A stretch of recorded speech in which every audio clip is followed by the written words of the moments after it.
Monstrous, horrifying, and evil beings, some pure and kind, others capable of instilling the deepest terror. This is the compilation of mythical creatures that have left their mark on cultures around the world.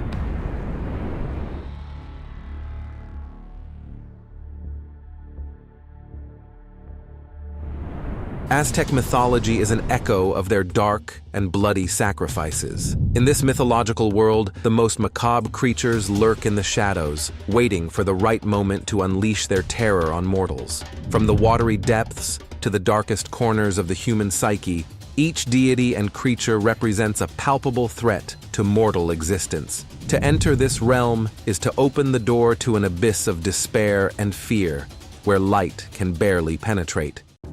Number 1. Ahuizot. This mythical being is a kind of aquatic monster with the body of a dog, skin with scales, and hands on the tip of its tail and on its legs. This creature had the ability to manipulate objects and to catch its prey, dragging them into the cold, dark depths of the water. Its large, glowing eyes could illuminate the deepest darkness. The Ahuizot was not a simple aquatic predator. It was a master of deception. It used its ability to imitate sounds, such as a baby's cry or a woman's wail, to lure its victims. People, moved by a desire to help, would approach the water only to be caught and dragged to the bottom, where they met a tragic end in the creature's clutches. Dying by drowning at the hands of this creature was considered an act loaded with symbolism related to rituals and beliefs about the afterlife. Before continuing with the video, do you know the advantages of using a VPN? Nah, just kidding. I'm not gonna sell you anything, at least not in this video. But I do want to take this opportunity to apologize to all Mexicans and lovers of this mythology for my pronunciation. I hope you understand that I try to do it with the utmost respect. Number 2. Cipactli. In an epic story from Aztec mythology, chaos, creation, and a creature of monstrous proportions called Cipactli play a pivotal role in the origin of the world. Cipactli is a being that seems to have been designed in a nightmare. Part alligator, part fish, and part frog. This beast is anything but small. We're talking about a giant whose presence dominates the waters, with a thick, spiny skin that defies any weapon, and a mouth so big it could swallow you in a single bite. This creature is not exactly the kind of monster you'd want to encounter on your next fishing trip. Cipactli is not your typical hungry monster. Its hunger is insatiable, and it doesn't discriminate in its diet. If you get too close, well, let's just say you could end up being its next meal. This chaotic being spends its days in the waters, stalking any prey brave or foolish enough to approach it.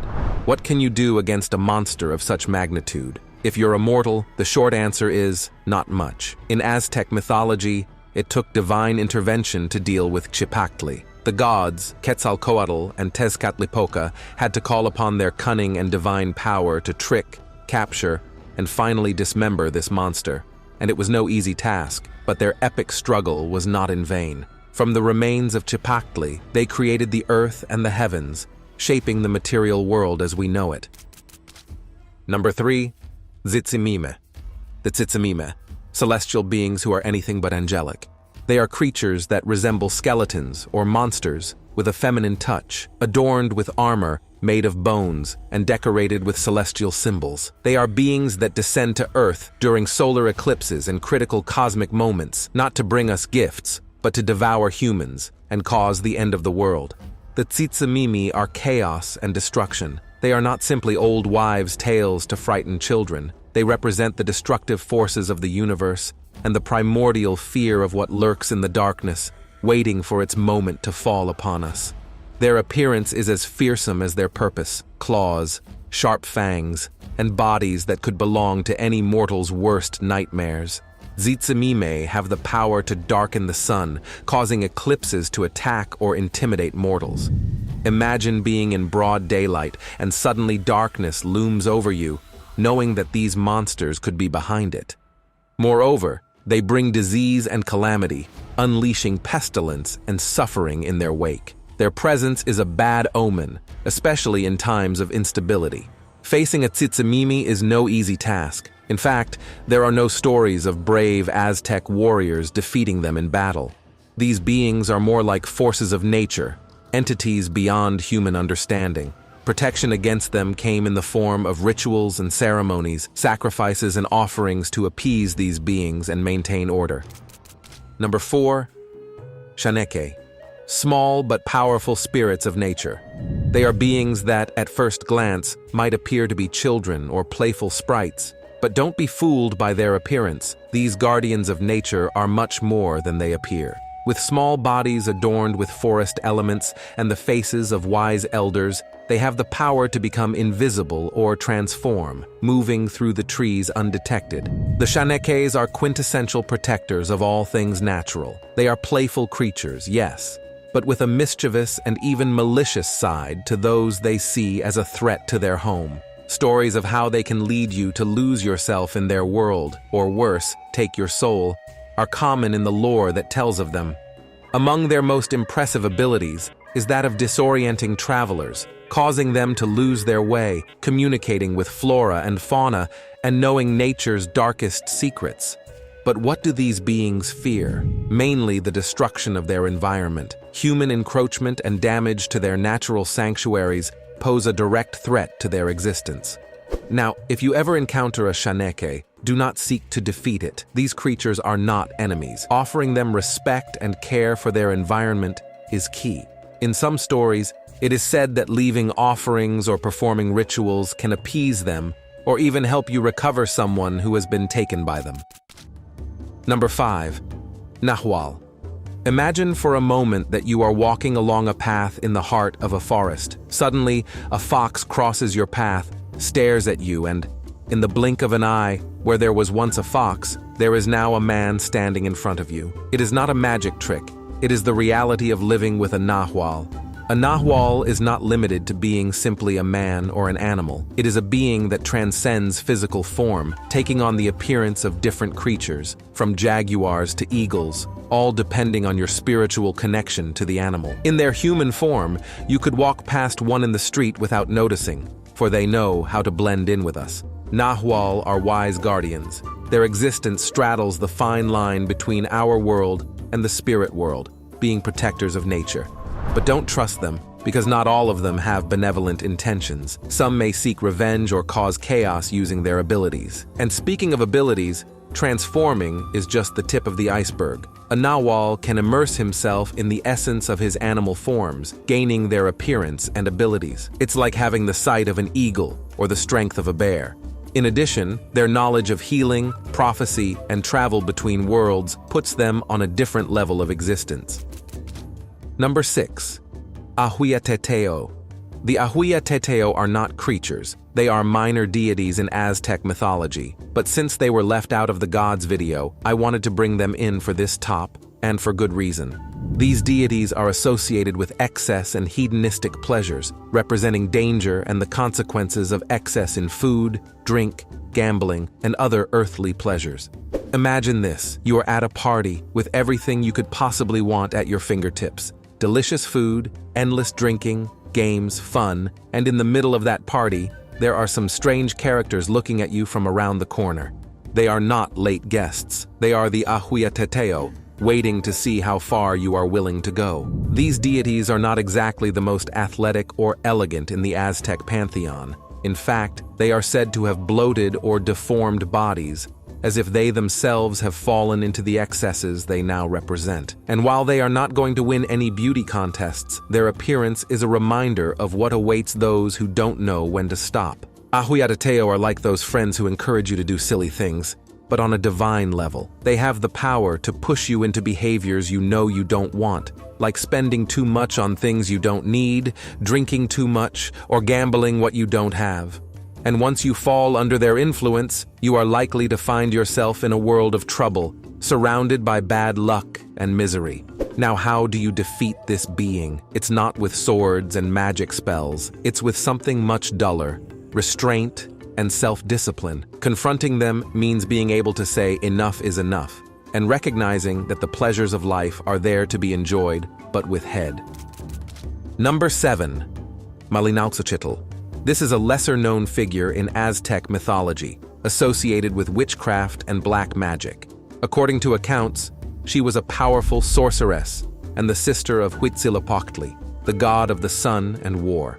Legend has it that during the migration of the Mexica Aztecs towards what was to become the city of Tenochtitlan, Malinalxochitl was abandoned by her tribe because of her dark practices. It is said that she was a woman who radiated beauty and a presence that attracted and repelled you at the same time. Her style was pure spell and magic, adorned with all kinds of amulets, bones, and feathers of nocturnal birds, as if each piece of her attire told a dark story. She was known for her independent character and strong will, as well as for her deep knowledge of the dark arts. She was not only a practitioner of sorcery, but also a leader among those who followed the path of magic. She possessed a great knowledge of spells, potions, and incantations, which gave her great power.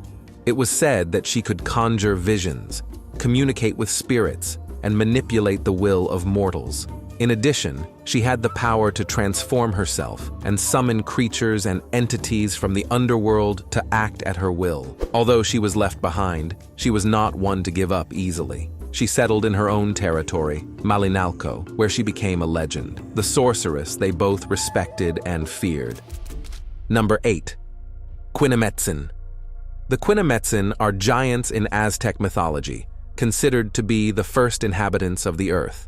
According to the myths, these beings were created by the gods in one of the ages or suns before the present fifth sun, under which, according to the Aztecs, we now live. The Quinametsin played an important role in the construction of great monuments and are credited with building the city of Teotihuacan, one of the most important cities in Mesoamerica. They were the first architects and builders, colossal beings that walked the earth long before you and I could even dream of existing. These giants were not only enormous in size, but also in their capabilities, able to lift stones that today, thousands of years later, we still look at in awe and wonder. How did they do it? The Quinametsin are an essential part of the stories the Aztecs told about their own origins and how the world they lived in was built. They are beings so tall that mountains seemed like small hills to them, with hands so strong that they could sculpt the earth as if it were clay. And while they had this incredible power to build, they were not without conflict. They had their struggles and challenges, both with each other and with the gods. And this is where the story gets interesting, because despite their strength, they were not invincible. It is said that their disappearance marked the end of one era and the beginning of another, leaving behind monuments and cities as mute witnesses to their existence. Their disappearance was part of the natural cycle, a necessary change for the world as we know it to exist. Number 9. Cihuateteo. The Cihuateteo represent women who died in childbirth, but in the Aztec worldview, dying in childbirth was no ordinary tragedy. It was, in fact, an act of bravery, comparable to falling in battle. For the Aztecs, the act of giving birth was a battle in itself, a heroic struggle to bring new life into the world. These brave women, when they died, did not follow the standard path to the afterlife. Instead, they rose to a special celestial plane, accompanying the sun on its diurnal journey across the sky. But when night fell, the story took a dark turn. They were transformed into the Cihuateteo, spirits who descended to earth to participate in rituals and ceremonies, thus connecting the world of the living with the realm of the dead. What made the Cihuateteo particularly distinctive were their depictions in Aztec art. Claws instead of hands and feet, unhinged faces and clothing that marked their divine status. Although they were venerated, there was also a deep fear of them. They were believed to directly influence earthly affairs, especially fertility and agriculture. They could also be vengeful creatures, abducting children or causing disease if their rituals or sacred places were not respected. Number 10. Xiuhtli. Xiuhtli, the fire serpent or fire turquoise, is a mythological creature and a potent symbol of strength, destruction, and purification. It is a serpent that not only slithers stealthily, but burns in flames, illuminating everything in its path with a fire that symbolizes both destruction and rebirth. This fiery beast is so connected to the god of the sun and war, Huitzilopochtli, that it is basically his personal weapon. Yes, the sun has his own weapon, and it is a fiery serpent. With Xiuhtli in hand, Huitzilopochtli crushes his enemies and represents the power of the sun to overcome the forces of darkness and keep the cycle of life moving. But the fire serpent is not only about destruction, it is also a key symbol of the cycles of time and renewal. It is linked to Aztec calendars, reminding us that the fire emanating from this creature is destructive, yes, but also essential to the death and rebirth that keeps the wheel of life turning. On the battlefield, it was the role model for Aztec warriors, especially those of the elite, such as the eagles and jaguars. He inspired them to be brave, practically in. When it came to rituals, Quetzalcoatl also had his moment. In the new fire ceremony, which was like the Aztec reset every 52 years, imagine that they put out all the fires in the empire, and the new fire, the beginning of a whole new cycle, is lit from the chest of a human sacrifice. Quetzalcoatl, not just a serpent of fire, but a guardian of life, a symbol of change, renewal, and the scorching power of the sun.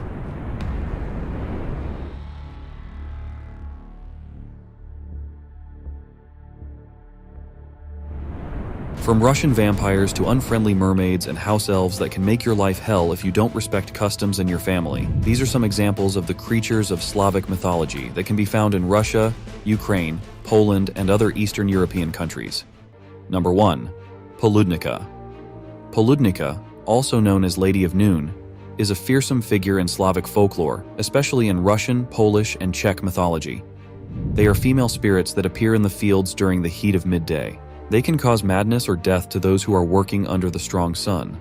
Their origin lies in agricultural beliefs, where the Poludnica is a female spirit or demon that appears in the fields during the hottest hours of the day when the sun is at its highest point. This being punished workers who disobeyed the traditions of resting during midday, thus protecting the crops and teaching respect for natural cycles and work. This creature is a tall, slender woman, dressed in white or light clothing that floats around her as if made of heat or sunlight. She is sometimes seen carrying a scythe or knife, a sign of her connection to the harvest and sudden death.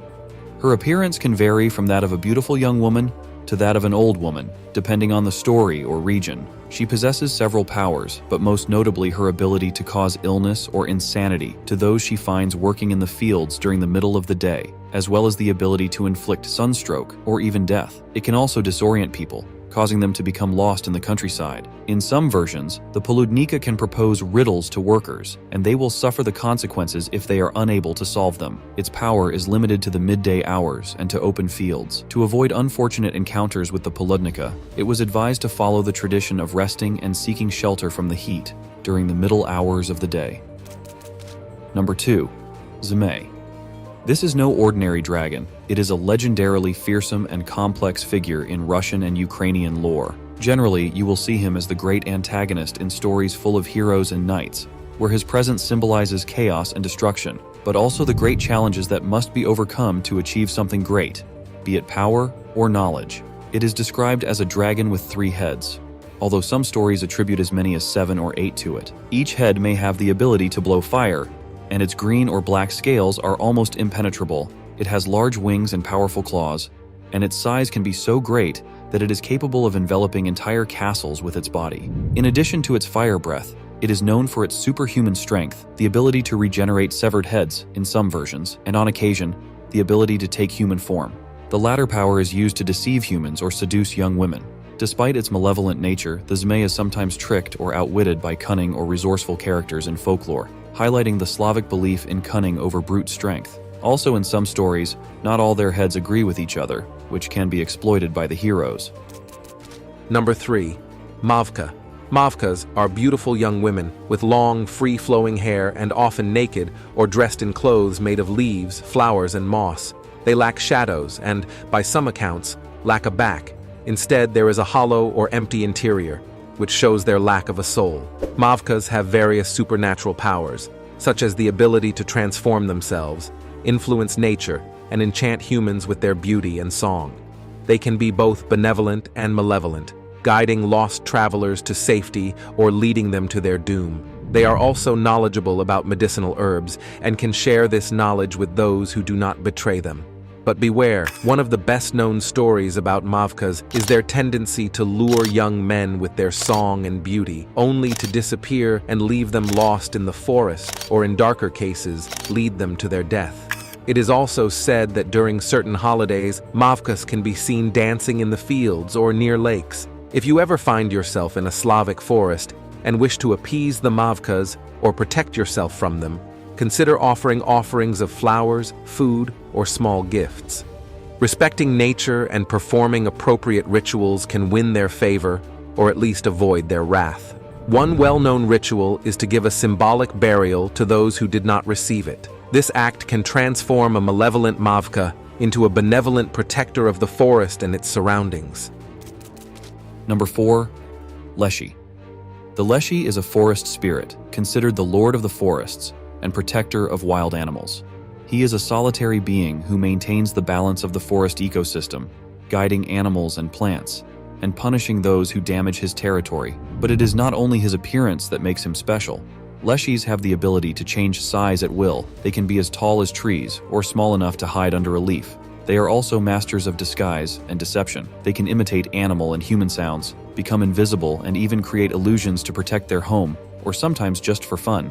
They are robust men, covered with hair, large eyes, and sometimes with horns and hooves instead of feet, and are often dressed in clothes made of moss and leaves. One thing you should know about this creature is that, although they are usually solitary, they invite the souls of children lost in the forest to play and look after them. There are also stories suggesting that these creatures have families and celebrate marriages with other forest creatures. Leshies fear iron and religious prayers, especially Christian rituals, which can drive them away or weaken their powers. Desecration of their home, the forest, can also enrage them or cause them to flee. To please the leshy and avoid their mischief or anger, locals used to leave offerings in the forest, such as bread, salt, or cloth. It was also common to speak to them with respect, to avoid attracting their attention unnecessarily, and to follow certain taboos when entering the forest, such as not turning right 3 times in a row. Number 5. Domovoi. Have you ever heard of Domovoi? If not, let me tell you about this creature from Slavic mythology, specifically from Russia. This being is a small, hairy, and bearded old man. Something like the grandfather everyone would like to have, but with mystical powers. The Domovoi is the guardian of the home. He is not just a legend. For many people, he is an essential part of the family. Even if he is invisible, he protects the family and the household animals, making sure that everything runs smoothly, avoiding disasters and preventing any kind of misfortune. Since ancient times, even before Christianity came to Russia, the Domovoi has been a symbol of protection and prosperity. Its ability to change shape, become invisible, and even predict future events such as marriages or births makes it a member of the household that you would definitely want to have on your side. Maintaining a good relationship with the Domovoi is crucial. It is said that families who live in harmony and respect traditions tend to have a happy Domovoi who takes care of them. Small gifts such as milk, biscuits, or even tobacco can help win their favor and ensure that they continue to look after the household.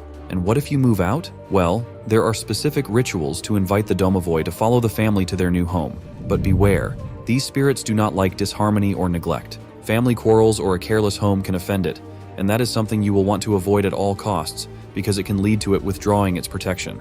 Treating a Domovoi well is not just about keeping the house in order. It's about respect, appreciation, and, above all, maintaining a calm and loving atmosphere.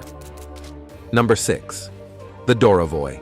The Dorovoi is the guardian not of the house, but of outdoor spaces such as courtyards, stables, and barns. Now, unlike the better-known Domovoi we saw earlier, the Dorovoi is a little more wild, so to speak. It is larger, more robust, and has a look that can be somewhat intimidating. Some say it looks like a large animal, others say it is a cross between human and beast. But it's not all about looks. The Dorovoi plays a crucial role. It controls animals in yards and fields and can influence the local weather, which is super important for protecting crops or, well, the opposite, if he feels offended. In other words, this being can be a good omen or a curse. It all depends on how you treat it.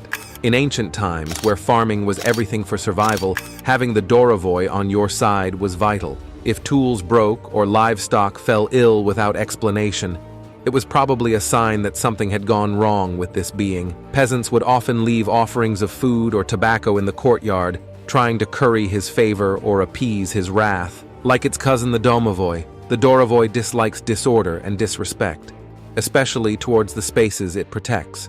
Neglecting the care of animals or ignoring traditions could easily unleash his fury. Number 7. Rusalka.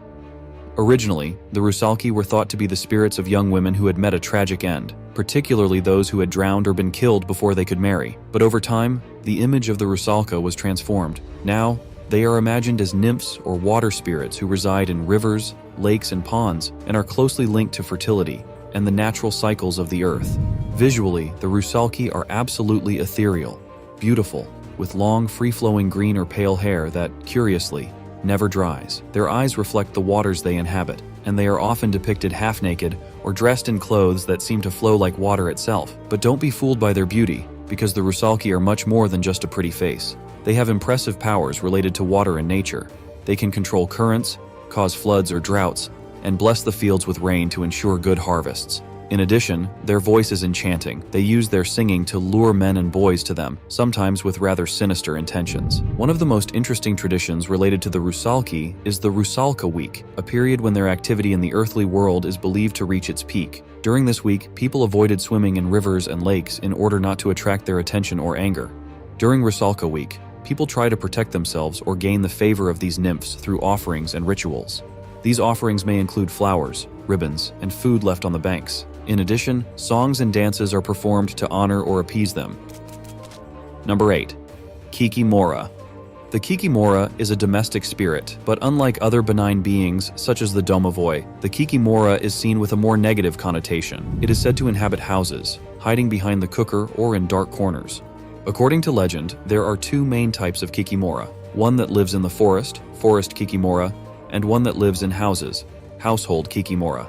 The one in the home is believed to be married to the domovoi. The Kikimora is a small, thin, elderly woman, in some versions with bird-like features or bird-like limbs. She wears clothes made of moss or fine cloth and may have her feet turned backwards. This spirit is known to make noises at night, especially whistling noises, which foreshadow unfortunate events or illness. The Kikimora can pass through the narrowest of locks and crevices, and is capable of cursing the inhabitants of the house with bad luck or nightmares. A popular belief says that if a child is born in a home without being properly blessed, the Kikimora may consider that home as its own.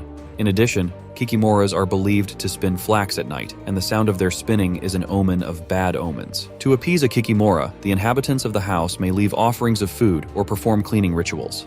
Keeping the home tidy and in harmony may deter her from causing trouble. In some accounts, if treated well, the Kikimora may offer protection or help with household chores, although this aspect of her nature is less common. Number 9. Alkonost. The alkonost is a bird with the face of a woman whose song can make you forget all sadness and worries. It has aspects of a bird and a woman and is associated with prophecies and revelations. This being lives in paradise or in places inaccessible to mortals, such as distant islands or behind the horizon, where it sings songs that bring immeasurable happiness, but can also make one forget all earthly worries. The alkonost is depicted with the body of a brightly colored bird with a splendid tail, similar to that of a peacock, and the head of a beautiful woman. Her image fuses the grace and beauty of both humans and birds, creating a figure of unique majesty. The alkonost's most outstanding ability is its song, which is so beautiful that it calms storms and can make time stand still. According to legend, the alkonost lays its eggs in the sea, and during the time it takes for them to hatch, the sea remains calm. A curious fact about the alkonost is that, despite its association with oblivion and eternal joy, its song is also believed to have the power to inspire its listeners to undertake noble and righteous deeds, driven by the sheer beauty and truth revealed through its music. Number 10. Chort. Chort is a demon or evil spirit. He is cunning and destructive, known for his desire to sow discord, temptation, and evil among humans. Unlike demons higher in the hierarchy of evil, such as the devil, Chort is involved in smaller-scale mischief. Though no less dangerous to people's morals and well-being, he is considered a servant or follower of Satan. These beings are invoked in stories to explain bad luck, misfortune, and sinful behavior among humans. The Chort, in particular, is used to personify the vices and temptations that lead people down the path of evil. The Chort is a small and visually unpleasant creature with horns, dark skin, fiery eyes, and a pointed tail. It can have goat-like legs and a mocking rather than terrifying appearance. Has various powers, such as the ability to shapeshift, invisibility, and the ability to bring bad luck and influence people to commit evil acts. It can also create Faustian bargains, offering wealth or power in exchange for the soul. Despite being evil, Chorts are tricked by cunning humans in folktales. Crosses, holy water, and invocations to divine or holy figures have the power to drive them away or neutralize their effects.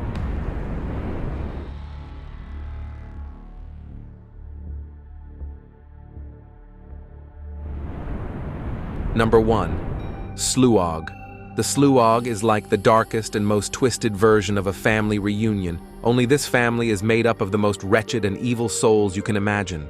They are like a horde or swarm of spectral beings. They have no fixed corporeal form. They are shadows, whispers of what they once were, transforming into birds or winged creatures that fill the sky with their ethereal presence. You might feel the change in the air as the sluag approaches. It's not just a bad omen, it's a warning.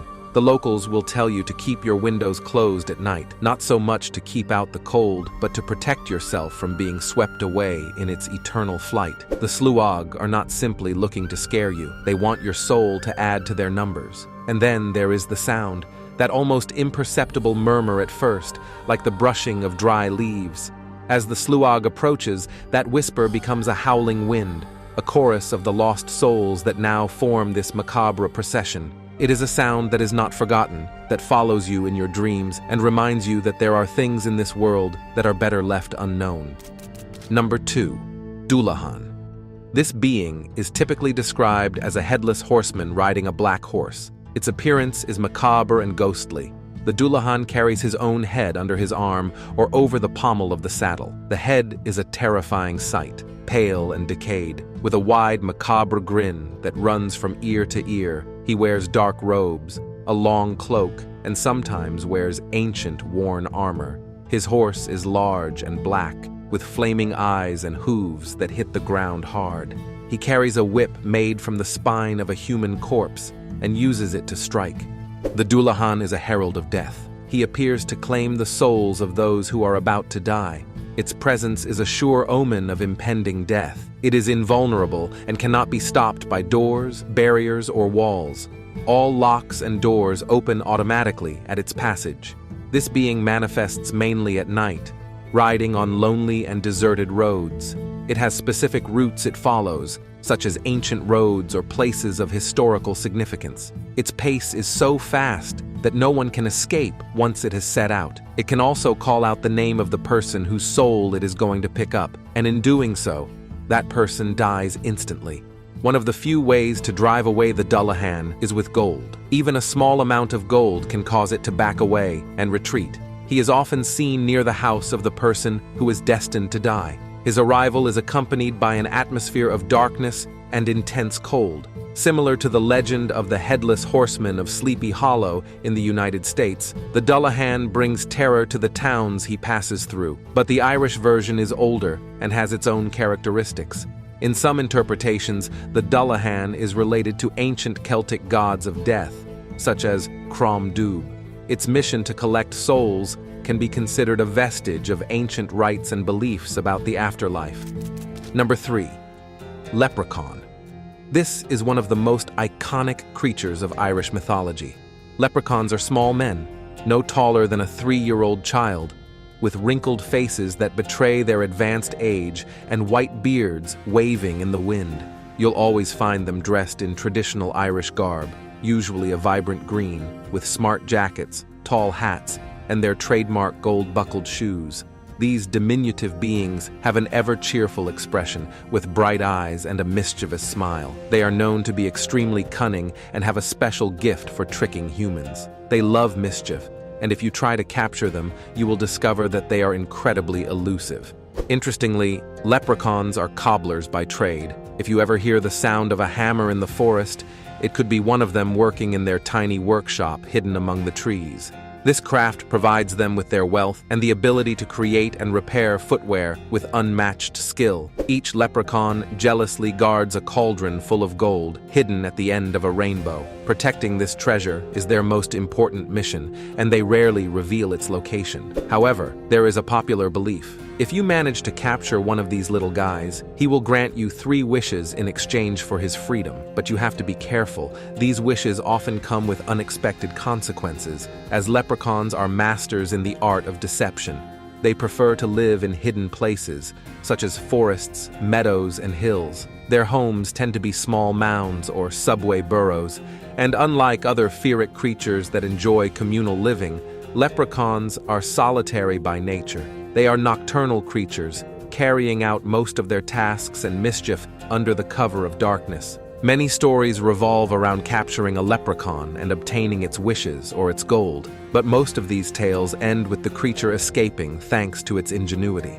There are more creatures like the leprechauns, only they are not so friendly and peaceful, as is the case of the following one. Number 4. Fardarig. The Fardarig is described as a small man, similar in stature to a leprechaun.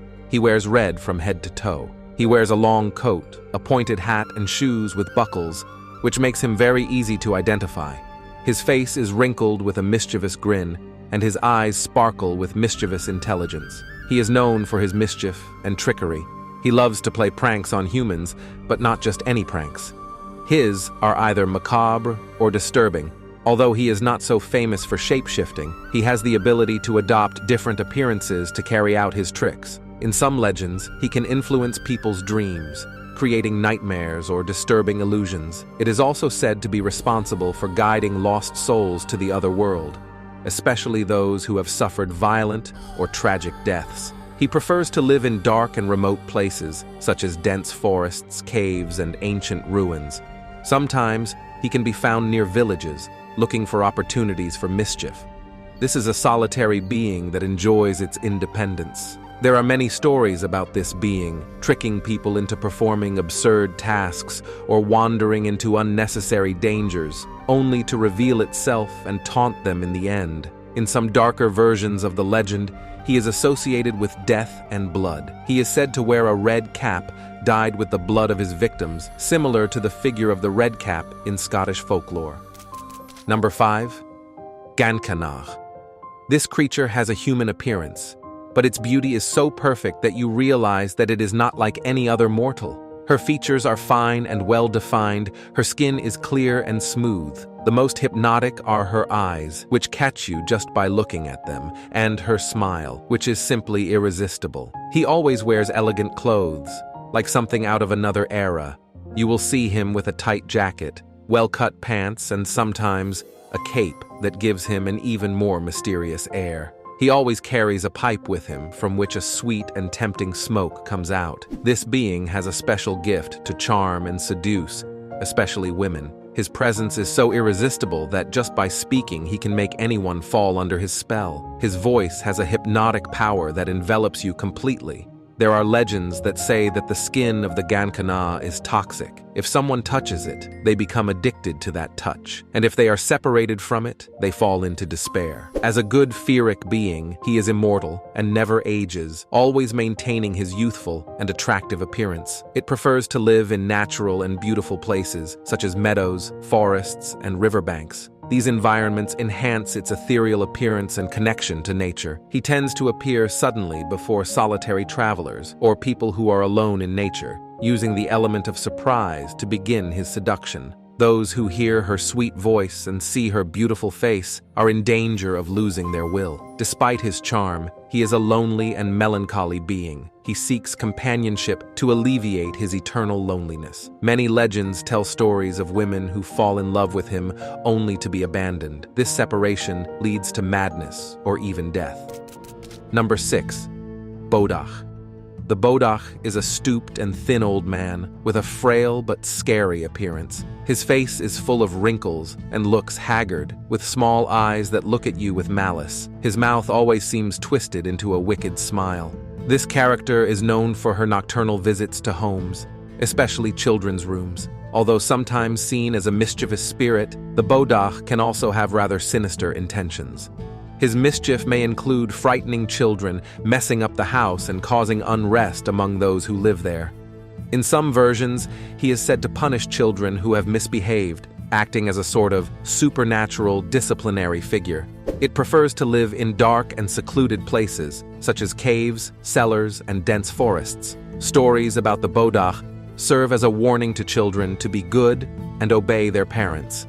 In some traditions, the bodak is associated with death and spirits of the afterlife. He may act as a messenger or guide for lost souls. He shares characteristics with other figures in European folklore, such as the hombre del saco or the boogeyman, which are also used to scare and discipline children. Before continuing with the video, if you have come this far and you like it, remember to subscribe and turn on notifications. Like the video, and if you can comment what you think or suggest me new themes or mythologies for future videos, this is something that really comes in handy.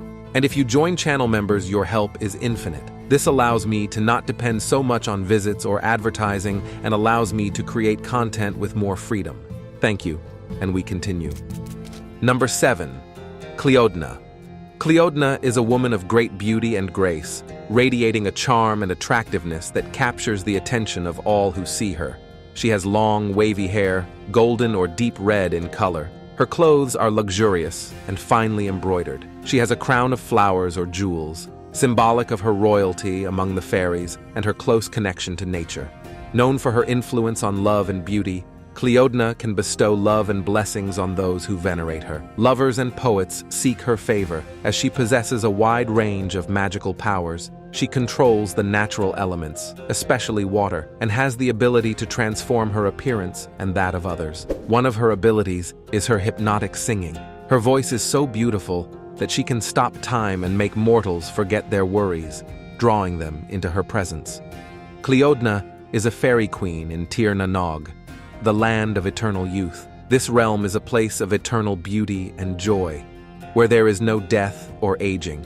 She is also associated with the Side, the sacred hills where fairies dwell. She often interacts with humans, especially those who show great love or beauty. She can be benevolent and protective, but also dangerous if she feels betrayed or dishonored. One of the best-known legends about Cleodna tells of her love for a mortal named Chiaban. She left the fairy realm to be with him, but was betrayed by a magical wave sent by Manannán mac Lir, the god of the sea, which swept her back to the sea. This story gave rise to the Wave of Cleodna, a famous wave on the coast of County Cork. It is said that every time this wave breaks, it is a reminder of the tragedy of Cleodna and her lost love. In other legends, Cleodna is a protector of the helpless and those in love, using her powers to help those in desperate or amorous situations. Number 8. Enbar. Enbar is a horse of incredible beauty and strength, with a shiny coat that seems to reflect light as if it were silver or white. His mane is long and wavy, like sea foam. Enbar is no ordinary horse.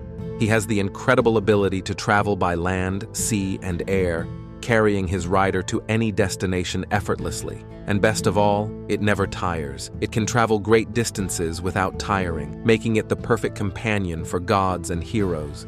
This magical horse is closely linked to Manannán mac Lir, the god of the sea and lord of the otherworld. Enbar is his favorite, his loyal and invulnerable companion. No deadly weapon can hurt Enbar, making him ideal for the most dangerous adventures. The god of the sea uses this incredible horse to travel between worlds. But he is not only loyal to his owner, he can also be lent to worthy heroes, as long as they respect and revere his power. Enbar is not only fast and tough, he is also a symbol of the connection between the mortal world and the other world. His ability to travel by land, sea, and air represents how these realms are linked. Enbar embodies loyalty and protection. It not only gets you where you need to go, it also protects you from harm.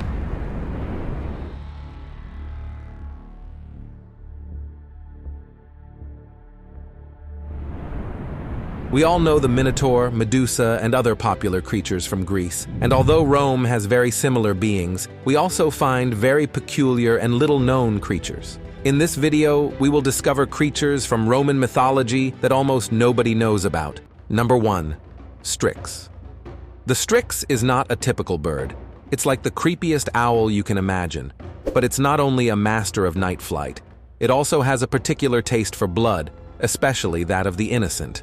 According to ancient Roman stories, the Strix would come out at night in search of unsuspecting babies and children to suck their blood. But the Strix is not just a story to scare children and keep them indoors when the sun goes down. Its legend has deep roots in Roman mythology, reflecting the fear of the unknown, the dark, and the vulnerability of the young.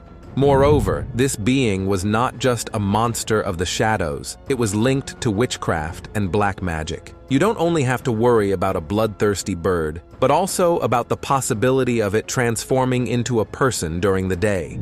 The Romans had their own methods to combat this menace and other evil creatures: amulets, spells, rituals, protective inscriptions. They spared no resources when it came to keeping the Strix at bay and ensuring that their homes were a safe haven from dark forces. Number 2. Crocoda. The crocoda is a wild creature, which is said to possess a combination of several animals, such as the wolf and the lion. According to ancient texts, it is a beast of great strength, a born predator whose roar could leave you shaking with fear, and the creepiest thing about the creature is its ability to imitate the human voice. This creature could listen to the conversations of humans and then replicate their voices to lure unwary people to isolated locations and ambush them. Imagine hearing the voice of a family member or friend calling out to you only to discover that this deadly being is the one luring you to your doom. This creature is not only a hunter in the physical sense, it is also a hunter of souls, playing with our minds and luring us out of our safety. Aside from its terrifying vocal ability, its skin is impenetrable, a natural armor against arrows and swords. This trait makes it invulnerable in battle. The crocoda lives in the distant and exotic lands on the edges of the known world. Number 3. Lemur. The lemur are beings from the afterlife that show the ancient Romans' beliefs about death, the afterlife, and the spirit of the ancestors. Unlike the heroes and deities of Roman mythology, the lemur are the restless spirits of the dead, those who have not found peace after their death. And what could the Romans do to keep these spirits from hanging around and causing trouble? They had a festival called Lemuria. Imagine the scene. It's night, everything is dark, and the head of the family gets up, takes off his sandals and starts walking around the house, throwing black beans over his shoulder. Apparently, Lemur loved broad beans, or so the Romans thought. All this while the paterfamilias recites some magic words to make the spirits go away and leave the living in peace. The lemur were not just to frighten children and stop them from misbehaving. It had many deeper meanings. It was a way of reminding everyone how important it was to respect the dead, to do the right rituals, and to maintain a good relationship with the afterlife. The Romans believed that if you lived a good life and were sent off properly, all would be well after death. If not, you could end up wandering around like a lemur, and no one wanted that. Number 3. Abarimon. The Abarimon, according to stories of antiquity, lived in a place so remote that not even the most adventurous of Roman or Greek explorers could have reached it. We are talking about a hidden valley in Mount Emmaus, which many today associate with the Himalayan region or Central Asia. But what makes the Abarimon noteworthy is not where they lived, but what they looked like. Their feet were said to be upside down, heels forward and toes backwards. Imagine for a second trying to walk like that. It sounds complicated, doesn't it? But for the Abarimon, this was no impediment. On the contrary, they were known for their incredible speed, able to run through their mountain valley faster than you and I could run in our best trainers. Number 5. Panati. The Panati are not creatures of Roman mythology in the traditional sense. Their origin is to be found in ancient writers' accounts of exotic peoples and creatures that supposedly inhabited the far reaches of the known world. The Panati are a group of people who, according to the ancients, had ears so large that they reached down to their shoulders, so large that they could use them as blankets to cover themselves at night. The description of the Panati was not only limited to their huge ears, the stories also tell that they lived simple, nomadic lives and were in touch with nature. With those big ears, they would surely listen perfectly when I say, "Hey, subscribe to support me." Not like some people who watch my videos weekly and ignore me, so I have to insist again. They are not going to charge you for subscribing. Neither am I going to get your personal data. That's taken care of by others. Now seriously, thanks to all of you who are supporting me week after week, let's continue. Number 6. Genius loci. the genius loci, or the spirit of the place. It's not a mythical creature that you would come across in an enchanted forest, but it is something that could make you feel at peace in that forest, or anywhere. The Romans believed that every place, whether it was a cozy home, a bustling square, or even an entire city, had its own protective spirit. Think of it as a kind of invisible guardian, watching over each place and those who live in it. In your own home, that spirit could be the genius of your family, making sure everyone is safe and happy. In the streets, it would be the protector of the city, maintaining peace and prosperity. And in nature, every tree, every river had its own spirit. In ancient Rome, it was common to have a small altar in your house, a lararium, where you leave offerings and make prayers for that particular genius, hoping for his protection and blessings. The concept also extended to natural landscapes such as forests, springs, rivers, and mountains, each of which was considered to be inhabited by its own protective spirit. Number 7. Monoceros. Although, when you think of Roman mythology, the pantheon gods, fauns, and nymphs come to mind, the unicorn is not far behind. This creature, although not as often mentioned as the others, also had its place in the stories and beliefs of antiquity. The curious thing is that both the Greeks and the Romans spoke of it, describing it as a wild, pure being with enormous strength. But most interesting of all is its horn, which was not just for show. It was believed to have magical and healing properties. Pliny the Elder, in his Encyclopedia Natural History, mentions the monoceros as part of his cataloging of the natural world, describing it as an animal with the body of a horse, the head of a deer, the feet of an elephant, and the tail of a wild boar, crowned by a long black horn in the center of its forehead. Nothing to do with Disney's unicorns. Number 8. Onocentaur. The onocentaur is a mythological creature that combines a man and an ass. Unlike the centaur of Greek mythology, which has the upper body of a man and the lower body of a horse, the onocentaur has the lower part of a donkey. Not exactly the animal that springs to mind when you think of powerful and noble mythical creatures, is it? But here's the thing. The onocentaur is not here to impress us with its strength or speed. The onocentaur symbolizes aspects of human nature that we prefer to ignore or sweep under the carpet. We are talking about lust, stupidity, or lack of control. Ancient art made no bones about it. They depicted the onocentaur in a way that could serve as a warning. Although the onocentaur does not figure as prominently in Roman or Greek mythologies as other beings, it gives us clues about how these cultures saw the world and themselves. Perhaps it teaches us to look at our own faults with a little humor and humility, because at the end of the day, we all have a little bit of onocentaur in us, struggling to find the balance between the human and the animal. Me so corny! Number 9. Katoblepas. The katoblepas is like an ox, but not just any ox. It has a body covered in scales, as if nature couldn't decide between making it a fish or a mammal. Now add to that a huge head, so heavy that it almost always hangs to the ground. Can you visualize it already? Because here comes the good part. It is said that if by any chance it looks up and sees you, bam! Its gaze has the power to kill you or turn you to stone. And no, I'm not talking about the famous Medusa, although with that power, they could be distant cousins. And how does an animal with a plant-based diet end up with such lethal power? Well, therein lies the mystery of these ancient legends. The katoblepa lives in swampy areas, away from the curious gaze of travelers, making you wonder what else is hidden in places where human feet rarely tread. Number 10. Aclis. The aclis is a strange and unique animal. According to Pliny, this creature has such long legs and stiff knee joints that it cannot lie down to sleep, so it must rest against a tree. No napping on the ground like the rest of us. The aclis had to lean against a tree to rest. Now that's what it means to have trouble sleeping. But there's more. This animal had such a large lower lip that it had to walk backwards when eating to avoid stepping on it. And despite this, the aclis was a natural runner, fast as the wind despite its stiff joints and unique feeding technique. Number 11. Cacus. Cacus, for those who don't have him on their mythological creature radar, is not exactly the friendly neighbor you'd like to borrow a cup of sugar from. Rather, he's a giant or monster with a rather interesting pedigree, being the son of Vulcan, the god of fire. And as the son of such a fiery god, Cacus had the peculiar ability to exhale fire from his mouth. Not bad for scaring off unwanted visitors, this character lived in a cave on the Aventine Hill, which is one of those 7 legendary hills on which Rome was built. But Cacus was not exactly the host of the year. His cave was full of stolen loot from his excursions in the area. Cacus's most famous story begins and ends with an unfriendly encounter with Hercules. It turns out that after stealing the giant Geryon's oxen, Hercules was passing through what would one day be Rome, and our friend Cacus couldn't resist adding a few more oxen to his personal collection.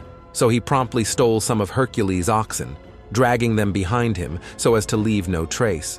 But of course, this is Hercules, and he wasn't about to let them just take what was his. After an intense search, the sounds of his oxen led him to the cave of Cacus, and there all hell broke loose. Despite Cacus's pyrotechnic powers, Hercules showed him who was the real hero here, freeing the oxen and putting an end to the monster's misdeeds. This is a story the Romans told with pride, as a reminder of the values and virtues they expected to see in their society. Number 12. Caladrius. Caladrius is a bird as white as snow, so pure that its presence alone makes you feel a little more relieved. It is said that this bird has the power to absorb a person's illness just by looking at them. Then, as if that were not enough, it flies off into the sun, taking the illness with it and burning it in the sun's fire. Thus, the patient is cured, freed from his illness, thanks to this incredible mediator between the world of mortals and gods. The presence of this bird in the house of a sick person was considered a good omen, especially if the Caladrius looked at the patient, which indicated that the person would recover. Conversely, if the bird averted its gaze, it was taken as a bad omen, presaging imminent death. Number 13. Faun. Fauns are a direct vision of the union between humanity and the animal kingdom. A creature that has the torso, arms, and face of a human, but the legs, horns, and ears of a goat. As if a man and a goat have merged into a being that you can't stop looking at. The most famous of these beings is the god Faunus, identified or confused with Pan, the Greek shepherd god, with similar characteristics. Faunus is the protector of shepherds and their flocks, the patron of fertility and peace in the fields and valleys. The Romans venerated him, holding festivals in his honor, full of music, dance, and, well, a bit of festive mayhem. Faunus kept the balance, ensuring that life in the countryside flourished. Fauns, and especially Faunus himself, were not only serious and protective, they had a playful, almost mischievous side. They were also known for their somewhat seductive encounters, to put it mildly. Come on, they were hotter than a heater. They are credited with the invention of the flute, an instrument that shows their love of music, and with which they can convey both joy and fear, depending on their mood or intentions.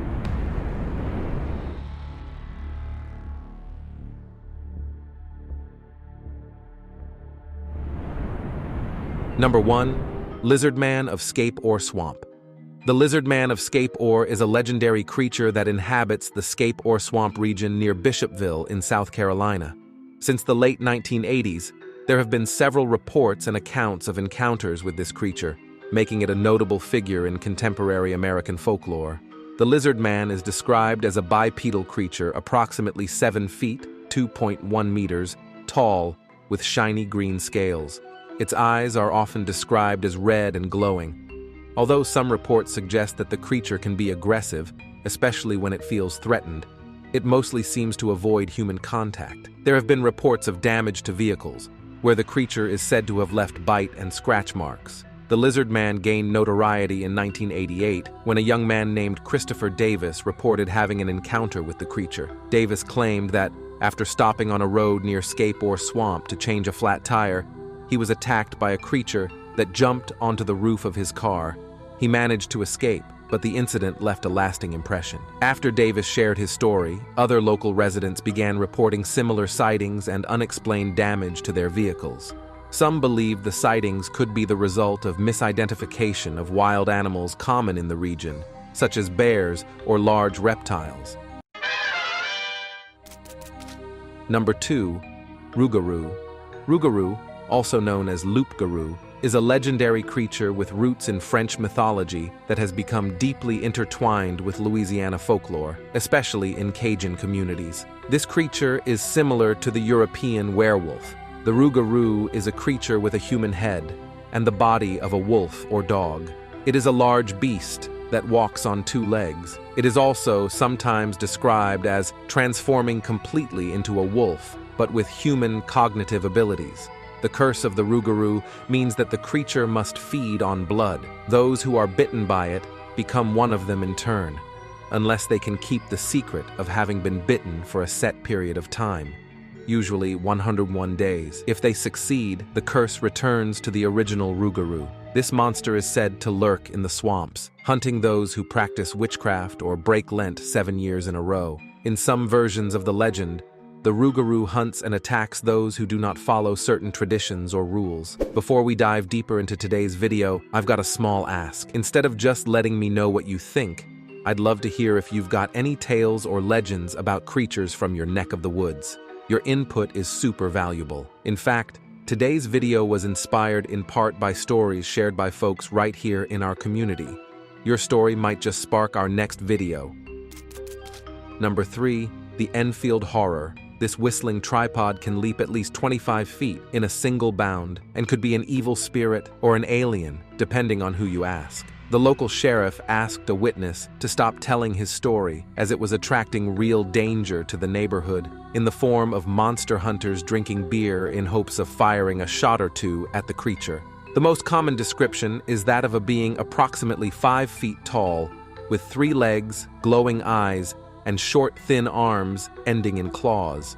Some reports also mention a kind of crest or mane running down its back. Sightings often describe the creature emitting guttural or screeching sounds. It all began in April 1973 when a local resident, Henry McDaniel, claimed to have had an encounter with the creature. According to McDaniel, the being attempted to enter his home and, after a brief confrontation, jumped into a nearby field and disappeared. McDaniel reported the incident to the police, and although it was initially met with skepticism, other residents began reporting similar sightings. These sightings attracted the attention of monster hunters and journalists, who flocked to Enfield in search of evidence of the creature's existence. After a brief period of media frenzy, the sightings ceased, and the story fell into obscurity, although it has occasionally resurfaced in popular culture and among paranormal enthusiasts. Number 4, Beast of Busco. The legend of the Beast of Busco is an iconic piece of folklore from Churubusco, Indiana, commonly known by locals as Busco. The Busco beast is described as a giant turtle. Reports suggest that it may be up to 4.5 meters in diameter, which would make it significantly larger than any known turtle. Despite its size, most accounts of the Busco's beast describe it as a shy and elusive animal, preferring to remain hidden in the depths of the lake in which it is believed to live. In the late 1940s, Churubusco became the epicenter of great excitement as crowds flocked in hopes of seeing a giant aquatic monster, similar in size to a Chevrolet. For weeks, Buscomania fervor dominated the town. In an attempt to catch this enigmatic creature, some hunters even released an impressive turtle into the lake, although their efforts proved to be in vain. Despite numerous attempts to find the giant turtle, no concrete evidence of its existence has ever been presented. Nevertheless, the legend has endured and has been the subject of local festivals and celebrations.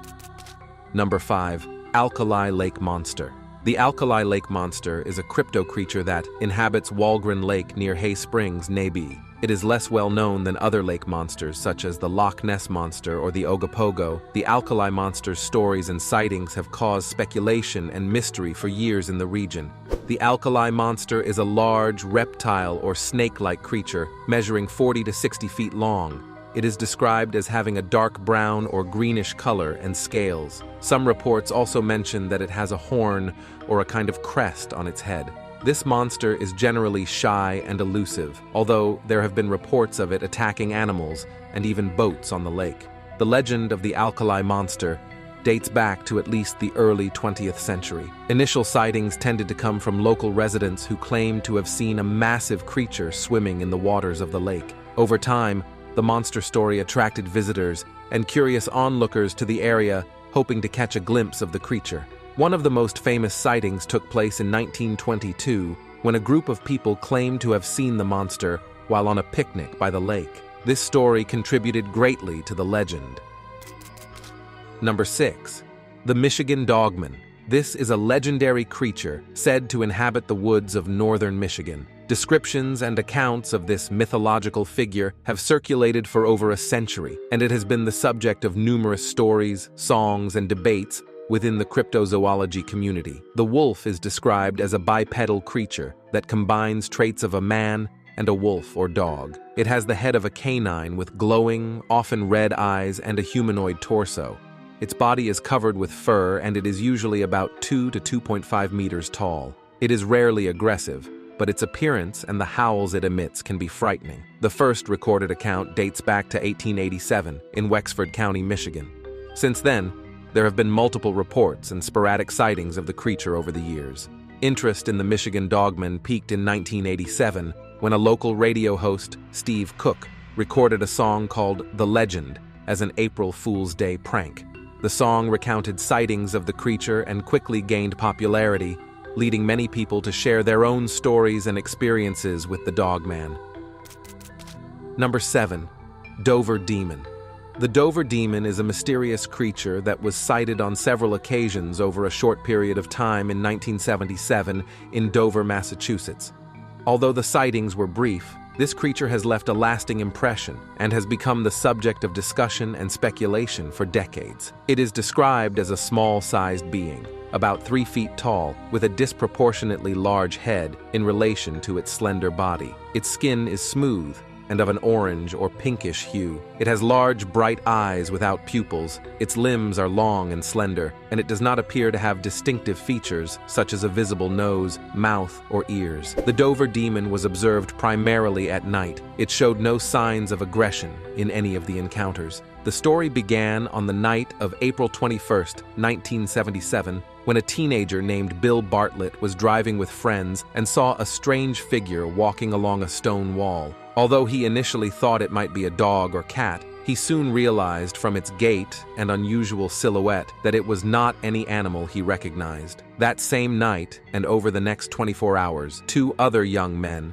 John Baxter and Will Tainter, also reported sightings of a similar creature at different locations in Dover. Some have speculated that the Dover Demon could be some sort of extraterrestrial or otherworldly being. The sightings occurred over a short period of time and have not been consistently reported since. This has led some to speculate that the Dover Demon could be the result of mass hysteria or sightings influenced by the power of suggestion. Number 8. The Beast of Bray Road. The Beast of Bray Road is a cryptid creature, or unidentified being, said to inhabit the rural region near Elkhorn, Wisconsin, in the vicinity of Bray Road. Since the late 1980s, there have been numerous sightings and reports of this creature. The beast is described as a large, hairy creature with canine features that can walk either on all fours or upright on 2 legs. Its eyes are described as glowing or gleaming, and it has sharp claws. In most accounts, the creature appears to be more curious than aggressive, but there have been reports of the beast showing aggressive behavior, especially when it feels threatened. Stories about the Beast of Bray Road began to gain attention in the 1980s and early 1990s, when several local residents reported seeing a strange creature on the road or in nearby fields. The accounts varied in detail, but the commonly shared description was that of a werewolf-like creature. Local journalist Linda Godfrey was one of the first to report extensively on these sightings, which led to increased public awareness and fascination with the beast. In case you are interested, Linda wrote a book on the subject, The Beast of Bray Road. Number 9. Oklahoma Octopus. The Oklahoma octopus is a creature of local folklore said to inhabit several Oklahoma lakes. This legendary creature has captured the imagination and fear of local residents due to stories of unexplained drownings that some attribute to this being. As its name suggests, the Oklahoma octopus is described as a kind of giant octopus with long, powerful tentacles. The creature is known to be aggressive and is believed to be responsible for numerous drownings in Oklahoma lakes. Legends tell of it ambushing and dragging unsuspecting swimmers into the depths, some of which remain unexplained, have fueled stories of the Oklahoma octopus. Number 10. Bigfoot. Bigfoot is one of the most famous and widely recognized cryptid creatures in North American folklore.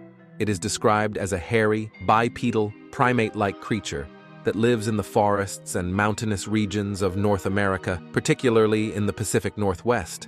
Bigfoot is characterized by its large stature, often described as between 6 and 9 feet. Its hair-covered body, usually brown or black, simian face, and, of course, its large feet.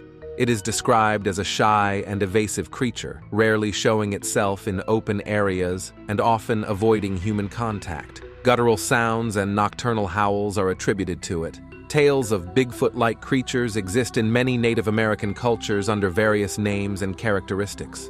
Modern stories and interest in Bigfoot began to gain prominence in the 1950s and 1960s, especially after reports of footprints and the famous Patterson-Gimlin videotape filmed in 1967, which purportedly shows Bigfoot in motion. Some believe that Bigfoot is a real animal, possibly an undiscovered primate species or a remnant of an ancestor species, such as Gigantopithecus. It is well known that much Bigfoot evidence has been fabricated. Tracks can be faked, and many sightings can be explained by known animals or by simple deception.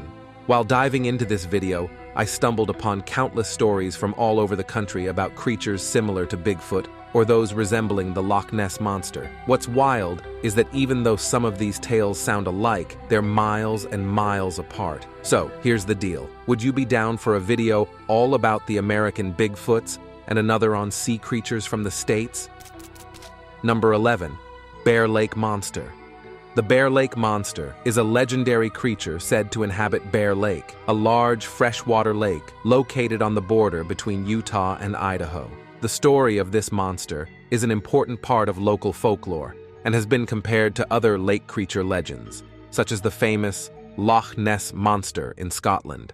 Its descriptions vary, but it is commonly depicted as a serpentine creature with a long, undulating body. It is said to be about 30 feet, approximately 9 meters long, with short legs and a head similar to that of a crocodile or dragon. The monster has the ability to move quickly through the water, creating massive waves in its wake. It is sometimes credited with unusual sounds or roars emerging from the lake. The stories date back to at least the 19th century. Early Mormon settlers in the area told stories about the creature, some of which included sightings and close encounters. The monster has been said to have chased swimmers and capsized boats, although no direct attacks on humans have been reported.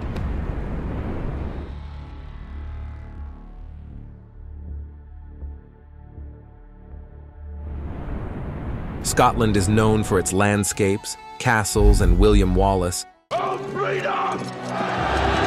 But there is more to this land than meets the eye.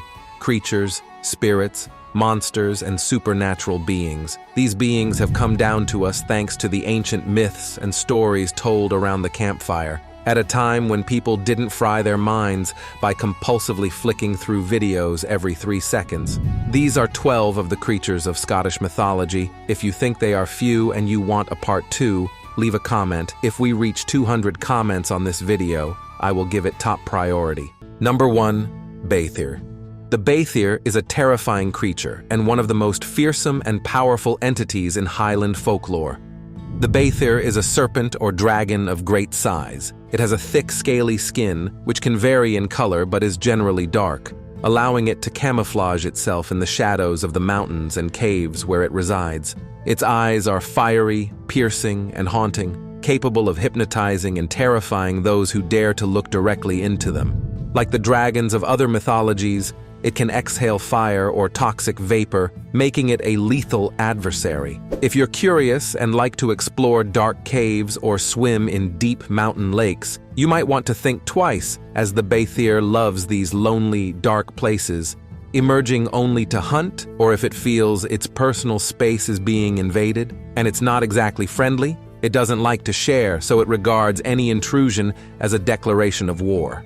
Some say the bestiary is not just muscle and bad breath. It may also have magical or prophetic powers. Its appearance, for many, is not just a fright, but an omen. There are stories that paint her as the keeper of ancient secrets and treasures. Before continuing, I want to clarify. Normally my pronunciation is not the best in the world, but for this video in which many words come from Gaelic, I have it even more complicated. Thanks for your understanding. Number 2, fachan.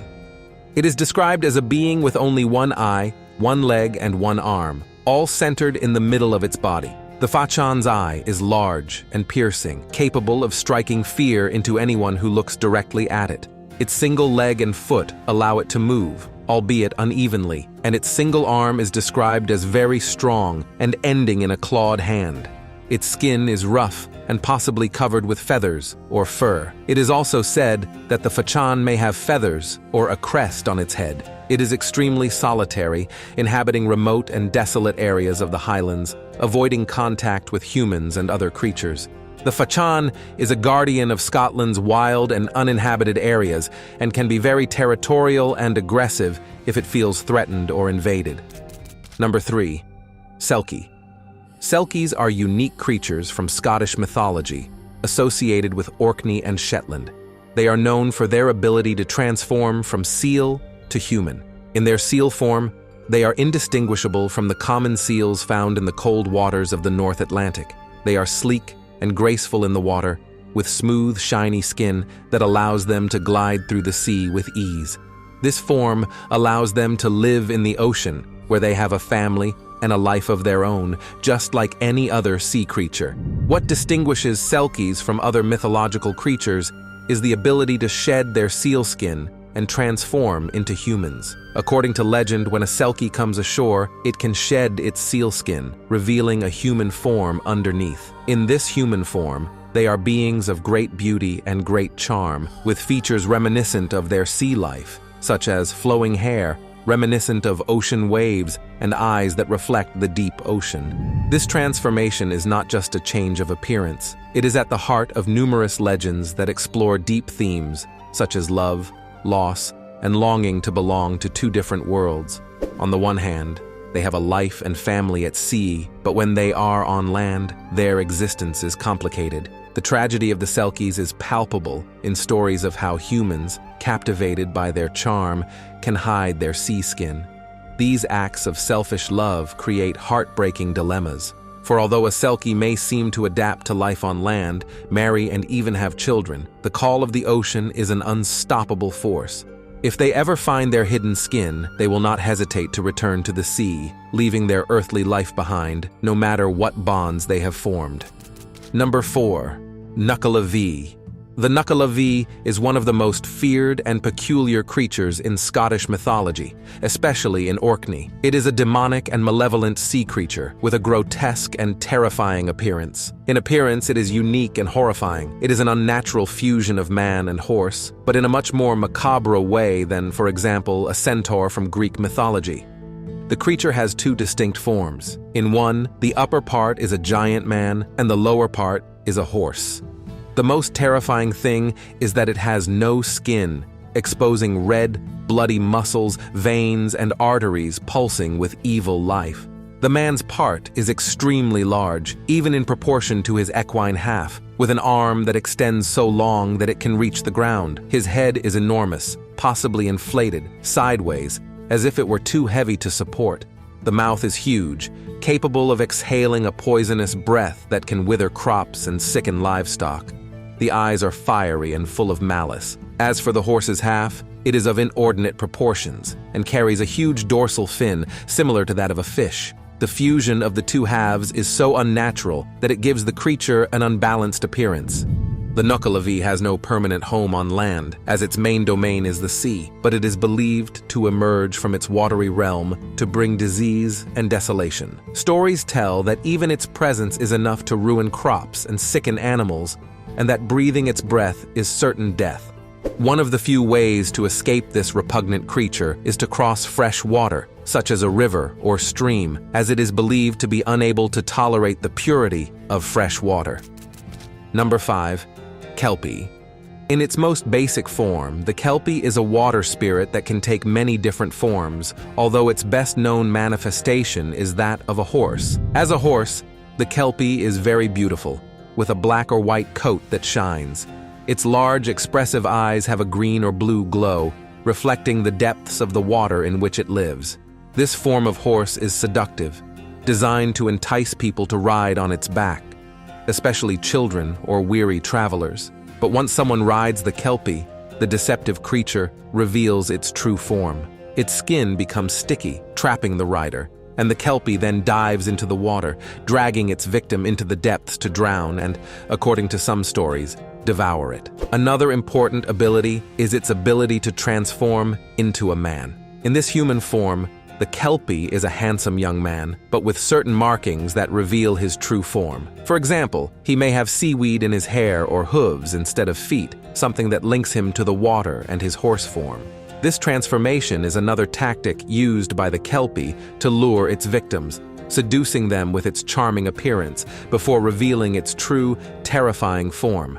In addition, the kelpie has a hypnotic voice, able to mimic human cries and screams to lure people to it. It is also believed to possess superhuman strength with which it can manipulate the water and weather around it. The kelpie is a predator and a harbinger of storms or natural disasters. Number 6. Boobry. The boobry is, in essence, a large bird, described as a gigantic water bird. Its size is the most striking feature, larger than any known bird. The boobry's wingspan is so large that its wingspan can obscure the sky when it flies. It is a malevolent creature, with the ability to transform itself into various mythical creatures. In its favorite bird manifestation, the boobry resembles a cormorant, but with white markings. It has dark, jet-black feathers. Its beak is large and strong, capable of capturing and devouring large prey, and its eyes are piercing. Despite its large size, it is an agile swimmer and flyer, able to dive into the water in search of food and take to the sky with ease.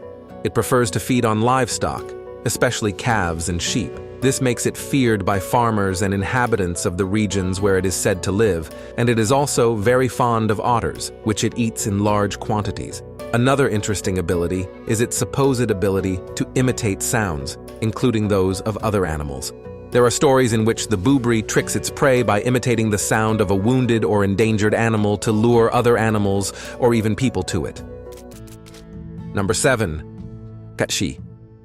The catshi is a feline spirit, described as a large cat, similar in size to a dog.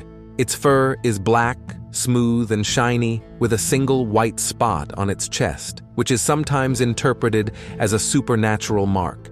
Its eyes are large, piercing, and of a bright yellow or green color, which seem to glow with an almost human-like intelligence and great cunning. He has the ability to walk silently, an ability that allows him to move undetected. The catshi is known to be a capricious being. It is associated with the otherworld of Celtic mythology, a realm of spirits and the supernatural. He is believed to have the ability to bless or curse families, depending on how he is treated. In some stories, if a family cares for and respects him, he can bring good fortune, while if he is scorned or ignored, he can cause bad luck and misfortune. A famous legend is their behavior during funerals. It is said that if a body is not guarded before burial, the catshi could jump over the corpse, thus stealing the soul of the deceased and preventing it from reaching the afterlife. This led to the practice of the night vigil, where friends and relatives would stay with the body all night, singing, telling stories, or playing games to keep catshi away. It is also said that the catshi could transform into a human being. In these stories, he adopts a graceful human form to blend in with the people or to carry out some mission in the human world.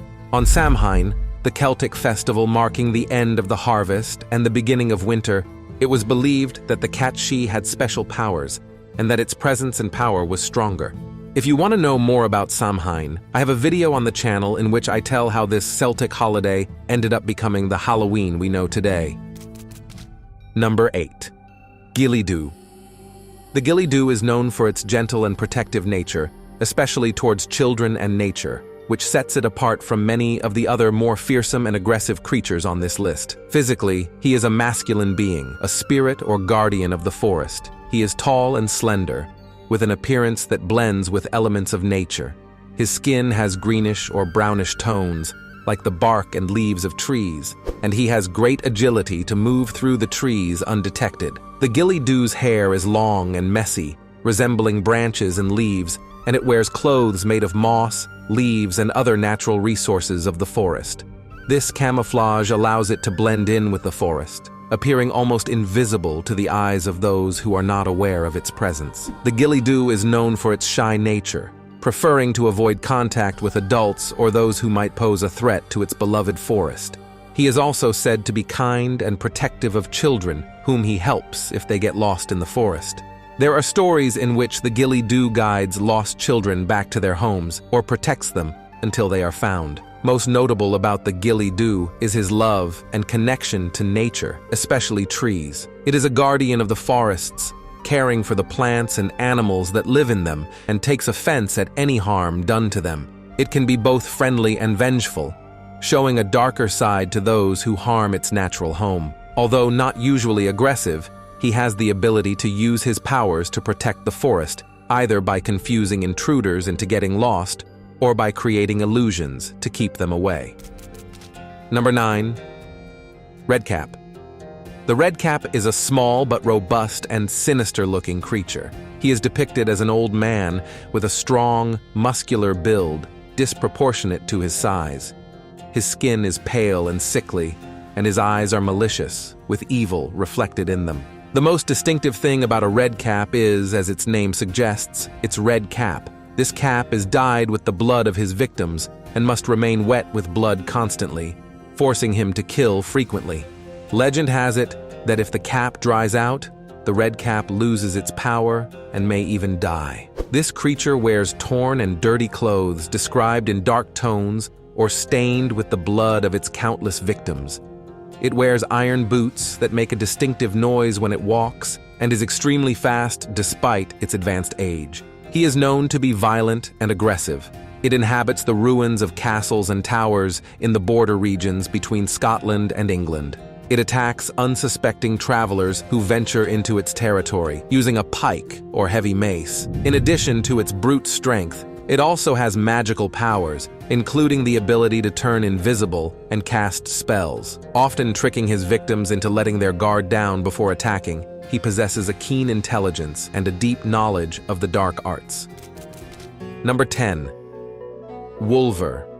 The wolver is known to be peaceful and benevolent. Unlike the typical werewolves of European mythology, the wolver is not a human that transforms into a wolf, but rather a sort of in-between creature, perpetually in its hybrid form. Physically, it is a creature with the body of a man and the head of a wolf. His stature is similar to that of a human, stocky and strong, but his head is clearly that of a wolf, with pointed ears, sharp eyes, and a strong jaw with canine teeth. Its body is covered with thick fur, usually gray in color.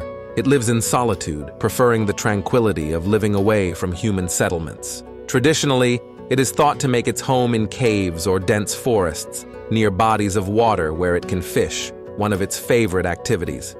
Although its appearance may be scary, the wolver is known to be friendly and gentle. It is known for its benevolent attitude towards humans. Unlike other mythological creatures that are often hostile or malevolent, the wolver helps lost people, guiding them out of the woods or onto safe paths. There are stories in which the wolver leaves fish for poor families or those in need. This creature of Scottish mythology does not seek interaction with humans, but neither does it actively avoid it. It keeps to itself and avoids being seen. It is not aggressive unless provoked or threatened, in which case it will defend its territory or its life. Number 11. Banshee. The banshee is a spectral woman, a harbinger of death and a messenger from beyond. Some legends say she is an old and disheveled woman, dressed in rags and with disheveled hair, showing decay and sadness. In others, she appears as a young woman of unparalleled beauty, with a pale face and long silver or black hair, wearing a white or gray dress. A key aspect of the banshee is its cry or wail. Their wailing is not only a sad sound, but has the power to break the heart of the listener, filling them with fear and sadness. This cry is said to be an announcement of the impending death of a member of the hearer's family, especially families of ancient and noble lineage. The banshee does not cause death, but rather mourns in anticipation of it. The banshee is a solitary creature, appearing at crossroads, near rivers, in ancient forests, or haunting the homes of those whose death is near. Some legends tell of the banshee's ability to transform into a variety of animal forms, such as a raven, a badger, or a hare, all animals associated with witchcraft and the supernatural in Celtic mythology. In some versions of the legend, the banshee may be specific to certain families, following the family lineage through generations. Number 12. Drougr. Draugs are small beings, similar in appearance to the trolls or elves of other European traditions. They are typically short in stature, with stocky, robust bodies, but they usually have somewhat grotesque or disproportionate features, such as large heads, broad noses, and big eyes. Their skin is pale or earthy in tone, showing their nocturnal nature. Draugs are elusive. They prefer darkness and are most active at night, especially at times such as dusk or before dawn. During the day, they hide in their underground homes. They are also known for their love of music and dancing. They organize parties and dances at night, accompanied by enchanting music. Some stories tell that Draugs can cast spells on humans or kidnap them to join their parties. Draugs have a mixed reputation. Although not malevolent, they are associated with mischief and mischievous behavior. They may be responsible for petty theft from farms or homes, taking objects that appeal to them, or causing disorder. But they are rarely considered dangerous or truly malicious. They also have the ability to shapeshift or become invisible. This allows them to move undetected among humans and get into mischief undetected.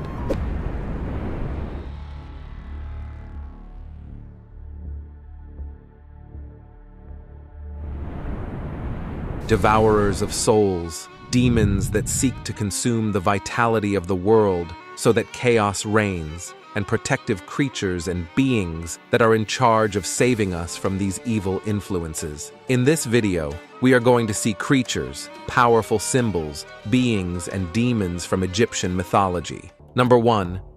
Abtu and Anet. Abtu and Anet are the protectors of Ra against the forces of chaos that threaten the cosmic order and the daily cycle of renewal of the sun. According to ancient Egyptian texts, such as the sarcophagus texts and the Book of the Dead, Abtu and Anet were much more than just sea creatures. They were seen as the supreme guardians during the pharaoh's travels along the Nile and, more importantly, during his journey through the Duat, the realm of the dead.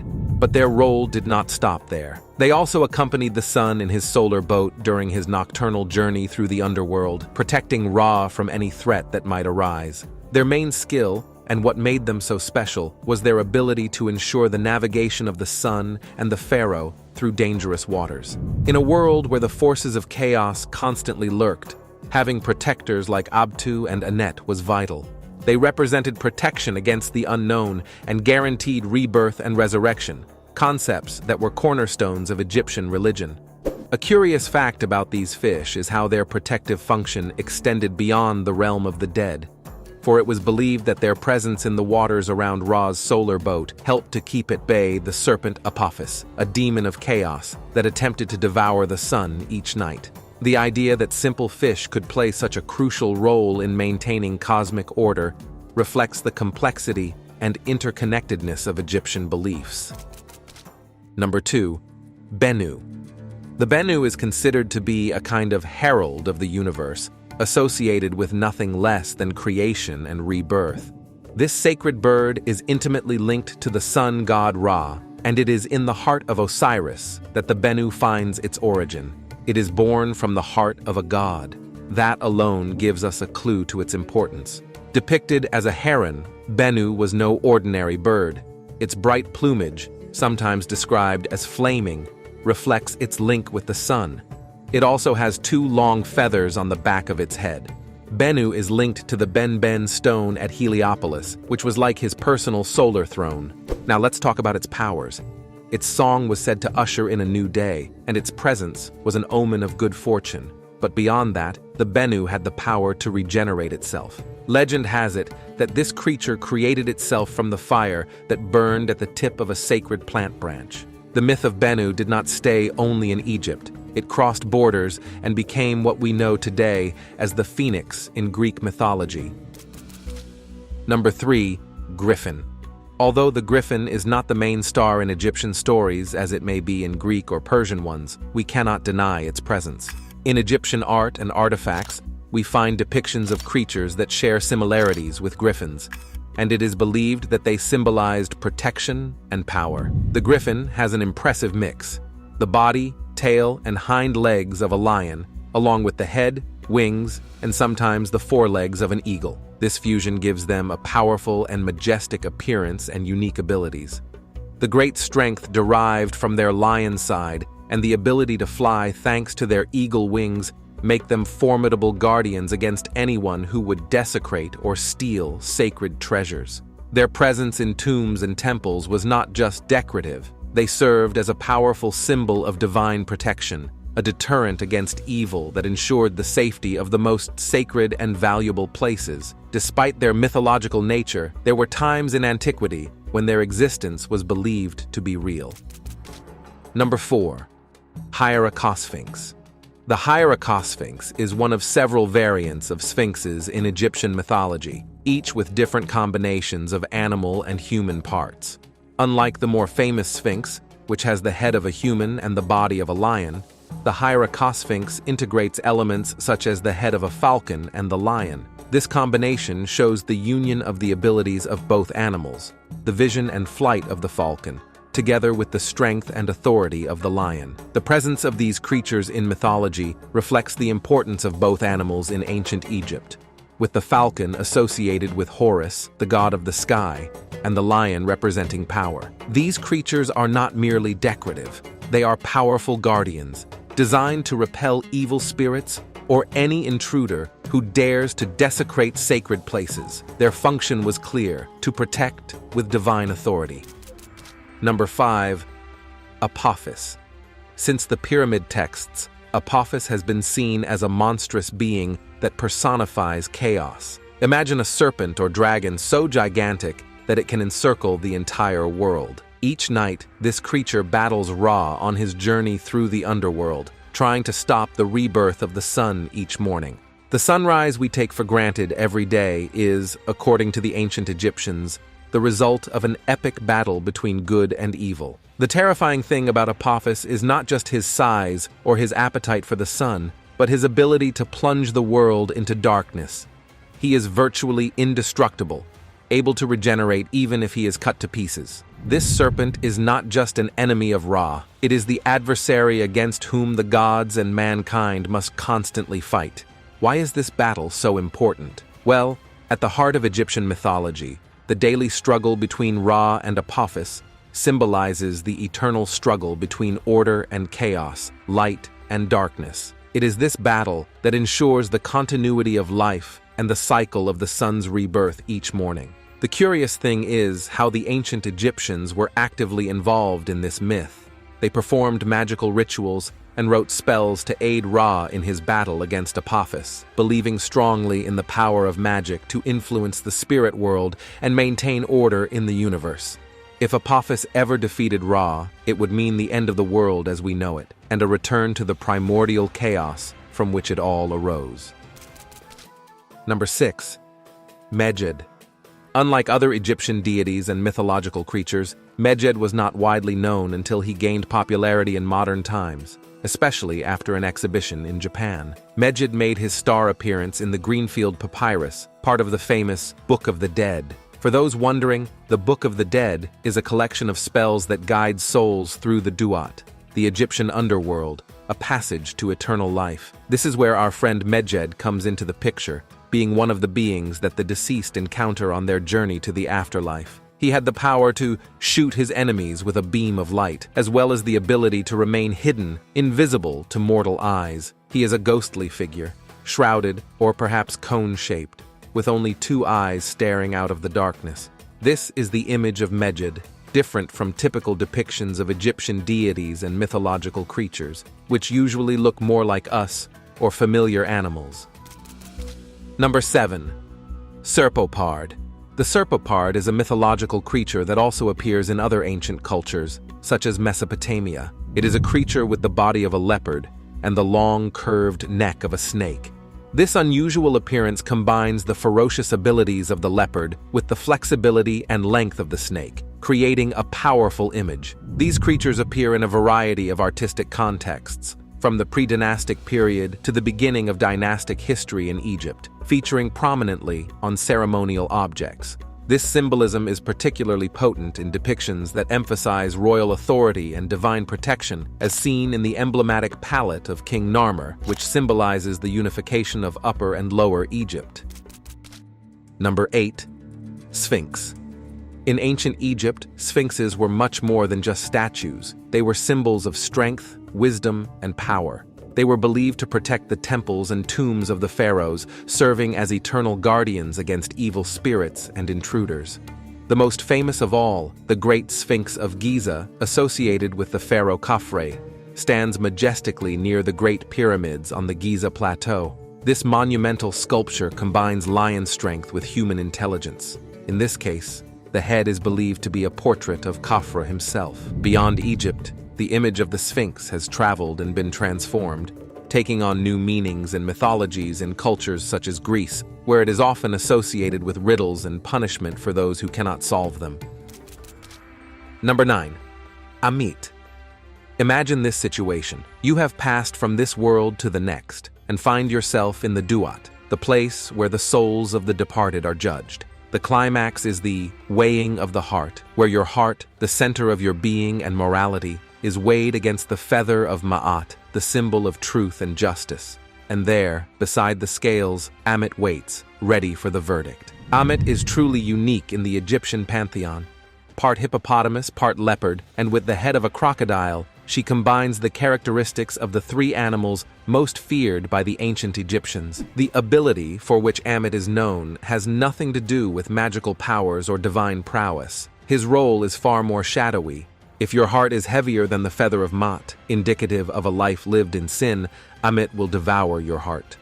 This act marks the ultimate end of your journey. Without a heart, the soul cannot continue on to Aru, paradise, and is condemned to non-existence. Interestingly, despite her pivotal role in the Egyptian afterlife, Ammit was neither worshipped nor had temples in her honor. Rather, she was a figure of warning, a constant reminder of the importance of living a righteous life in harmony with Ma'at to avoid a fatal fate in her jaws. Ammit's presence at the judgment of the afterlife struck fear into the hearts of the living and the dead alike. Number 10. Uraeus. The Uraeus is one of the most powerful symbols in ancient Egyptian mythology, representing sovereignty, divinity, and protection. It has its roots in snake worship, dating back to the earliest times of pharaonic Egypt. Imagine an upright cobra, ready to attack anyone who dares to threaten the ruler or the nation. That is the Uraeus, a guardian linked to various Egyptian deities, such as Wajet, the cobra goddess of Lower Egypt. In time, the Uraeus also became associated with powerful goddesses such as Isis and Hathor. Uraeus became a common sight protruding from the foreheads of pharaohs' crowns or from their diadems and headdresses. It symbolized constant vigilance and readiness to defend the ruler or the country against any threat. Its protective power was impressive. It was believed that it could spit fire at enemies, defending the pharaoh and Egypt with a divine fury. But the Uraeus was not reserved exclusively for royalty. It was also found in amulets and personal items, extending its magical protection to the common people, shielding them from evil and danger. Number 11. Ba. The Ba is part of the human soul. It plays a crucial role in the afterlife, according to ancient Egyptian beliefs. Ba is one of several components that, according to the Egyptians, formed a person. Along with the Ka, the Ach, the name, the shadow, the heart, and of course the physical body, the Ba is essential to understanding how the ancient Egyptians viewed the afterlife. While the Ka is something of a spiritual double representing vitality, the Ba is presented to us in the form of a bird with a human head, symbolizing the personality and mobility of the soul after death. This bird form allowed the Ba to move freely, between the world of the living and the world of the dead. One of the beliefs about the ba is that it could leave the grave at will, connecting heaven and earth. This mobility was crucial to the well-being of the deceased in the afterlife, as it allowed the ba to interact with the world of the living during the day and return to the tomb or body at night. Imagine the importance of this. The ba could visit loved ones, participate in the earthly world, and then return to rest with the body of the deceased. To ensure that the ba could function properly and survive in the afterlife, it was vital that it could be reunited with the body of the deceased or its representative statue. This is where mummification and tombs came into play, serving as a home for the ka and ba that ensured a comfortable existence after death. In funerary art, especially in tomb paintings and texts such as the Book of the Dead, the ba is often shown flying around the tomb or over the mummified body, crossing the threshold between life and death. What the ancient Egyptians really feared was the possibility that the ba might not be able to reunite with the ka, endangering eternal life. The destruction of the body or the tomb, or the lack of offerings, could prevent this meeting, leading to the annihilation of the soul.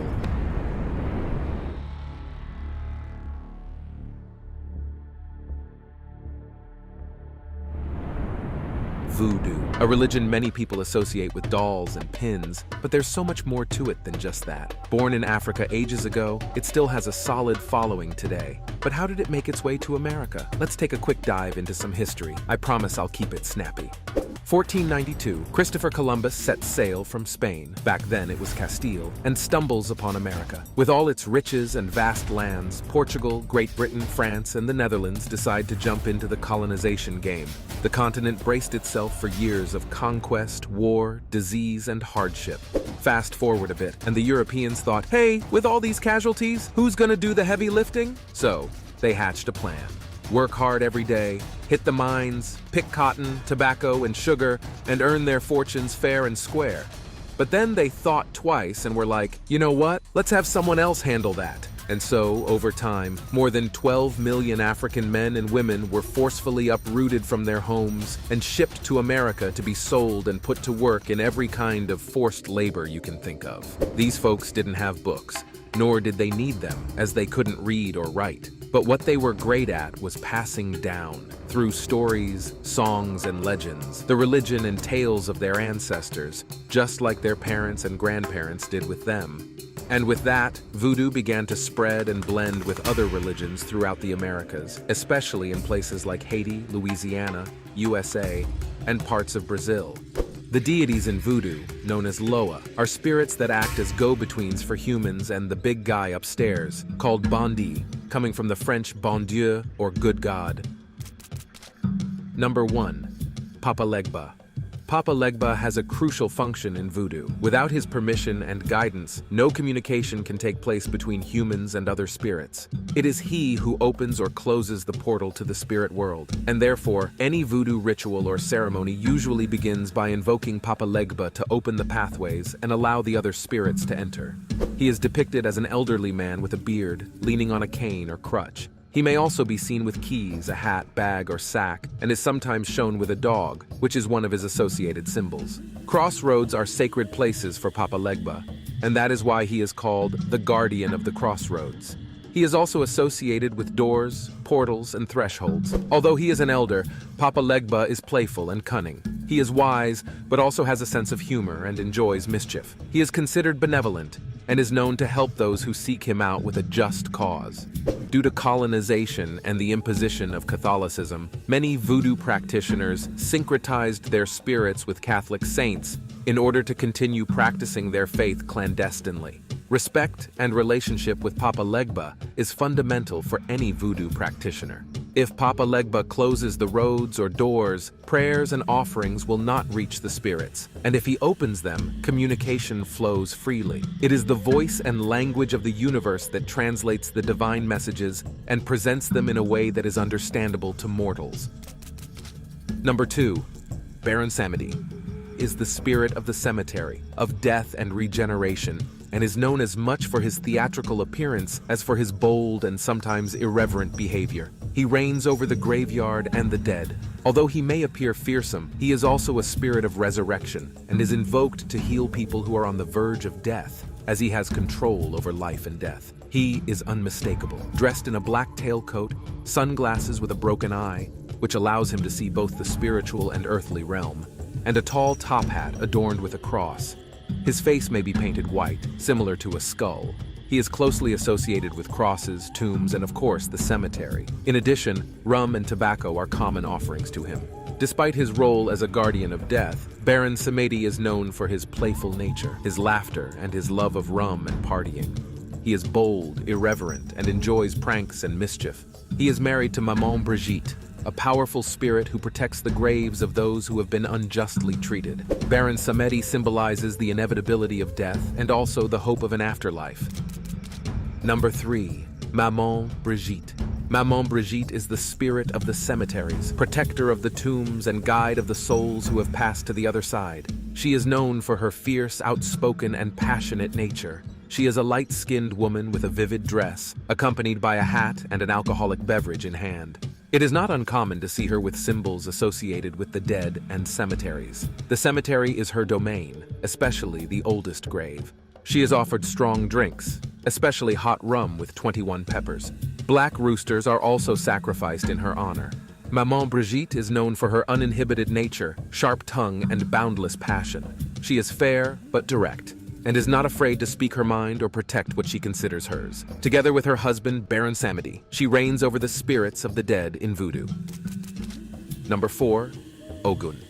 This spirit, venerated in voodoo as well as in other Afro-Caribbean and African religions, is the archetype of the warrior and the blacksmith, forging paths and defending his own with bravery. Ogun is the spirit of war, iron, politics, and technology. He is also seen as a leader and strategist, being invoked both for victory in battle and for conflict resolution. He is often depicted as a muscular warrior clad in armor and wielding a machete or sword. Iron and fire are central elements in his symbolism. The machete, anvil, and iron are emblematic for Ogun. The offerings he cherishes include rum, spicy foods, and objects made of metal, especially iron. Ogun is known for his bravery, fiery temperament, and strong sense of justice. He is protective by nature but can also be aggressive and combative when provoked. Ogun introduced the art of blacksmithing to mankind, giving people the ability to use iron to create tools and weapons. Before continuing, remember that this video has come out thanks to your comments. If you want a part 2 or a specific video talking about Santeria, Brazilian Macumba, or beliefs of this type, write me in the comments. If this video reaches 500 comments, I will take the video out. Number 5. Damballa. As one of the most ancient and primordial spirits, Damballa is the spirit of creation, life, and serenity. It represents the connection between heaven and earth and is considered one of the first and most important spirits or loa in voodoo cosmogony. It is a large snake, associated with the figure of the rainbow. Its undulating movements symbolize the cycles of life, creation, and renewal. The white egg is a sacred symbol for Damballa, representing purity and the promise of life. Offerings to it are usually clear and pure, such as clear water, milk, or white foods like rice. Unlike other more temperamental spirits, Damballa is known to be peaceful, wise, and protective. He is the embodiment of serenity and primordial peace. His companion and counterpart is Ayida Wedo, the rainbow serpent, who together with Damballa creates the balance of the universe. Although in some voodoo societies, she is his sister, and in others, Damballa himself in a different way. Damballa created the world, forming the rivers, mountains, and other features of the earth with his serpentine movements. He was also the one who brought water and fire to mankind. Number 6. Ayida Wedo. Ayida Wedo is the spirit of rainbows and fertility. She is the embodiment of maternal love, the cycle of life and perpetual renewal. She is a rainbow serpent winding through the sky, or sometimes as a beautiful woman adorned with bright colors. The rainbow is its main symbol, and it is offered brightly colored objects or food. Water, especially fresh water, is sacred to her, as are white offerings, symbolizing purity. Ayida Wedo is known for her kind, loving, and protective character. She enraptures with her serenity and peace, and cares deeply for all living beings. It is said that Ayida Wedo and Damballa work together in harmony to maintain the balance of the world. When it rains and a rainbow appears in the sky, it is believed to be Aida Wedo uniting with Damballa, recalling the union between heaven and earth. Number 7. Simbi. The Simbi are a group of spirits associated with fresh water, particularly rivers and springs. They are also masters of magic, sorcery, and occult secrets. They are represented near water or as semi-aquatic beings. On some occasions, they may appear as serpents, reflecting their elusive and changeable nature. Water-related items, such as chalices, shells, and river stones, are commonly associated with the Simbi. Offerings are made to them of things reminiscent of their domain, such as clear water, magical herbs, and spirits. They're known for their cunning and skill in magic, and are also spirits of word and covenant, mediators between the known and the unknown, and, therefore, can be beneficial or very difficult to deal with. Number 8. Marinette. Marinette is a spirit associated with death, freedom, and fierce resistance, known for her wild and fearsome character. She is closely linked with the darkest and most powerful aspects of voodoo. She is depicted as a skeletal figure, sometimes with the features of wild animals such as the leopard or owl, animals that embody her feral and nocturnal nature. Sacrifices to Marinette are often intense, given her affinity with death. Black roosters, chili peppers, and rum are typical of her rituals. It is essential to approach her with deep respect and caution. She is considered a protector of the oppressed and a champion of freedom, but she is also feared for her anger. Number 9.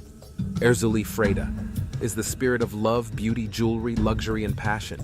She embodies the romantic ideal and is invoked for matters of the heart and love desires. She represents the most intense emotions, and her essence is as complex as the human heart itself. A woman of dazzling beauty, visualized with tears in her eyes due to the countless love disappointments she has suffered. She is known for being dressed in fine clothes, multiple jewels, and always surrounded by hearts and mirrors. She is offered high-quality perfumes, sparkling jewelry, pink and white sweets, and pink champagne. Roses, especially pink roses, are also closely associated with her. Erzuli Freda is known to be emotional and volatile, as passionate in her happiness as in her pain. She is unique in her mastery over love and passion. It is said that no man can completely satisfy her because of her insatiable desires. Her tears are a reminder of the pains and pleasures of love, as ephemeral and changeable as the wind itself. Number 10. Agwe. Agwe is the spirit of the sea, patron of fishermen, sailors, and all those who depend on the ocean for their livelihood. He is seen as a protector, but also as a spirit who knows the secrets and treasures of the deep blue. He is depicted as a handsome man dressed in a naval uniform, adorned with medals and decorations. He may appear together with sea creatures or ships. Sea-related items, such as miniature ships, shells, and nets, are symbols linked to Agwe. Offerings of champagne, rum, and seafood are made to him, especially during ceremonies in which they are thrown into the ocean as tribute. Stories are told of lost sailors who were saved by Agwe, or of treasures discovered at the bottom of the sea, thanks to her blessing. It is a generous spirit, but it also demands respect for its dominion.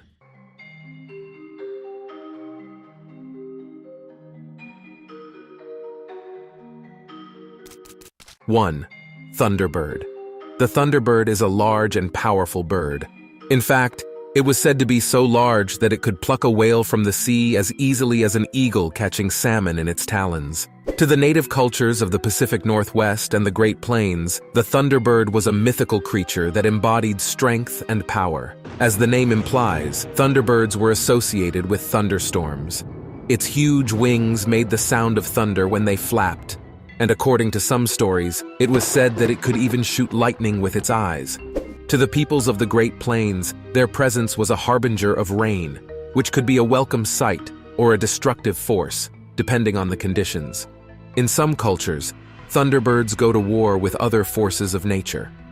For the Arapaho, Thunderbird is the bird of summer who challenges White Owl Woman, the bird of winter, to see who has the greater powers. The Thunderbird represented the power of nature and the force of storms, but for the most part it was not a fearsome or malevolent creature. This mythical creature was revered as sacred. The tribes of the Pacific Northwest crowned their totem poles with carved images of thunderbirds. 2. Yenaldlushi. The Navajo have myths and stories about a terrifying creature known as a skinwalker, or Yenaldlushi. Skinwalker is a mythical entity that has the ability to transform into any animal or human it desires. Many of the legends claim that Skinwalker can only shapeshift if he uses the skin of the creature he wants to copy, but there are other stories that claim that they can also use human hair or nail clippings to shapeshift. Since the Navajo people believe that skinwalkers require animal pelts to make their transformation, it is considered taboo to have wolf, bear, and puma pelts in their culture, making it difficult for skinwalkers to steal skins and transform into these ferocious animals. The only skins the Navajo wear are sheep and deer skins. It's not nearly as scary for Skinwalker to turn into a sheep as it is to turn into a bear in his culture. The stories surrounding Yenaldlushi are pretty twisted. They're always up to wicked mischief and breaking Navajo taboos. They practice cannibalism, sitting in circles and eating piles or baskets full of human flesh. Traditionally, the intent of skinwalkers appears to be to harm humans. These creatures are fast and agile. Their agility and ability to shapeshift make them impossible to capture. They leave no traces, so they cannot be traced. According to Navajo stories, the only way to kill them is to dip a bullet into white ash and shoot the creature with it. 3. The Wendigo. In northern Algonquian traditions, the Wendigo was the spirit of winter, which could transform a man or woman into a cannibal with a heart of ice. The Wendigo, or Wendigo, Wetiko, and other names, a mythical creature of various Algonquian tribes, and the Wet'suwet'en, a similar legend of the Athabascan tribes of northwestern Canada, were magical creatures with a taste for human flesh. The Wendigo and the Wet'suwet'en can best be compared to today's modern zombies. They are described as ghostly emaciated, with gray skin, sunken eyes, and a shuffling gait. They reek of death and look like walking corpses. The Wet'suwet'en differs slightly from the Wendigo in that, according to Athabascan stories, the creature formed from glacial ice and came to life. His heart is frozen and therefore numb. The Wendigo, on the other hand, was once a human who was turned into a beast through cannibalism. If you read enough of it, over years you become this less than human thing. You're always hungry.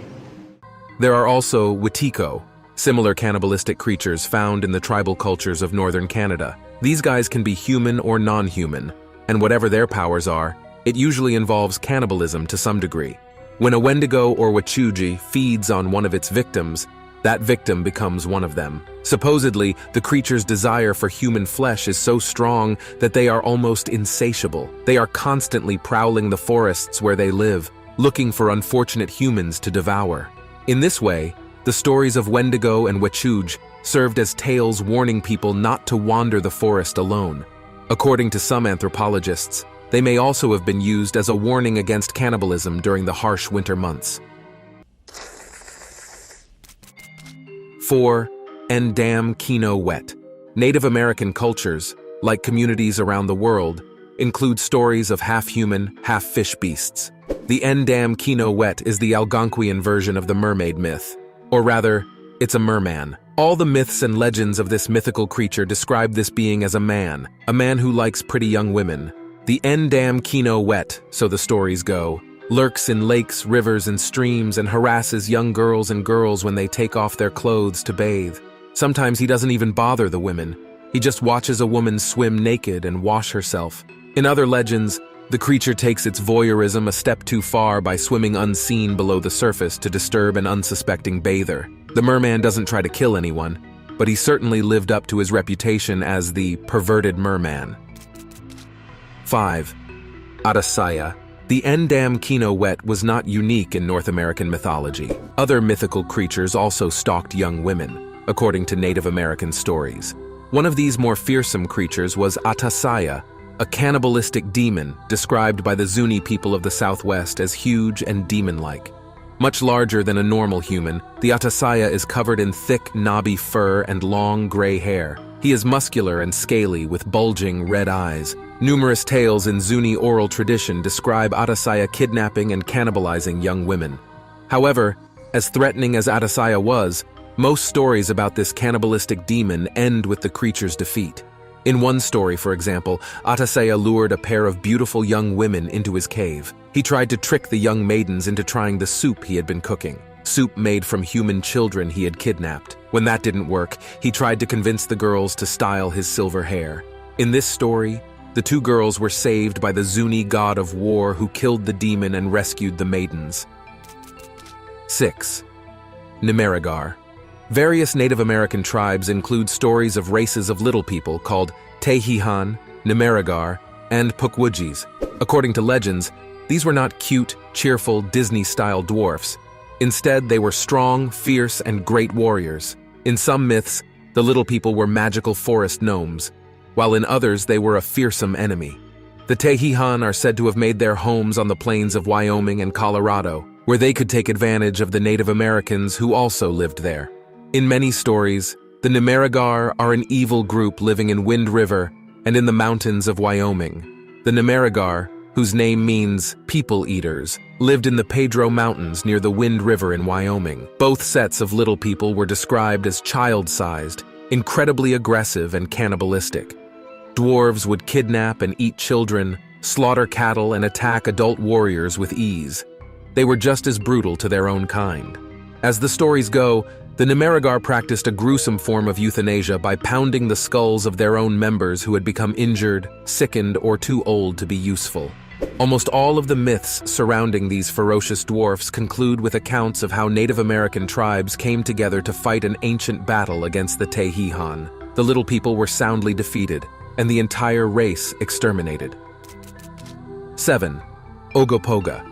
The Loch Ness Monster gets all the attention, but according to Native American myths and folklore, there are also rare and unidentified sea serpents that live in some of North America's largest lakes.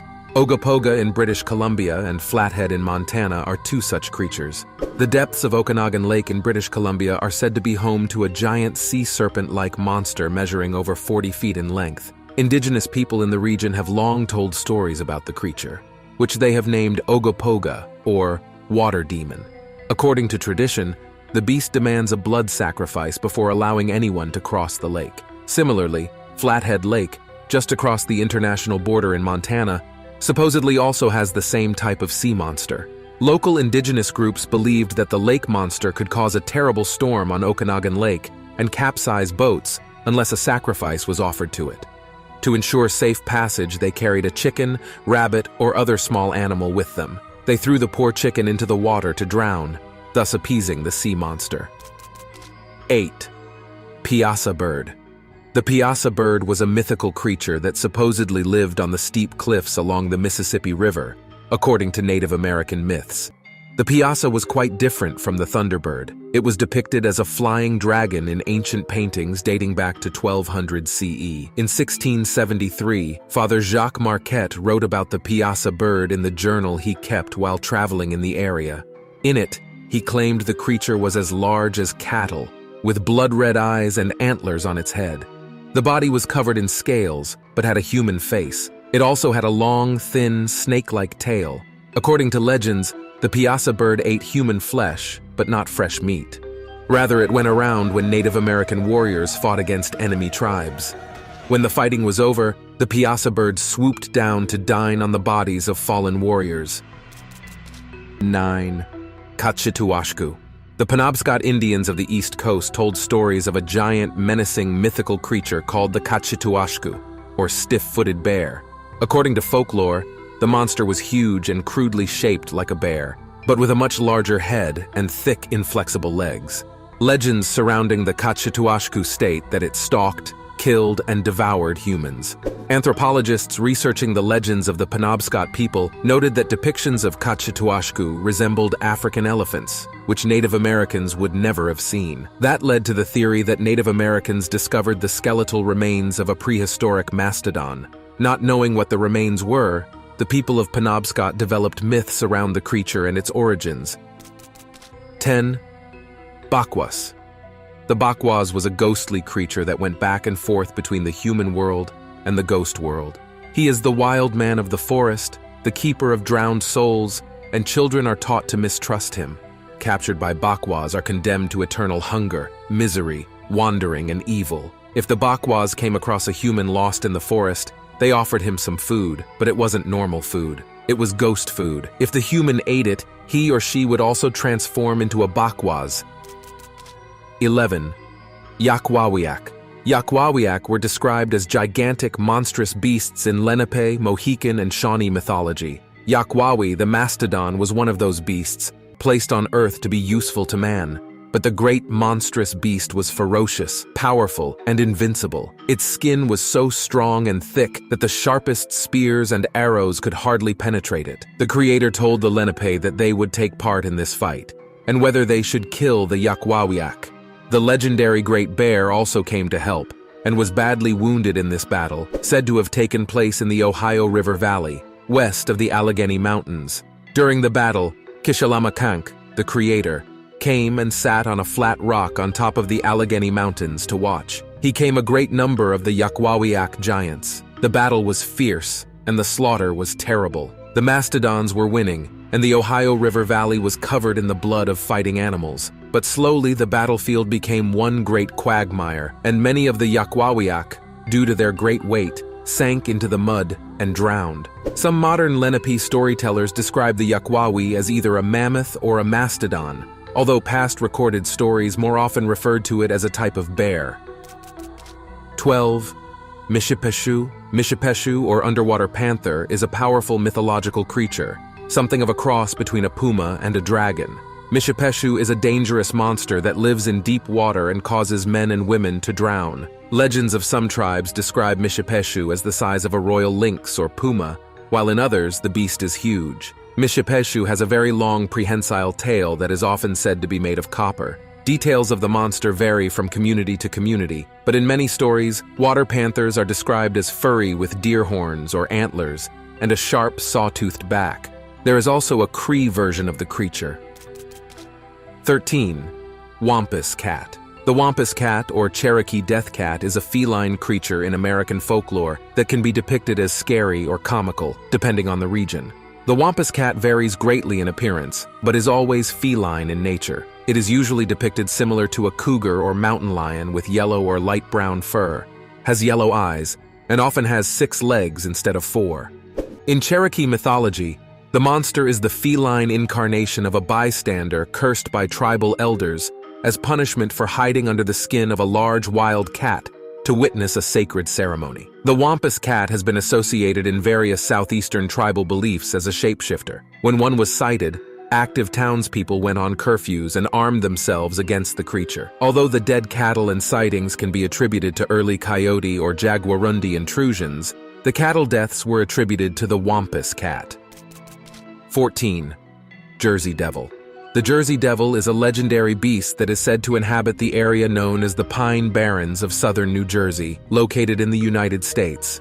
He is commonly seen as a kangaroo-like creature with goat-headed horns, leathery wings that resemble those of a bat, small arms with clawed hands, and cloven hooves, along with a forked tail. Strictly speaking, it is not clear if the Jersey Devil falls into the category of mythological creatures or modern urban legends. While there are many recounted origins for the Jersey Devil, the earliest legends can be traced back to Native American folklore. The Lenni Lenape tribes referred to the area around Barren Pines as Popuasing, meaning place of the dragon. Swedish explorers later called it Drake Matar, Drake translating to dragon and Matar meaning arm of the sea.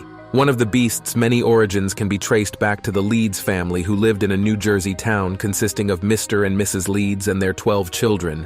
Mrs. Leeds became pregnant with her 13th, and many believe that she was cursed to give birth to a demon. According to the popular version of the legend, the newborn baby was malformed and hideous, killing the rest of the family and then escaping into the woods.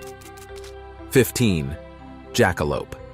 The jackalope is a mythical animal hybrid from North American folklore. The animals are described as a jackrabbit with antelope horns, or, more commonly, deer antlers. The legends of the horned rabbits go back to the Huichol myth, where they were described as mysterious creatures that gave the deer their horns. The creation of the jackalope is attributed to Douglas Herrick, Wyoming. It is believed that after returning from a successful rabbit hunt, he went into a taxidermy shop and placed the carcasses next to a pair of antlers, giving him the idea of creating a fake rabbit head out of deer antlers, which sold for $10.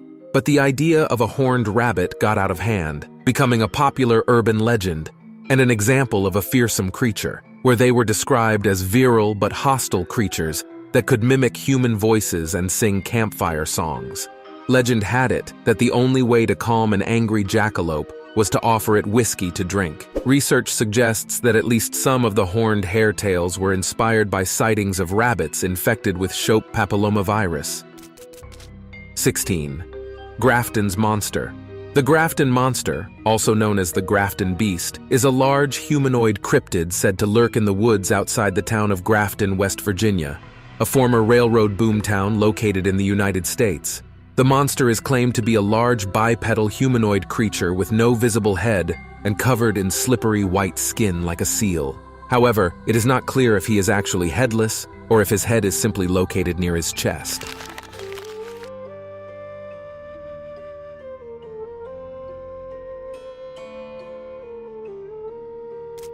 Number 1. Typhon. Typhon was known as the father of all monsters. He was born from Gaia, Earth, and Tartarus, the depths of hell. He was said to have been the fiercest creature to ever roam the earth. Typhon was huge. It was said that when he stood up, his head brushed against the stars. The lower half of his body consisted of 2 coiled viper tails that constantly hissed. Instead of fingers, several dragon heads emerged from his hands. It was said that he had wings that, when extended, could block out the sun. Fire flashed in his eyes, striking fear into the heart of any living creature, even mighty Olympians. Typhon was so powerful that the only conceivable opponent to challenge him was Zeus himself. While the other Olympians ran in fear, Zeus stood his ground against the monstrous being. A great battle between Typhon and Zeus ensued, causing countless earthquakes and tsunamis. The war between Typhon and Zeus was so powerful that it threatened to split the planet in 2. Zeus would triumph over Typhon. By shooting 100 well-aimed bolts at the monster's head, Typhon was hurled into the depths of Tartarus, where he was sealed forever. However, this monster's anger could not be contained. While he was trapped underground, he would occasionally experience fits of rage. His fury would manifest in the form of volcanic eruptions, and in this way, Typhon continues to terrorize humanity from his earthly prison. Number 2. Echidna, the mother of monsters. Echidna was half a winged woman with glowing eyes and half a huge, scaly serpent. She had the face of a seductive woman and the body of a reptile. She was immortal, and she used to drag her victims into earth-shattered pits, where she liked to devour them alive. She lived in a cave, deep in the earth. In Greek mythology, Echidna gave birth to many famous monsters that we find in Greek myths.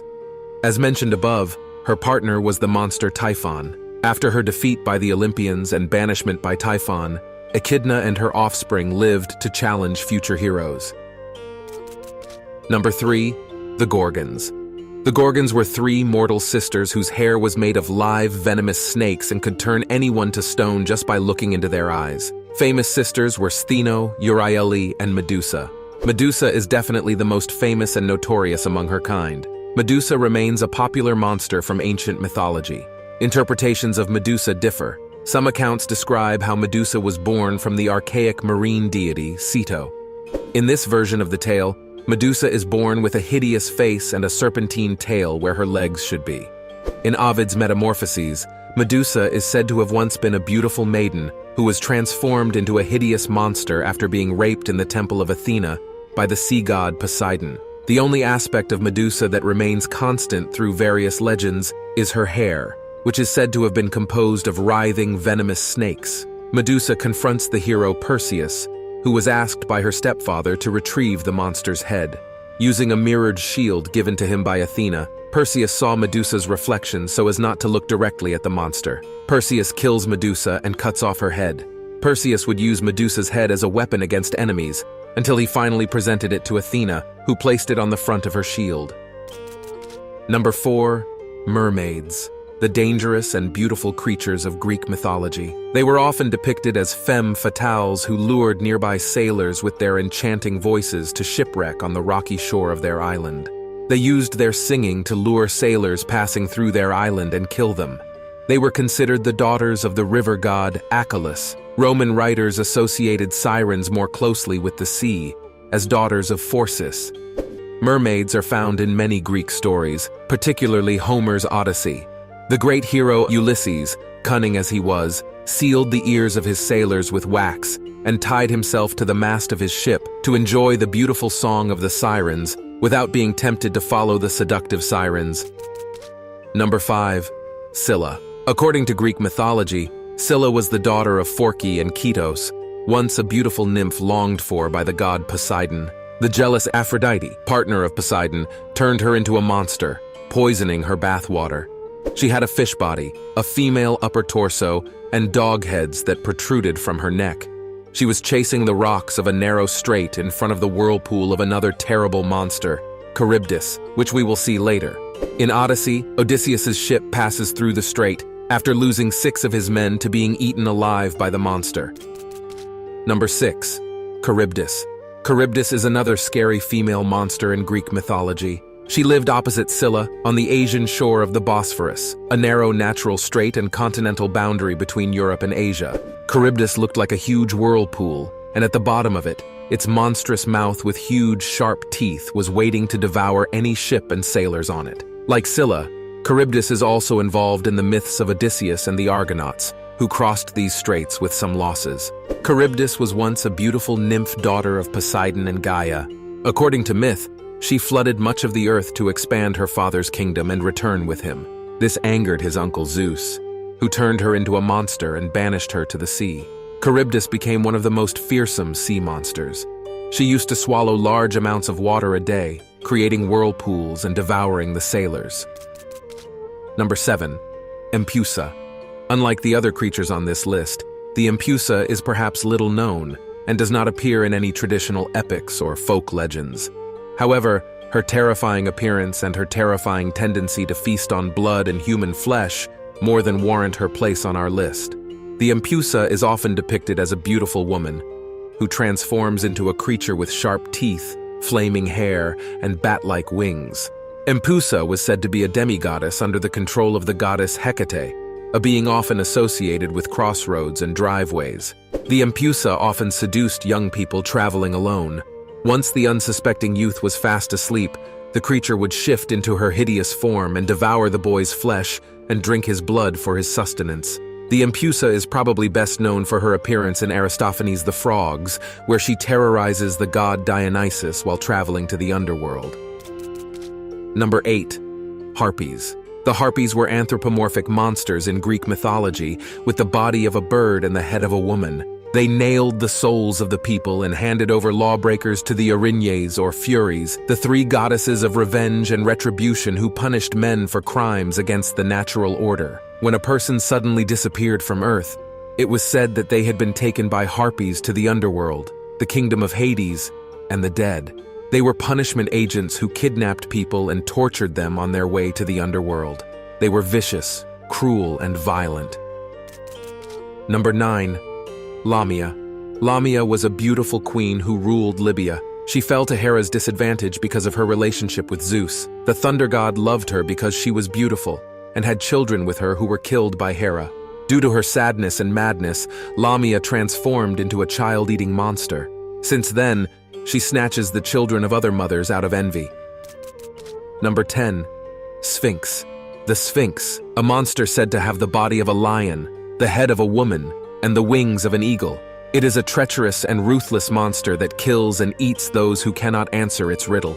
This Sphinx would stop passers-by in the Greek city of Thebes and ask them to answer her riddle, otherwise she would eat them. The Sphinx is perhaps best known for its role in the Oedipus legend. The story goes that while Oedipus was traveling on the road to Thebes, he was confronted by the mysterious creature. The Sphinx blocks Oedipus's path and confronts him with a riddle. Although the exact riddle is not mentioned in ancient Greek legend, the popular version of the story tells that the Sphinx poses the following riddle to the young traveler.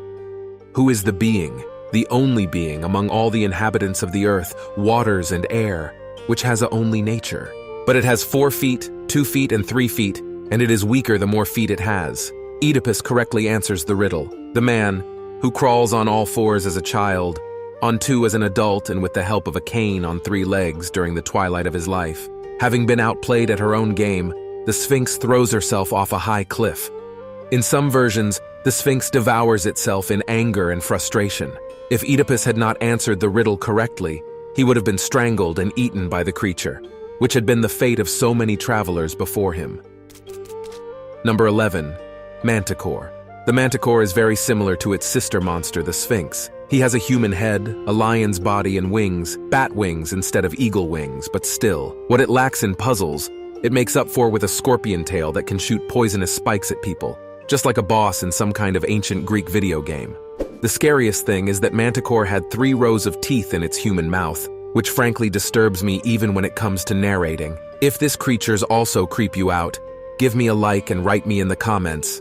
It's a great help to me. Number 12. Giants. The giants were beings of enormous size.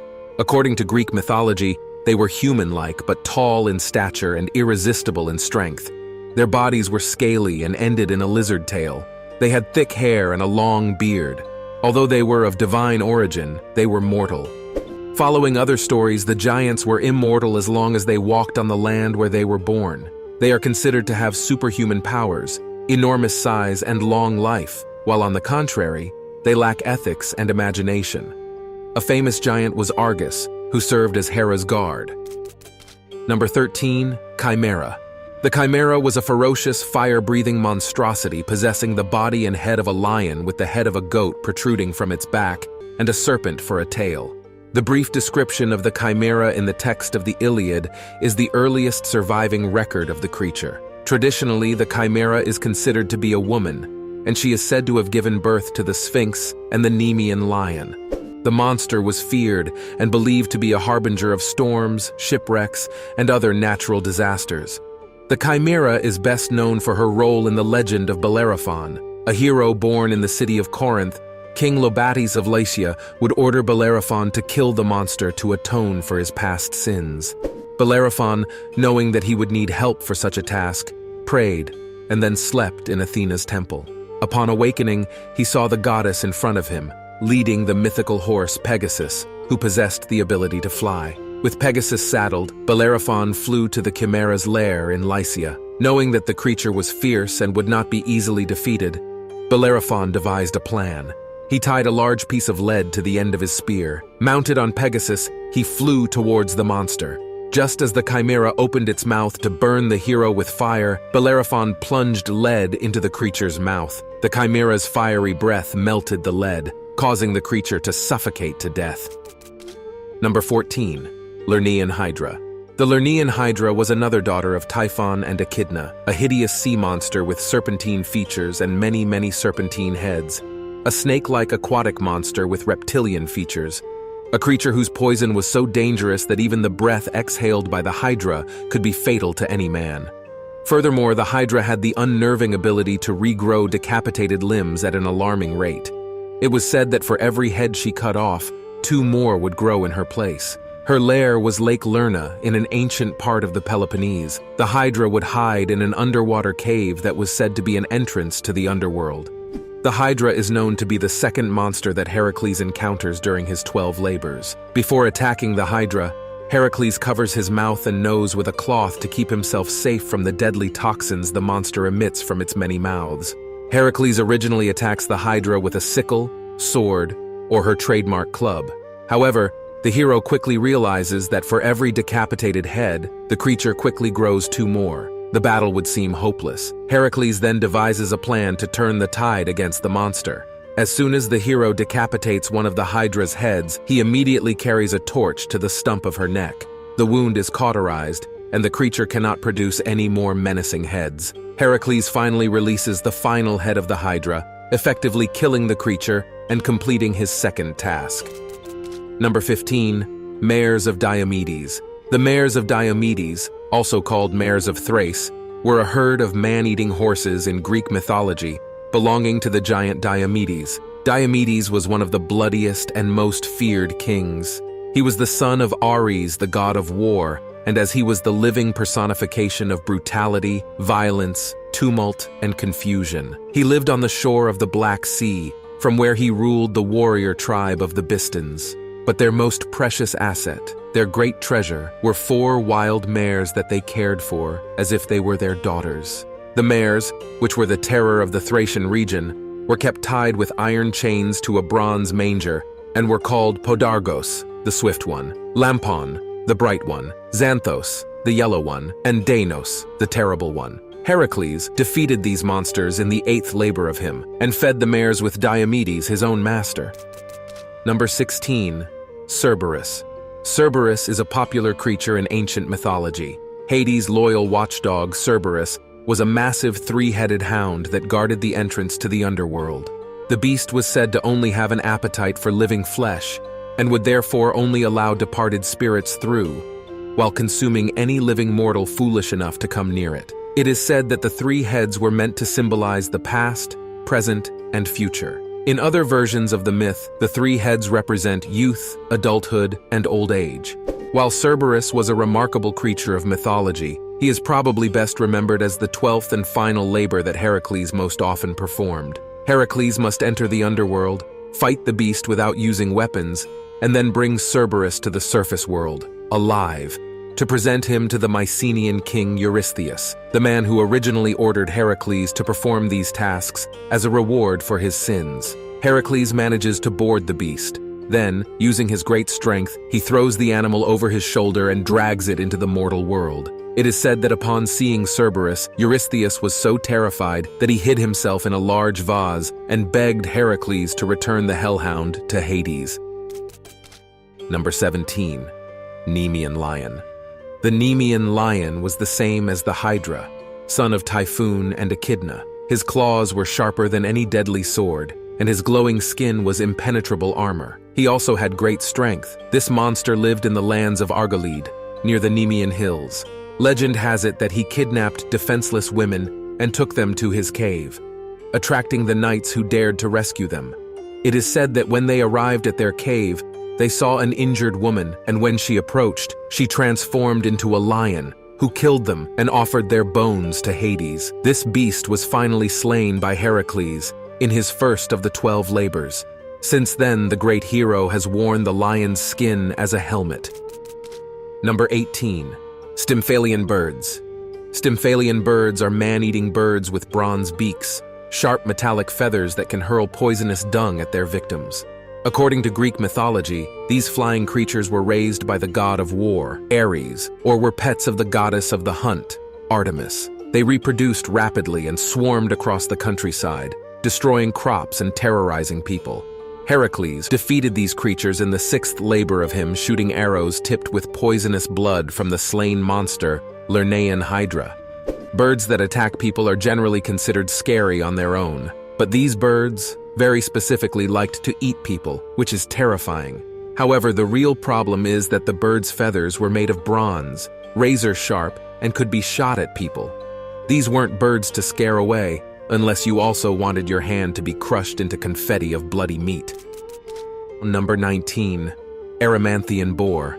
In Greek mythology, the Erymanthian boar was a mythical creature that took the form of a furry, untamed boar with great weight and foam-filled jaws. He would emerge from the thick, cypress-clad heights of Erymanthus to haunt the groves of Arcady and abuse the land of Sophis.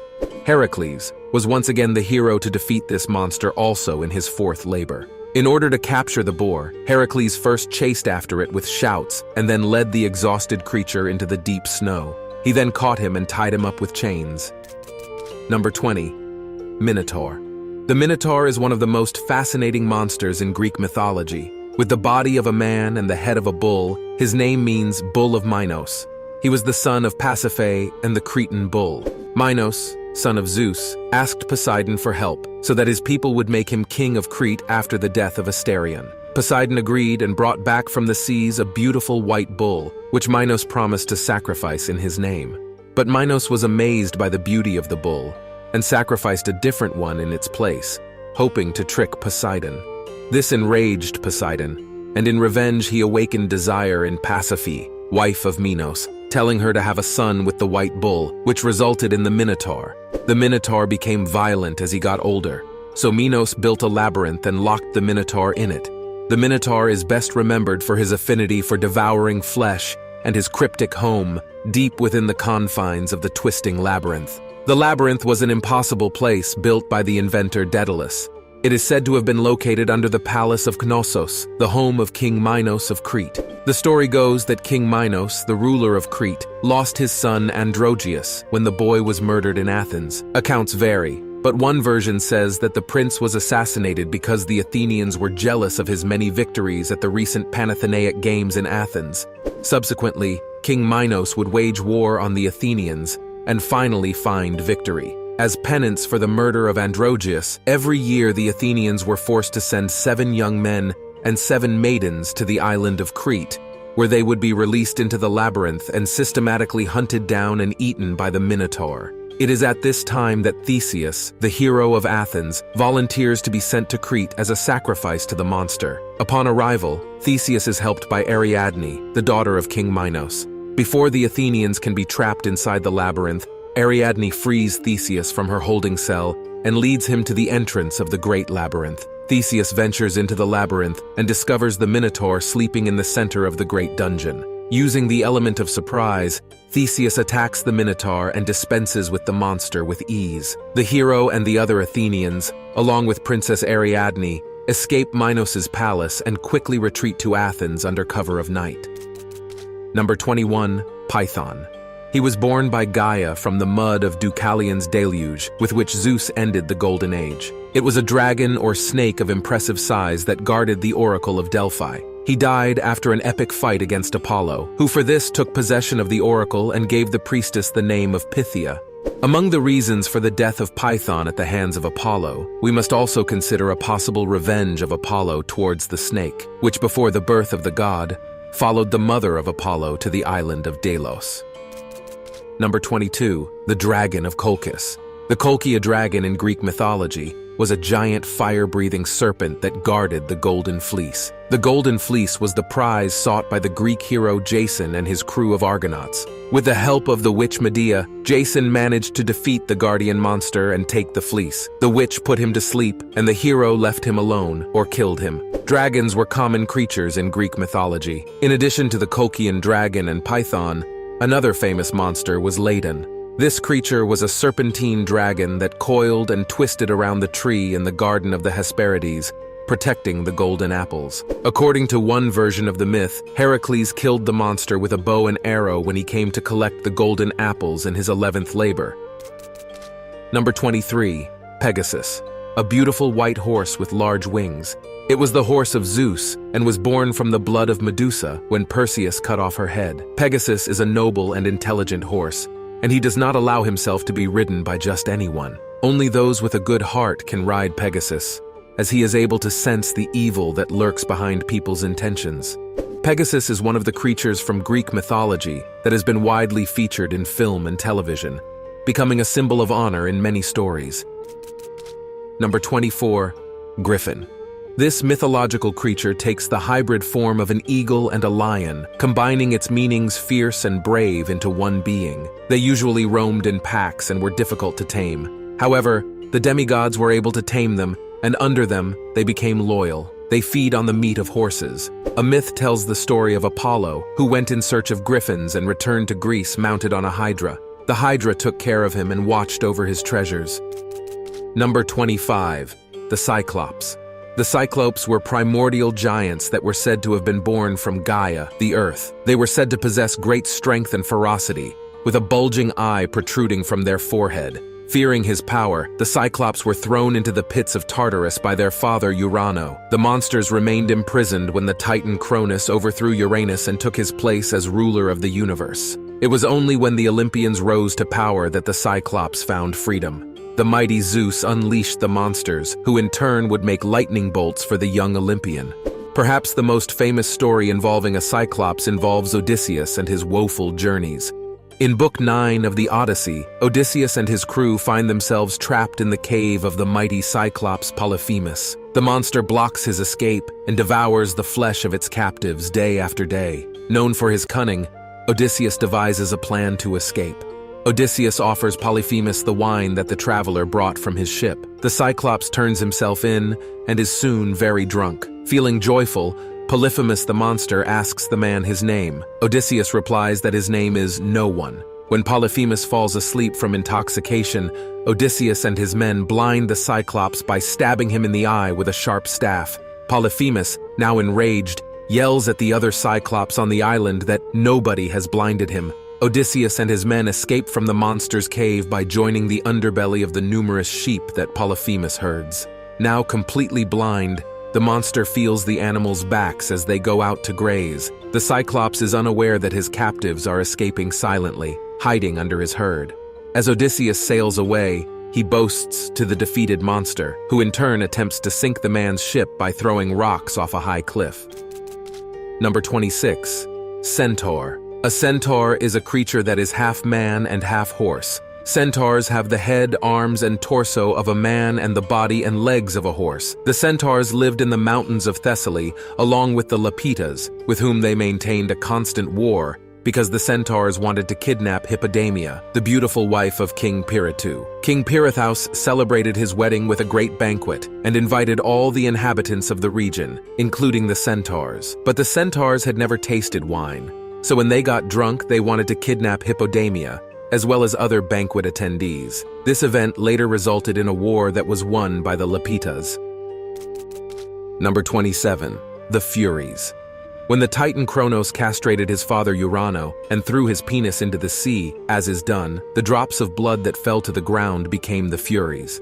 Having been born of blood from severed genitalia, it was reasonable to expect that the Furies were not in a good mood. They spent their time finding the people who had done wrong and tormenting them to a horrifying death, mainly by lashing them repeatedly with their flails. It's true that the Furies are more goddesses than monsters, but since many stories describe them as having the heads of dogs, snakes for hair, hind wings, and coal-black bodies, I was willing to make an exception.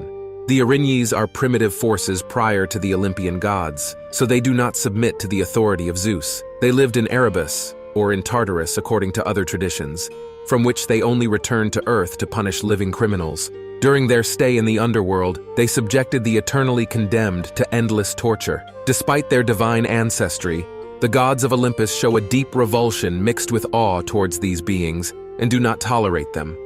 For their part, mortals fear them terribly and flee from them.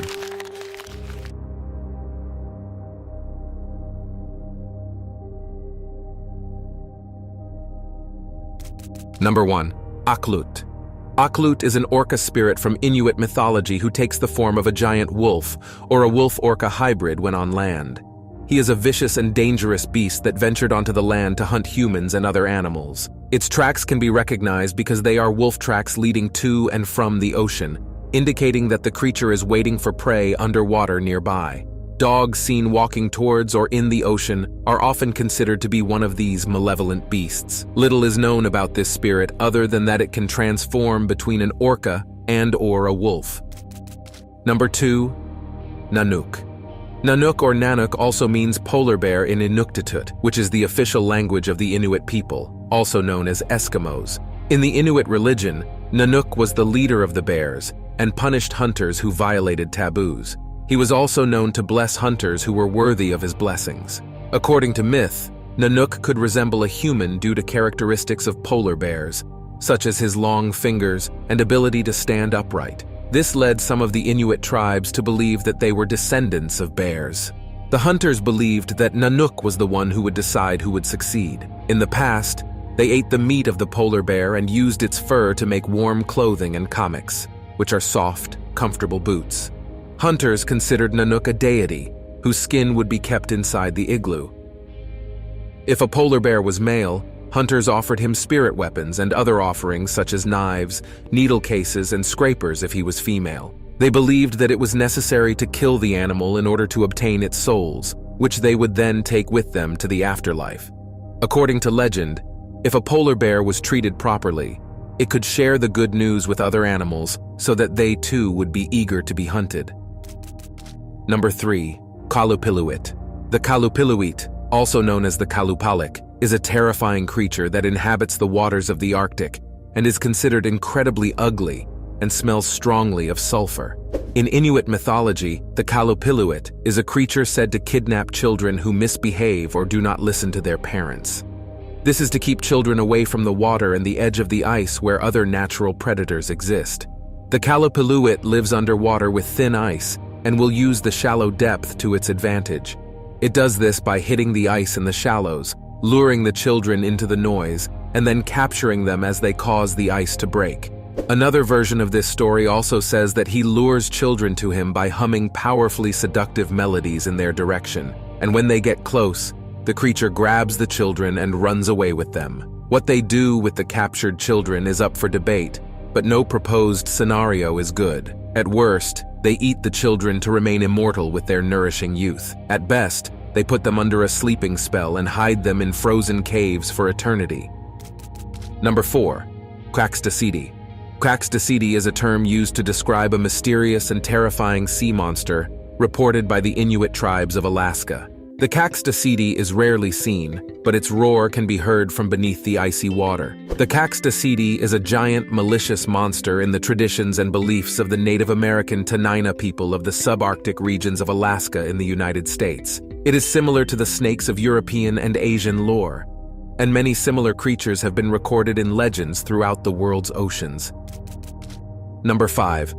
Mahaha. If you hear an eerie giggle carried on the Arctic wind, it could mean that the terrifying Mahaha is nearby. With a menacing grin, hideous teeth, and massive sharp claws, this being sports a crooked grin as it stalks lone travelers during the winter months, impervious to the cold. Also known as the kungalukakit, the relatively small creature is routinely depicted scantily clad and almost always barefoot, with icy blue eyes peeking out from beneath a long, tangled mane. Perhaps most notable are his elongated fingers and equally elongated fingernails, which he uses to tickle victims to death, all while grinning from ear to ear. Luckily for the Inuit, the Mahaha is easily fooled. According to Inuit oral tradition, the Mahaha can be defeated by offering it a drink of water and pushing it into a river, where it will be swept away by strong ocean currents. Number 6. Turungak. Turngate are rarely seen, but they are responsible for much activity, both evil and benevolent. While they have been known to invite unsuspecting people to their caves in mountains and cliffs to trap and eat them, these beings can also come in handy when summoned by powerful shamans in times of need. Turngate are a species of shapeshifter and can take on a multitude of forms. Some are only visible to the shaman who summoned them, while others take on an almost demonic appearance with bared teeth, horns, and long claws, and others are unassuming and harmless seeming, a tactic that helps lure people back to their homes. The Torngat Mountains in Nunavik and Nunatsiavut get their name because they are said to be the home of these spirits. Number 7. Inukpasugjuit. These giants that tower above humans have traveled and left their mark in the Arctic. Their traces are still visible on Earth. Some malevolent giants, others gentle, have been the subject of many stories told and works of art made by Inuit. There are stories of giants who were so big they would mistake polar bears for foxes and whales for seals. It was said that a famous giant could walk across mountains in one step and then adopted a human son to help him remove lice as big as rats. Some say that giants sleep for hundreds of years, and that if you see a mountain on featureless terrain, it may be a fast-sleeping giant. Number 8. Tamatuyuk. Tamatuyuk is a scary vampire. This creature takes human form to gain the trust of a baby and then kills it by piercing its head with a needle or straw and then sucking its blood. Sometimes he can win the mother's trust, but when she's left alone with him, she takes him back to her lair and sucks his blood. Number 9. Sedna. Sedna is the goddess of the sea and marine animals in Inuit mythology, also known as the mother of the sea or mistress of the sea. Sedna's story, which is a creation myth, describes how she came to rule Adlivun, the Inuit underworld. There is more than one version of the Sedna legend. In a legend, Sedna is a giant, the daughter of the creator god Anguta, with a great hunger that leads her to attack her parents. Angry at her, Anguta takes her to the sea and throws her over the side of her kayak. As she clings to her sides, he cuts off her fingers and she plunges into the underworld, becoming the ruler of the monsters of the deep. Her huge fingers turn into seals, walruses, and whales hunted by the Inuit. Arnaquagsak is the Greenlandic version of the sea goddess Sedna in Inuit mythology. Arnaquagsak translates as Old Woman of the Sea. Number 11. Kikirn. Chikion, or Kilut is a hairless dog spirit from Inuit mythology. He is described as a large canine and completely naked except for fur on his paws. This creature is known to terrify Inuit, but it can also be easily scared if people call out its name. This creature silently follows travelers at night. When he is alone and far from home, the traveler is attacked by this ugly hound and kills him. Number 12. Palra-yuk. Palra-yuk, or tijaruke, is a sea monster described as a kind of large snake-like creature that lurks in the waters off the Alaskan coast and terrorizes the locals. This creature has a variety of strange features. For example, it has 3 pairs of legs that end in mammalian feet, 2 heads that resemble those of a fox, short horns, 3 stomachs, thick fur, a long tongue, a tail that resembles that of a fish or a dolphin's tail, and a jagged ridge running the length of its back, complete with a trio of dorsal fins. The Palra-yuk not only has a strange appearance, but also has strange hunting habits. It is said to be carnivorous, and likes to lift the front 7 or 8 feet of its heavy body out of the water only to crash into the kayaks many of the natives use. For many Inuit, this creature is part of their nightmares. Number 13. Amarok. Amarok is the name of a gigantic gray wolf in Inuit mythology. It is a fierce and fearsome creature. It is said to hunt and devour anyone foolish enough to hunt alone at night and the unwary who have strayed too far from their village. Unlike Adlet that we will see next and the real wolves that hunt in packs, Amarok is a solitary hunter. Number 14. Adlet. The Adlet are a type of wolf-like creature that is based on Inuit mythology. A woman and a giant dog are believed to have been responsible for the birth of Adlet and his future progeny. According to the myth, a woman gave birth to 10 children. 5 were dogs, and 5 were Adlet. The Adlet are said to be half wolf and half man, which is a striking difference from the familiar werewolf. They are known to run quickly and often come into conflict with the man. They roam the tundra in herds, seeking out Inuit villages to feed on. In Inuit lore, although they are depicted as being taller than humans and cannibalistic, they eventually end up losing most battles or conflicts with man.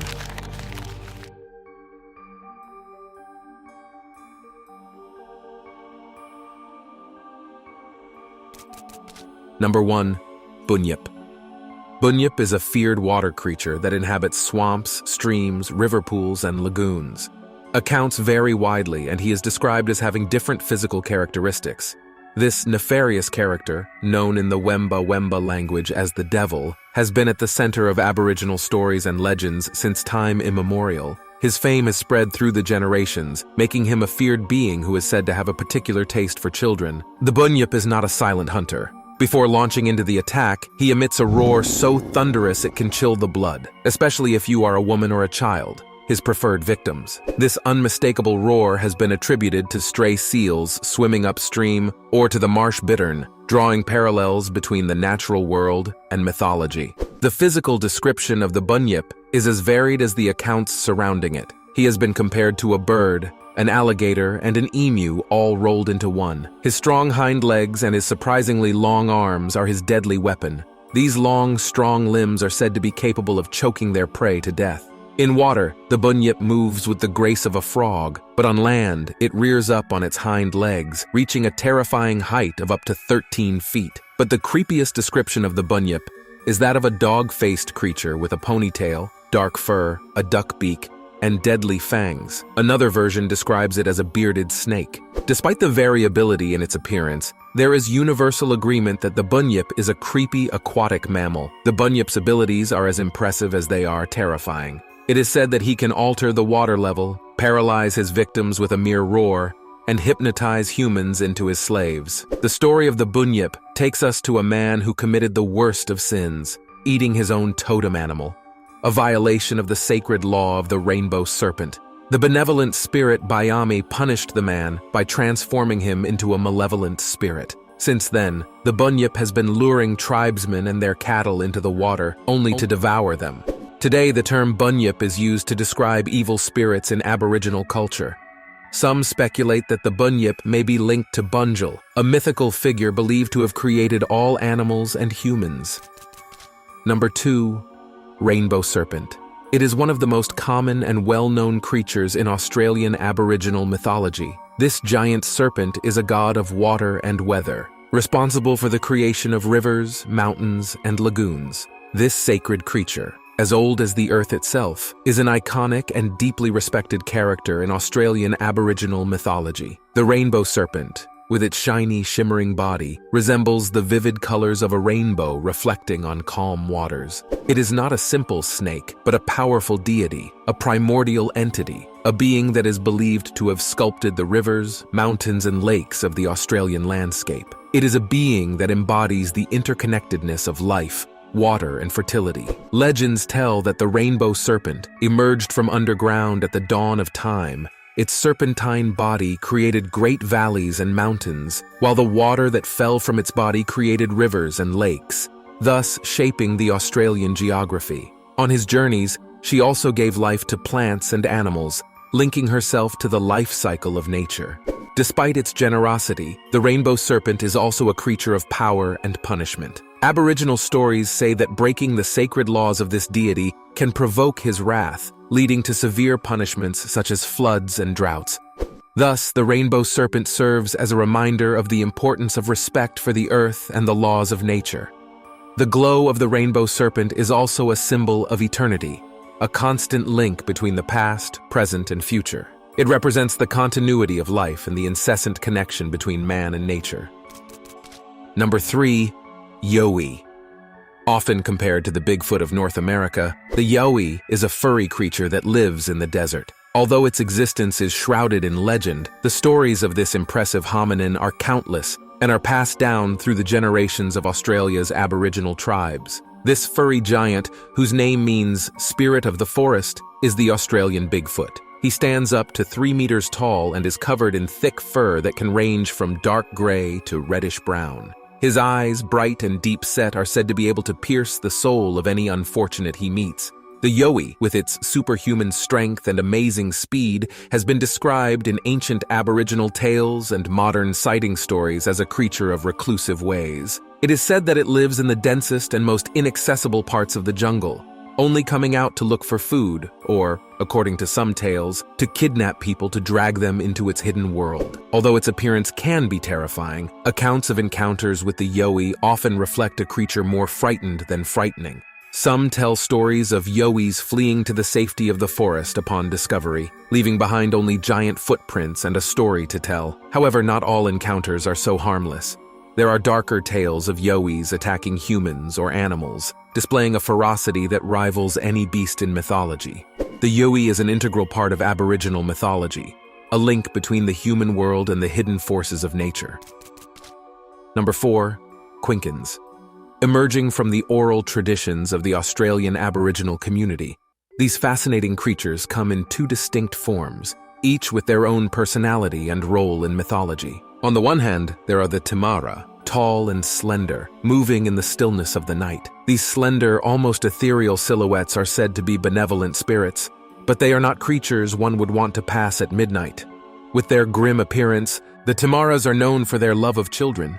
Despite their terrifying appearance, these nocturnal giants do not harm children, but take a peculiar affection for them, even kidnapping children who venture into the dark to play with them. On the other hand, the imjim, with their broad and robust bodies, pose a more palpable threat. These hulking, grotesque beings are known for their love of mischief and mayhem.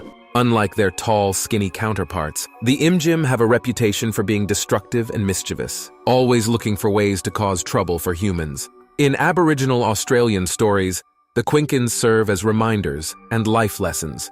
The imjim teach children the importance of respecting the night hours and the rules of the tribe. The chimera, on the other hand, with their love of mischief, urge the young to stay on the right path and avoid harmful actions. Number 5. Wandjina. In the vast and picturesque landscapes of northwest Australia, where the sky meets the earth in a symphony of colors, there is an ancient legend, a story as old as the wind itself. This is the legend of the Wandjina, the supreme ancestral spirits in the mythology of the Kimberley Aboriginal peoples. The Wandjina, mystical figures of great power, are considered the creator spirits of the world. It is said that during the dream time, a mythical time when the world was formed, These divine beings emerged from the clouds and created the land and sea, mountains and rivers, and all forms of life. Visualize these supreme entities. Large human forms with large round heads or halo shapes, but no mouth. His huge black eyes, said to represent storms and rain, survey the world with timeless wisdom. Their bodies, depicted in rock art, are often painted in red, black, and white, and are adorned with patterns and symbols, each telling a story about the forces of nature and the cosmos. But the Wandjina are not only creators, but also protectors. They are believed to have the power to control elemental forces. When they paint their image on the cave walls, it is a sign of their presence and their continued protection. These divine beings are also said to regulate rainfall and storms, crucial for survival in the harsh conditions of Australia. Thus, the Wandjina are revered and respected. Every year during the wet season, the Aborigines renew the Wandjina images, repainting the caves with devotion and reverence, thus ensuring that the spirits continue to protect them and bless them with rain and abundance. Number 6. Tiddalik. Tiddalik is the biggest frog you can imagine. Tiddalik was not only famous for its size, but also for its insatiable thirst. A thirst so strong that one day he drank all the water in the world. Picture this: dry rivers, empty ponds, lakes turned into wastelands. The world, once teeming with life, now languished in the drought caused by Tiddalik's inordinate thirst. In the midst of this great drought, the other animals were desperate. Without water, life on Earth was in danger of disappearing. So in desperation, the animals got together and hatched a plan. They decided that the only way to get the water back was to make Tiddalik laugh until he vomited up all the water he had consumed. Thus began a parade of animals, each trying to make Tiddalik laugh with his funniest tricks. But Tiddalik was not laughing. Finally, it was the turn of the Nabonum eel. By twisting and twisting in the strangest ways, he managed to make Tiddalik laugh, and when Tiddalik laughed, he laughed out loud, releasing all the water he had drunk. The rivers flowed again, the lakes filled again, and life once again flourished in the landscape. Tiddalik's story is more than just a tale. It's a lesson in balance in nature, a warning against greed, and a reminder that sometimes laughter really can be the best medicine. Number 7. Mimi spirits. Imagine a starry night in the vastness of Australia's Northern Territory. The wind whispers ancient stories as you wander into the deep shadows of the rocky mesas. There, hidden among the rock crevices and dark corners, reside the Mimi spirits, ethereal creatures from Aboriginal mythology. Mimi spirits are incredibly thin and tall beings, so fragile that a breath of wind could break them. To avoid this, they spend most of their time hidden in the cracks and crevices of the rocks, coming out only when the wind is calm. With their ethereal, supple bodies, they can glide through the tightest spaces, appearing and disappearing as gently as a breeze.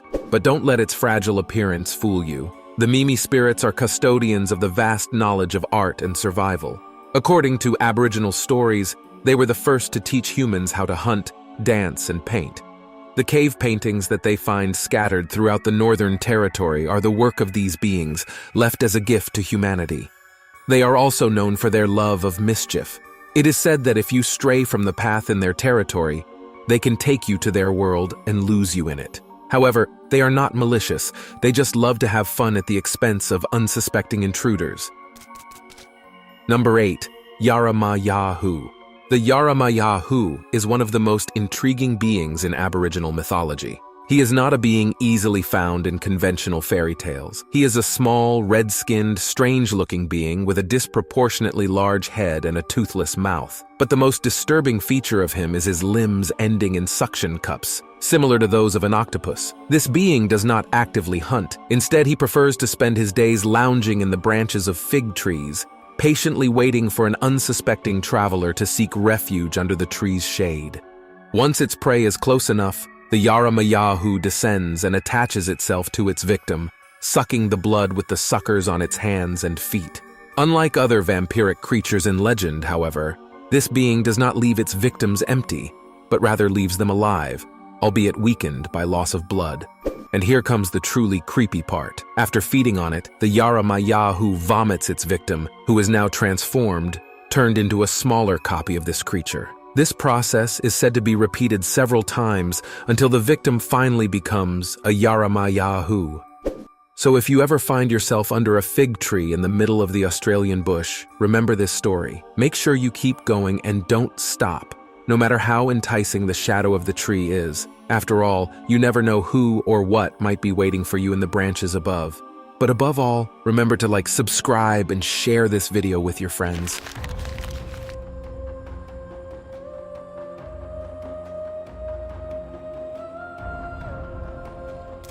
1. Draugr. The draugr are the undead from Norse mythology. Although some stories describe them as blood-drinking creatures, they are more like zombies than vampires. The draugr possess superhuman strength and can increase in size at will, but they cannot shake the unmistakable stench of decay and have the hideous visage of a corpse. The draugr creature often lives in their graves to defend the treasure they were buried with, but they have also been known to enter communities to wreak havoc on the living, often tormenting those who wronged them in life. They can kill by crushing someone with their superior strength, eating their meat, eating them whole in their enlarged state, or kill indirectly by driving a person insane. These creatures were said to be able to enter the dreams of the living to torment them, always leaving behind a gift to show the victim that the encounter was real. Draugr can be killed and suffer a second death if their bodies decompose too much, or if they are burned, dismembered, or destroyed. Evil, greedy, or unpopular people were believed to be more likely to become draugr after death. 2. Dwarfs. They are small, misshapen creatures that originated as maggots from the corpse of Ymir, the first of the Norse giants, and endowed with reason by the gods of Asgard. They lived underground in a place called Svartalfheim, which was thought to be a maze of mines and forges. They are said to have made the greatest weapons and jewelry, including Mjolnir, Thor's hammer, Gungnir, Odin's spear, and Thor's wife's long golden hair. In some myths, dwarf creatures are depicted turning to stone if exposed to sunlight. For example, a dwarf named Alvis is said to have claimed the hand of Thor's daughter in marriage, but was tricked into speaking until dawn, when he was struck by sunlight and turned to stone. 3. Elves. There are two different types of elves in Norse mythology: the Dokalfar, or dark elf creatures, and the Liosalfar, light elf creatures. Dark elves are believed to be the same as dwarves and dwell underground, and are almost black to the eye. The light elves, on the other hand, were described as more beautiful to behold than the sun. The light elves were often considered to be much like the gods of the Aesir and Vanir, with the Vanir god Freyr being the lord of the elven homeland of Alfheim. Elves are generally described as having ambivalent relationships with humans. Both could cause human disease and had the power to heal. Humans and elves were thought to occasionally interbreed to produce children that looked human but possessed extraordinary intuitive and magical powers. 4. Fenrir. Fenrir was the most famous of many wolf creatures mentioned in Norse mythology. He was the son of the god Loki and the giant Angerboda. The gods of Asgard raised Fenrir to prevent him from wreaking havoc on the 9 worlds, but he grew quickly and caused so much trouble that they decided to put him in chains. The gods convinced Fenrir to let them chain him by pretending they were playing a game to see how strong he was. Fenrir easily broke all ties. Eventually, the gods ordered the dwarves to make a special chain, which was stronger than any known, yet seemed light. Fenrir was suspicious of this chain and demanded that one of the gods put his hand to his mouth while being chained as a sign of good faith. The god Tyr agreed to this, even though he knew he would lose his hand. When Fenrir realized that he had been tricked, he took Tyr's hand. Meanwhile, the gods chained him to a rock and placed a sword in his jaws to keep them open. The resulting slime formed a foamy river called Expectation. The ominous name of the river Expectation seems to be a reference to Ragnarok, the end of the world in Norse mythology, when Fenrir will break his chains and take revenge. Fenrir is also said to be the father of Skoll and Hati, other dire wolves who chase the sun and moon respectively. It is also said that when Ragnarok arrives, he will finally catch his targets to devour. 5. Fossagrim. The Fossagrim, also known simply as the Shadowed One, is a water spirit who plays enchanting music on the violin. Usually depicted as a handsome man, half naked or nude, the Fossagrim is a tale of good guys and bad guys. He plays the violin with incredible talent, imitating the sounds of the forest, the wind, and the water. For one, Fossagrim has sometimes been known to teach humans to play the violin as well as he does, but only if they sacrifice a goat. If the goat is too skinny, Fossagrim will only teach how to tune the violin, but a sufficiently prepared goat will be a lesson until the player's fingers bleed, at which point he will be able to play well enough to make the trees of the forest dance. On the other hand, he lures women and children into lakes and streams where they drown, which is pretty harsh. But like in all parts of mythology, where good things happen, death is often near. 6. Huldra. The Huldra are guardians of the forest, part of a group of Ra who protect several different places. Huldra females are always described as incredibly beautiful and alluring, but with the long tail of a cow and a bark-covered back. Huldra can disguise themselves as young women to walk in the world of men. The power of his illusion is only broken if someone sees his tail. They visit communities to lure unmarried young men into the forest where they are kept as slaves, lovers, or sometimes killed by Huldra. If one of her victims is released or escapes, she will live forever without the temptation to return to her captor. 7. Jormungandr. Also known as the Midgard serpent, the Jormungandr is another of Loki and Angrboda's children. It is a serpent or dragon that lives in the sea that surrounds Midgard, the visible world of humans. It is said that Odin threw him into the water so that he would not get into trouble. But this creature grew so large that he was able to encircle all of Midgard and grab hold of his own tail.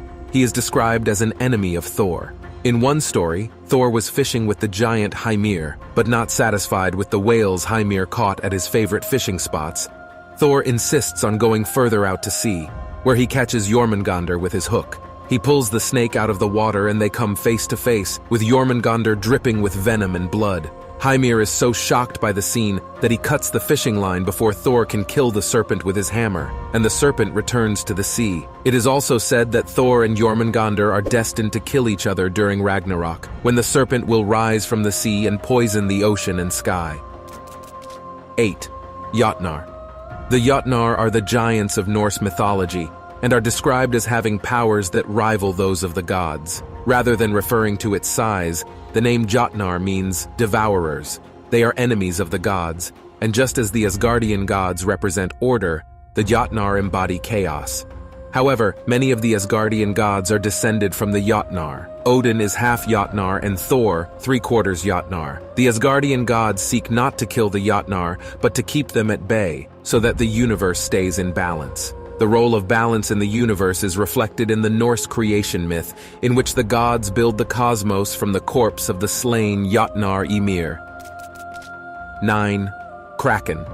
The Kraken are aquatic monsters that are said to inhabit the coasts of Norway and Greenland. They are often depicted as giant octopuses or squids, and some stories suggest they were so large that their bodies could be mistaken for an island.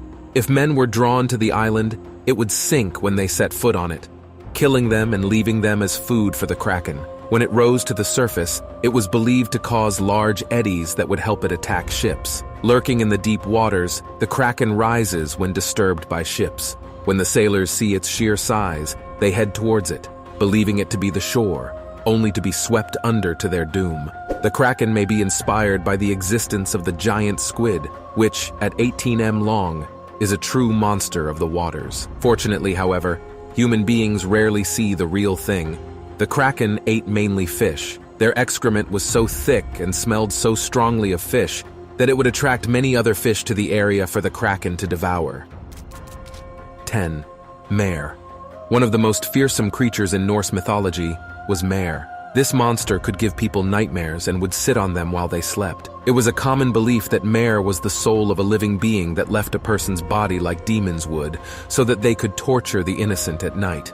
Often these were witches, whose souls took the form of animals, but normal people, particularly teenagers, were also thought to become mare when their spirits wandered. The idea that the soul wandered at night was a common phenomenon. Odin's soul wandered so often that he worried that one day it would not return to his body.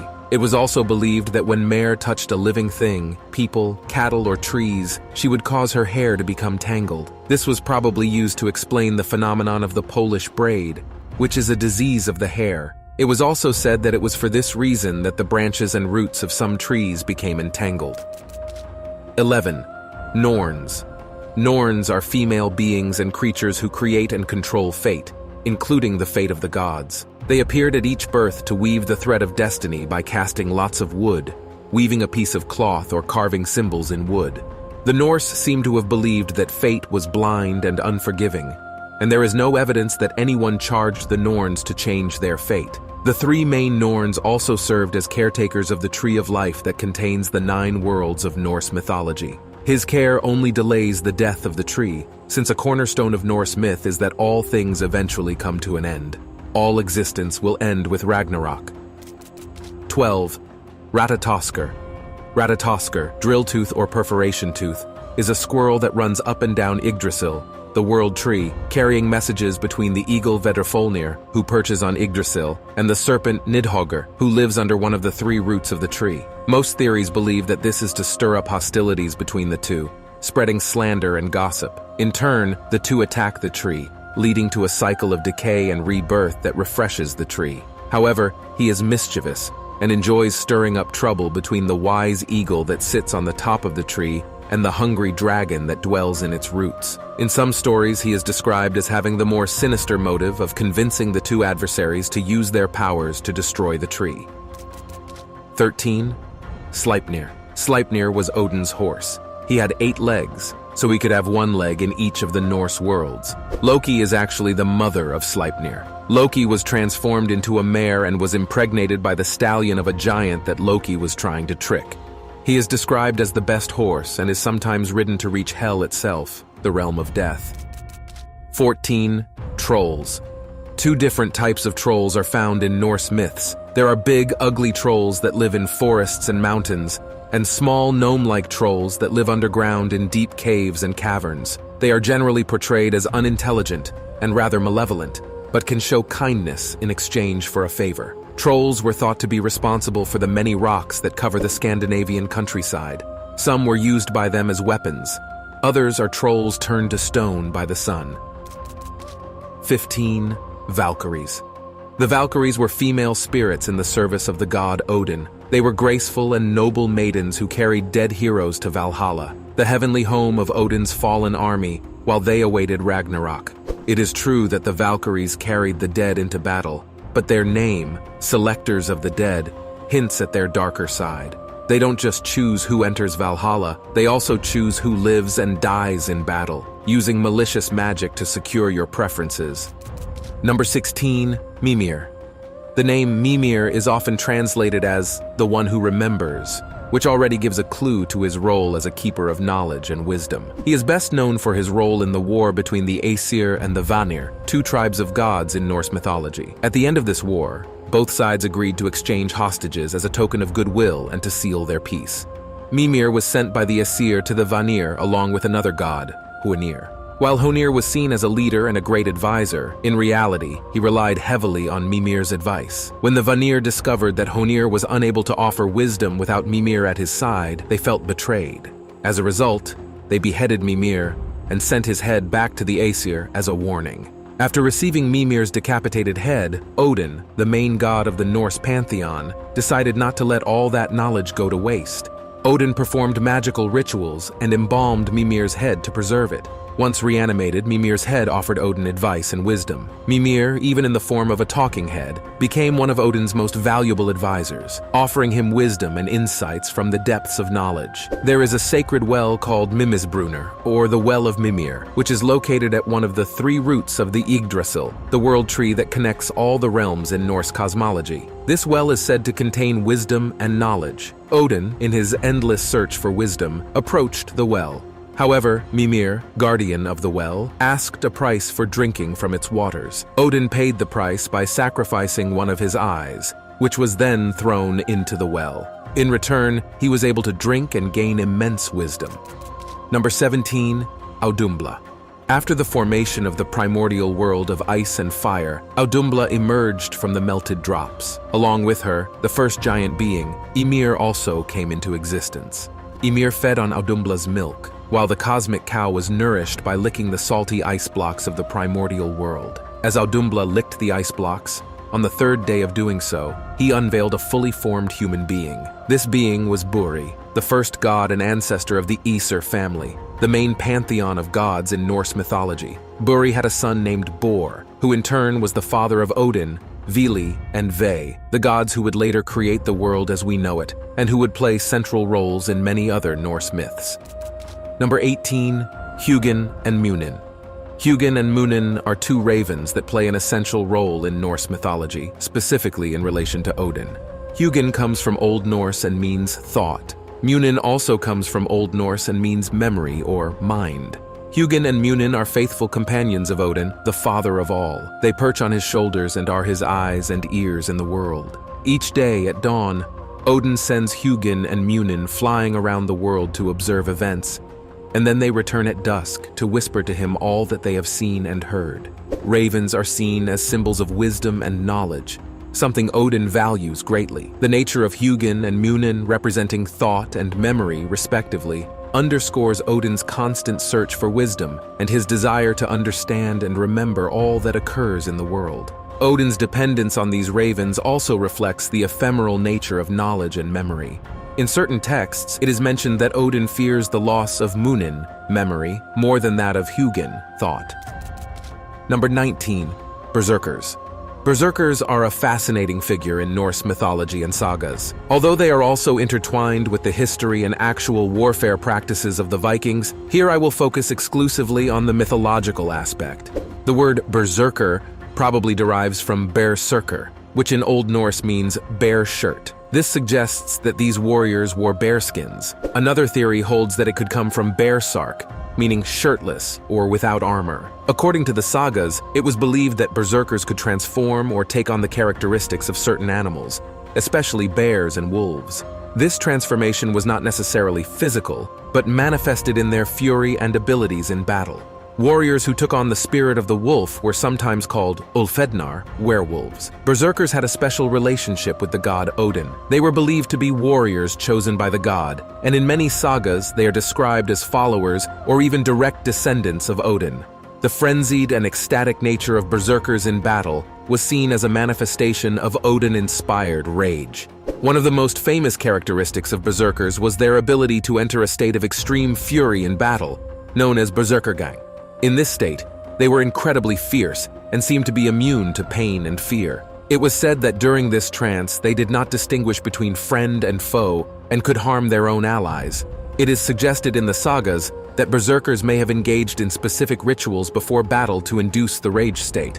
These rituals might have included the consumption of certain substances, dances, chants, or invocations to the gods. Number 20, Garmr.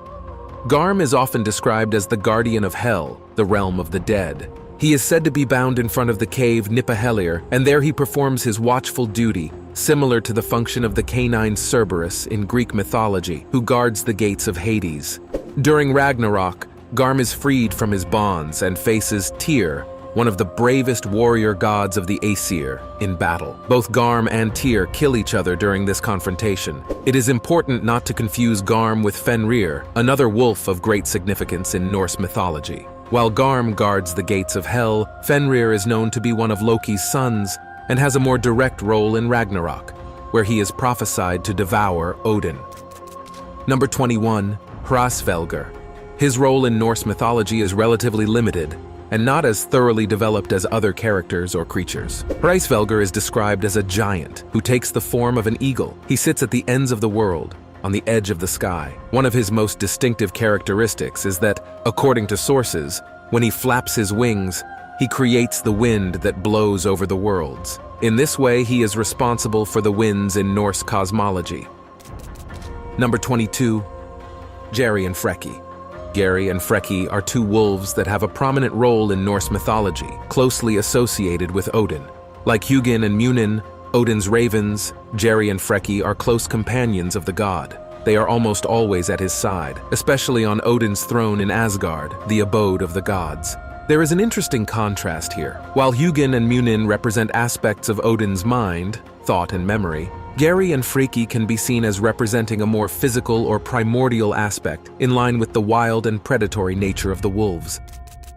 Number 23, Surtur is the leader and most powerful among the fire giants that reside in Muspelheim, one of the 9 worlds in Norse cosmology. Muspelheim is the realm of heat, flame, and light. Surtur plays a crucial role in Ragnarok. According to prophecy, he will march against the gods at the end of time with his flaming sword, which will shine brighter than the sun. During Ragnarok, Surtur is said to fight the god Freyr, who will not have his magic sword because he gave it away in exchange for love. I did it for love. The battle will culminate in Freyr's death, marking one of the many tragedies of this cataclysmic event. After the battle, Surtur will spew fire across the world, consuming and purifying the burning earth, leading to the destruction and eventual rebirth of the world. Surtur's sword is often highlighted in mythological sources due to its destructive power and brilliance. During Ragnarok, its radiance is described as surpassing that of the sun. Number 24. Lindworms. Lindworm are generally depicted as long, elongated snakes or dragons, often wingless. In some depictions, they may have a pair of front legs, but lack hind legs. Their bodies are sinuous and resemble those of giant snakes. While they are found in the mythology and folklore of several European cultures, they are particularly prominent in Scandinavian traditions. They are often associated with evil or danger. They are known to terrorize populations, demand sacrifices, or guard treasures. There are tales in which lindworm are the result of a curse or spell. In some stories, these beings may be transformations of people, often as a result of an act of evil or some kind of hex. Number 25. Gullinbursti. Gullinbursti was created by the dwarves Brock and Sindri as part of a wager with the trickster god Loki. He has the ability to run faster than any horse, even through water or air. This is impressive, considering the importance and speed of horses in Norse mythology. His golden hair glows in the dark, lighting the way for his rider. This characteristic makes him invaluable in the dark of night or in shadowy regions. Gullinbursti was given to Freyr, the god of fertility, rain, and sun. Freyr is one of the main deities in Norse mythology, and the boar is one of his most distinctive attributes. Gullinbursti symbolizes power, wealth, and fertility, all characteristics associated with Freyr. Number 26. Skoll and Hati. Skoll chases the sun, the goddess Sunna, across the sky with the intention of devouring her. Hati pursues Mani, the moon god, for the same purpose. Skoll and Hati are said to be descendants of Fenrir, the monstrous wolf son of Loki. It is prophesied that during Ragnarok, both wolves will finally succeed in their hunt. Skoll will devour the sun, and Hati will devour the moon. This act will symbolize the darkness and chaos that will envelop the world during this cataclysm. Number 27. Disir. The Disir are, in general, supernatural female forces. They can be either benevolent or malevolent depending on the circumstances. They are often invoked for protection, especially during birth, death, and battle. They can also be honored to ensure a fruitful year in terms of harvest and well-being. Some interpretations associate the Disir with the Norns, the three female deities of destiny in Norse mythology. However, while the Norns are a specific trinity that determines the destiny of beings, the Disir represent a broader and less well-defined group of spirits or deities. Number 28. Eikthrunir. Eikthrunir is a stag or reindeer that resides in Valhalla, where fallen warriors, known as Einherjar, are welcomed. He sits on the roof of Valhalla and chews the branches of the Laradar tree. It is not directly specified, but some believe that this tree could be a manifestation of or a reference to the world tree, Yggdrasil. From its horns drips dew, which then becomes the rivers of the world. This characteristic makes it an essential figure for the water cycle in the Norse cosmos. This constant generation of water from his body reinforces the interconnectedness of all beings and elements in Norse cosmology. Eikthrunir is mentioned in texts such as the Poetic Edda, particularly in the poem Grimnismal, where his position in Valhalla is described and how dew flows from his horns to form the rivers. Number 29. Heidrun. Heidrun is a goat in Norse mythology, which like the deer consumes tree foliage and produces mead for the Einherjar. She is described in the Poetic Edda and in the prose Edda. Heidrun resides in Valhalla, in the Great Hall of the Fallen Warriors. The amazing thing about Heidrun is that, instead of milk, he produces an endless and divine mead that fills a great bowl in Valhalla. This mead is what the Einherjar drink. Number 30. Fylgja. A Fylgja is a guardian or protective spirit that is associated with a person, or sometimes an entire family or clan. These spirits are linked to the person's destiny, and are often considered to be born and die with them. They usually appear in the form of animals, especially in dreams or visions. The type of animal could reflect the nature or character of the person to whom the spirit is linked. For example, a leader or warrior might have a fylgja in the form of a wolf or bear, while someone of a calmer nature might have a deer or bird. In some sagas and tales, these spirits may also appear in human form, especially as women. These manifestations are usually ancestors or mother figures associated with the person or family. Often, seeing a person's fylgja, especially in unusual circumstances, can be an omen of death or some other important event. If a person saw his or her own fylgja while awake, this was generally considered a bad omen. Number 31. Saehrimnir. Saehrimnir is a creature within Norse mythology that plays a unique role in the daily cycle of Valhalla, the great hall where fallen warriors reside. Saehrimnir is an animal, often described as a boar or some form of beast, although its exact nature is not always specifically detailed in primary sources. Each day in Valhalla, it is slaughtered and cooked by the cook of the gods, Andrimnir. Then, his flesh is served to the Einherjar, the fallen warriors who reside in Valhalla. The Einherjar feast on the meat as part of their daily feast, accompanied by mead from the Hidrun goat. What makes this boar special, however, is its regenerative capacity. After being cooked and consumed, the next day, it comes back to life, ready to be slaughtered and cooked again in a never-ending cycle. Before I introduce you to the last member of our list, I would like to remind you that we have a special feature, channel membership.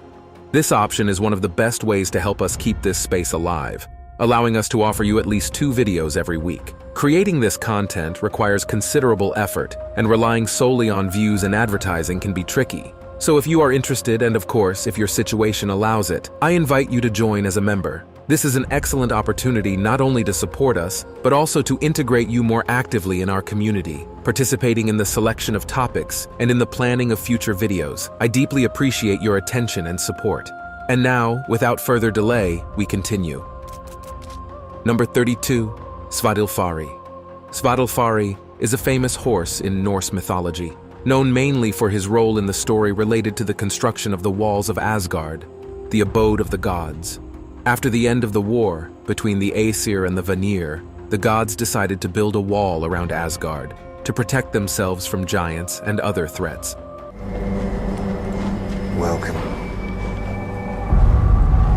A builder offered to build the wall in 3 winters in exchange for the goddess Freyja, the sun, and the moon. The builder had an amazing helper, his horse, Svadilfari, which possessed supernatural strength and stamina.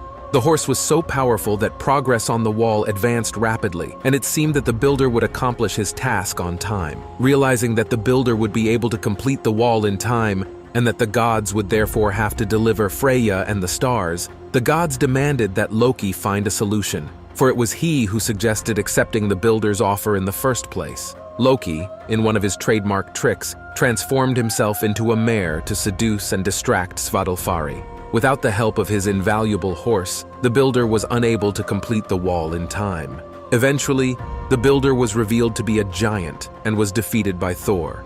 Due to the encounter between Loki in mare form and Svadilfari, Loki gave birth to a son, an 8-legged horse named Sleipnir. Sleipnir is considered the fastest horse and is Odin's steed.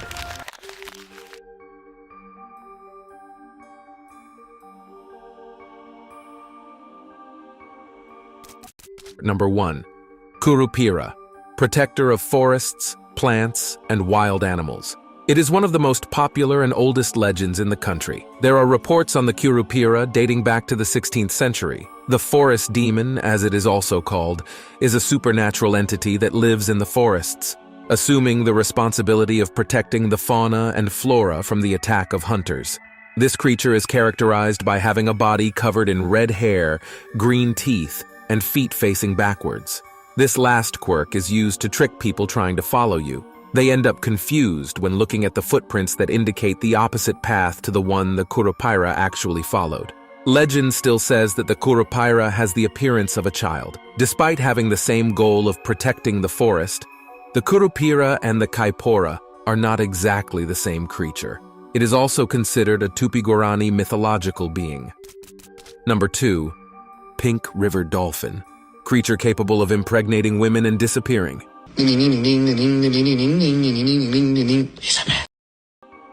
Also of indigenous origin and very popular in the Amazon region, the boto would be a magical animal, similar to a dolphin, that, during the June festivities, transforms into a very attractive, communicative, and conquering man. When in his human form, the dolphin is dressed entirely in white and wearing a large hat. This hat is used to hide the holes in the head, which are the animal's nostrils that do not disappear upon transformation. Legend has it that the boto chooses the most beautiful girl at the party to seduce, then takes her to the bottom of the river, where she impregnates her. In the past, it was common to say that when a woman mysteriously became pregnant, the button was to blame. The fantastic narrative about the pink river dolphin tried to justify cases of pregnancies outside or before marriage, especially in riverside communities in the Amazon region. It was also a way of trying to hide or camouflage possible abuses against young people and girls. Number 3. Saci Perere. He loves to play pranks. He is a protector of the forests, especially of medicinal herbs. The most popular folklore character in the country, the Saci Perere is a black boy who wears a red hat, smokes a pipe, and has only one leg. The Saci would have lost his leg in a capoeira fight. Unlike other legends, the story of the Saci would have its origin in the indigenous groups of southern Brazil. However, with the popularity of the myth, there are versions of the legend in all regions of the country and also in Argentina and Uruguay. She live in the forests and love to play pranks to scare people who enter their habitat without their permission. Number 4. Puca. Brazilian legend of the witch Puca, alligator-headed witch who eats disobedient children. She is described as an old-looking witch with the head of an alligator and large claws. Legend has it that the Puca lives in the forests and likes to kidnap disobedient children. Whoever is caught by the Puca is used as an ingredient for the evil creature's meals. The origin of the Puca would be in Galician Portuguese folklore, which had a kind of dragon that also devoured rebellious children. Number 5. The Headless Mule. A woman who was cursed for having a relationship with a priest. The supernatural creature is described as a fire-breathing mule where its head should be. This legend has a strong moral and sexist character, since it represents the punishment for breaking the chastity of women. Any woman who fell in love or had sex with a priest would be turned into a headless mule. Other versions of the story say that a woman who has relations with a man before marriage will be bewitched as a headless mule. Still, according to the popular story, the headless mule runs through the fields and forests letting out very loud neighing, scaring people and animals wherever it goes. The origin of the legend is European, especially from Portugal and Spain. Its popularity in Brazil is evident, as well as in other Latin American countries, such as Mexico and Argentina. Before continuing with the video, did you know any of the creatures mentioned in the video? Can you tell more about them? Share your stories in the comments and feel free to suggest me more creatures or mythologies you want on the channel. Number 6. Iara, Mother of Water. The seductive siren who lures men to drown in the river. Originally from the Amazon region, the water mother is described as a creature that has the upper body of a woman but has a fishtail instead of legs. The Iara inhabits the rivers of the Amazon. According to legend, Iara has beautiful black hair and sits by the river singing mesmerizing melodies that attract the men of the region. After seducing them, Iara leads her victims into the depths of the river, drowning them. Some versions of the legend even say that Iara devours her victims after they drown. Whoever could escape the charms of the water mother would go mad. The only way to restore the person's sanity would be through the help of a paje, the indigenous spiritual leader. Number 7. Boy Bumba. The Boy Bumba myth revolves around the story of a slave couple, Pai Francisco and May Catarina. Pregnant Catarina was looking forward to eating beef tongue. Therefore, her husband decided to satisfy her desire for pregnancy by sacrificing one of her master's oxen. However, the ox she killed turned out to be her master's favorite animal. When the farm owner learned of the animal's death, he called indigenous healers and shamans to try to resuscitate it. The ox came back to life and the whole community celebrated with a big party since the owner of the ox forgave Francisco and Catarina. Brazilians celebrate this piece of folklore every year with huge parties across the country. However, this culture is much more alive in the north and northeast regions of Brazil. Number 8. Boitata. Popular belief says that boitata is a snake with fire covering its body and eyes. Its goal is to protect Brazilian forests and wild animals from people who try to harm nature, especially those who set intentional forest fires. Legends also say that boitata can turn into a flaming log that kills humans who set fire to the forests. Number 9. Caipora. Caipora is an indigenous spirit that can have a male or female form depending on the region of Brazil in which the story is told. They protect the animals and forests of the country. In addition to scaring hunters with loud howls, they distract them with false trails, causing them to lose their way in the forest. Its main objective is to protect the entire ecosystem. Because of that, they have the power to control animals and resurrect injured wildlife. Some stories say that Caipora will appear in the forest if someone whistles. Its origins come from the Tupi-Guarani indigenous mythology, and the word Caipora means inhabitant of the forest. Number 10. Boi vaquim, winged ox with golden horns and diamond eyes, present in the mystical universe of the Pampas of Rio Grande do Sul. It can shoot fire from its horns and nose. It frightens the peasants. Because it emits fire from the tips of its horns, it takes a lot of courage to tie him up. Number 11. Bradador. As an evil man who attacked his own mother who, when she died, neither God nor the devil wanted him, and the earth itself repelled him, and one day he shrank, withered with his skin wrinkled over his bones. From the grave he rose in obedience to his destiny, wandering and stalking the living in the dark of night. In Ituyutaba, in the interior of Minas Gerais, there is a variation of this legend. It is said that the dried body, after having been expelled several times through the ground, is taken by firefighters to an apparent cave in a mountain range, which is located to the south of the municipality. It is said that whoever passes the dirt road near the Serra do Corpo Seco at night can hear the cries of the creature echoing from inside the cave. In Parana, Santa Catarina, and part of the interior of Sao Paulo, it takes the name of Bradador, Berador, Baruleiro, and Bicho Nulhento, and frequented the towns, shouting in the fields after midnight. During the day, he assumed the form of a dry body and frequented cemeteries. Number 12. Ipupiara. Igpupiara or Hipupiara, according to the Tupis of the current Brazilian coast in the 16th century, was a sea monster and cannibalist.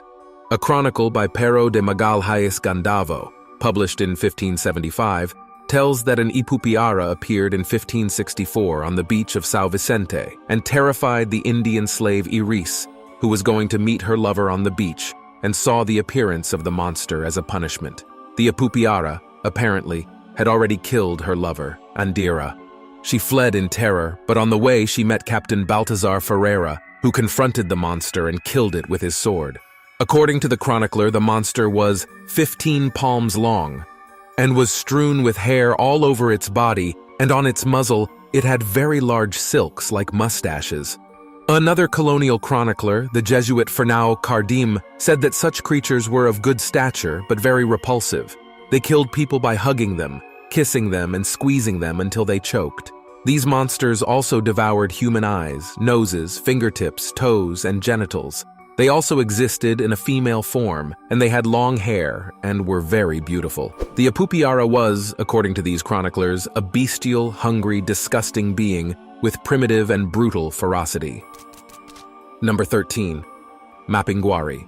An Amazon legend tells that a shaman discovered the secret of immortality, and that is why he became the Mapinguari. He angered the gods and was severely punished for discovering him, forcing him to transform into a wandering beast for the rest of his life. Modern sightings describe the beast as a giant sloth. Many cryptozoologists speculate that the Mapinguari is either a mylodontid or a megalonychid, giant, medium-sized ground sloths from the Ice Age that lived in the area. The creature supposedly also has a horrible odor, which can supposedly knock a man unconscious. Tribal depictions and stories describe a humanoid creature with a mouth in the middle of its stomach. It is sometimes said to have one eye, long claws, alligator skin, backward legs, and a second mouth on the belly. The Mapinguari stories may be folk memory passed down for centuries about the great creatures that once were. Number 14. Matinta Pereira.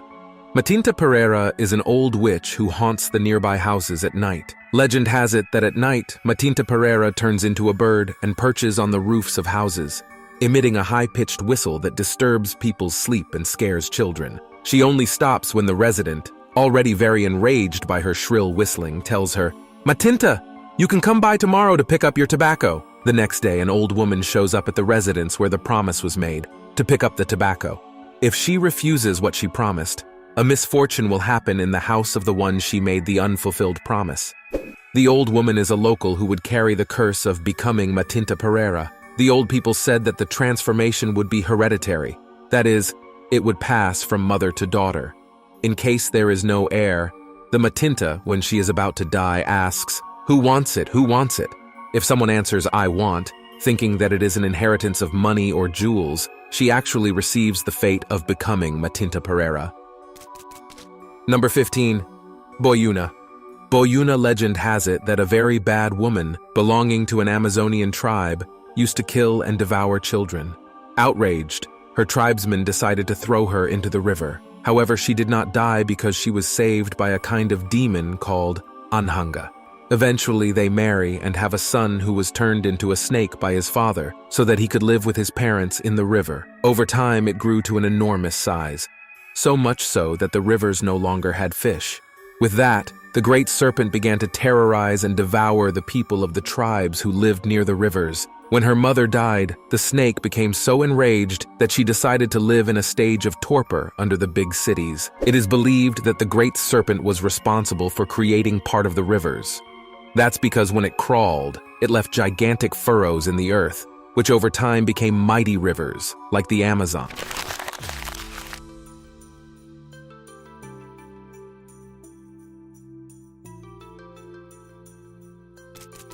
Number 1. Huli Jing. Huli Jing are fox spirits that have the ability to transform into human beings, most often beautiful women. Although they can manifest in masculine forms, the most common representation is that of a charming and seductive woman. In early legends, they were often seen as masters of deception, seducing men and sometimes consuming their life essence. However, over time, the representations diversified. Some Huli Jing are presented as benevolent beings, protectors, and even loving partners of human beings. In addition to their ability to transform, many possess magical powers, supernatural knowledge, or the ability to foresee the future. It is said that the longer a fox lives, the more powerful it becomes. A fox that lives 1,000 years can transform into a human being and obtain the gift of eternity. There are many stories in Chinese literature about this creature. Some are tragic love stories between a fox spirit and a human, while others highlight the cunning and deception of the fox spirit. For example, in the famous novel The Jade Pipe, Yao Qinji, a young man falls in love with a beautiful woman who is actually a fox spirit, leading to a tumultuous relationship and an intense battle between the supernatural and the earthly. Number 2. Baizi. Baizi is often described as having the head of a lion and several eyes. Despite his formidable appearance, he is not considered a threatening creature, but rather a wise creature. One of the most famous stories tells of his meeting with the Yellow Emperor, one of the legendary Chinese rulers. During his meeting, he described to the emperor 11,520 types of supernatural beings that inhabited the world and imparted knowledge about each of them. This wisdom was later recorded in a text called the Shan Hai Jing, or Classics of Mountains and Seas. Although unfortunately, the original text with the detailed description has been lost over time. Baizi is a symbol of deep knowledge and esoteric wisdom. His interaction with the Yellow Emperor and the subsequent creation of the Shan Hai Jing reflects the constant human search for understanding and clarity in a world full of mysteries. Throughout Chinese history, the story of Baizi has been a source of fascination and study. He has inspired scholars, writers, and artists, and the story of him has been used as an allegory for enlightenment and the acquisition of deep knowledge. Number 3. Qilin. Qilin stands out not only for its unique appearance, but also for its benevolent character and the deep symbology it carries with it. The description of the Qilin varies, but it commonly appears with the body of a deer or ox, dragon scales, and a lion's tail. Sometimes it is said to have a single antler on its head. His hooves are often described as those of a horse, and his face may bear a serene expression. Unlike many other mythological creatures, the Qilin is known for its gentleness and avoids harming any living being. It is said that he walks with such grace that he does not step on a single blade of grass. The appearance of the qilin is considered an extremely auspicious omen. This creature is believed to appear only during the reign of a just and wise monarch or in times of peace and prosperity. Additionally, it is seen as a symbol of fertility, often representing the birth of great individuals. One legend holds that a qilin appeared before Confucius's mother, presenting her with a jade as a sign of the imminent birth of her illustrious son. Number 4. Baihu. Baihu is a magnificent tiger of immaculate white with an imposing bearing. His appearance denotes power, authority, and a sense of protection. He is one of the heavenly guardians, specifically the guardian of the West. He is associated with autumn and represents the metal element. He symbolizes protection, bravery, and strength, and is often considered the defender against threats and evil spirits. His image is found in temples, palaces, and artifacts, serving as a reminder of divine protection and heavenly authority. It is also common to find him in stories where he helps heroes and monarchs in their fights against the forces of evil. In Chinese cosmogony, he is more than just a tiger. He is a symbol of protection and power. His presence ensures safety, while his image evokes respect and reverence. His importance in Chinese culture remains to this day. Number 5. Jiangshi. The Jiangshi, often translated as vampire or zombie, is typically portrayed as a reanimated corpse with pale, discolored skin, dressed in Qing dynasty attire. His arms are rigidly extended forward, and most distinctively, he moves by jumping. These nocturnal creatures emerge at dusk to feed on the qi or life force of the living. In doing so, they leave their victims weakened or, in some stories, transform them into jiangshis. This vampire is said to arise in several ways. It can be the result of a failed resurrection by a sorcerer, a body that has not been buried after some time and has absorbed enough energy, or even a soul that has not been able to reincarnate due to past sins. Although powerful, they have weaknesses. They are repelled by garlic, their image in a mirror, religious songs, and glutinous rice. They also fear the roosters, whose crowing announces the arrival of dawn. Additionally, they are terrified of peaches, which are considered powerful in Chinese mythology. People also write talismans and stick them on the jiangshi's forehead to immobilize him. In many stories, the jiangshi is a manifestation of fears about death and the unknown. It can also represent the consequences of rituals not performed properly, or the importance of giving the dead a proper rest. Number 6. Peng. Within the vast collection of Chinese mythological creatures, the Peng occupies a special place as a representation of greatness, power, and transformation.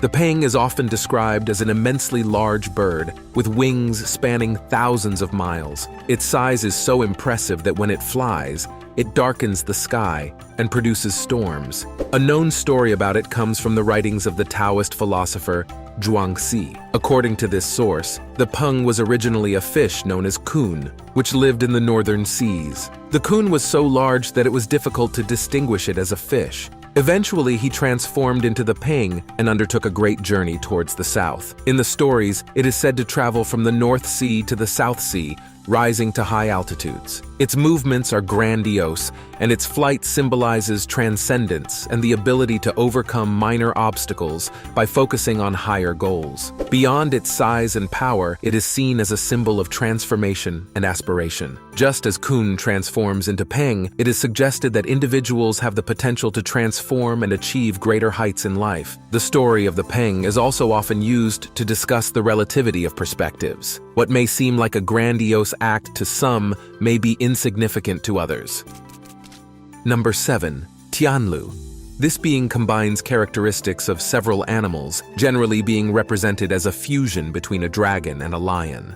Its scaly body, adorned with a single prominent horn on its head, gives it an imposing appearance that immediately captures the attention of anyone who views it. More than just a mythical being, it is a powerful symbol of wealth and prosperity in Chinese culture. He is believed to have an insatiable appetite for gold and silver, making him an ideal protector of treasure and wealth. In feng shui practices, it is common to place representations of the Tianlu in homes and businesses for the purpose of attracting fortune. Its role is not limited to attracting wealth. He is also credited with the ability to protect her. This makes him a popular deity in temples and other places of importance, especially those associated with wealth and power. Over the centuries, the influence of the Tianlu has left its mark on various artistic and cultural manifestations in China. Whether through sculptures, paintings, or traditional practices, this guardian of wealth remains a revered and respected figure in China.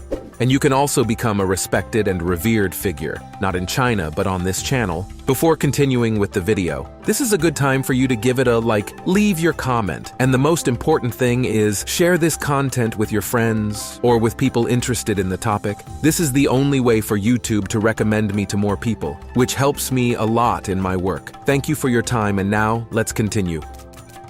Number 8, Bixi. This is a creature that combines characteristics of a turtle and a dragon. Its robust, tortoise-like body is frequently adorned with dragon-like features, such as a hairy beard or horns. A notable feature is that he often carries heavy stone steles or inscriptions on his back. Beyond its physical form, it is a symbol of support, resistance, and the perpetuation of memory and history. By carrying inscriptions on its back, it represents the preservation and transportation of knowledge and traditions through generations. It is common to find Bixi statues in temples, tombs, and other sacred places in China. These statues often hold important inscriptions, whether imperial decrees, historical achievements, or sacred scriptures, reinforcing their role as bearers of Chinese culture and history. Number 9, Longma. This creature is a combination of dragon and horse. It has the slender and elegant body of a horse, but with shiny scales and dragon-like features, such as horns on its head and sometimes majestic wings. He is not only known for his imposing appearance, but also for his relationship with the divine. It represents transformation and ascension, being a symbol of power and majesty. According to legends, a longma is a horse that has managed to purify itself and rise to the state of a dragon, thus embodying spiritual evolution and enlightenment. One of the most famous stories related to it is the appearance of one in the Luo River, near the capital Zhou, leaving behind inscriptions that the great historian Confucius would later interpret.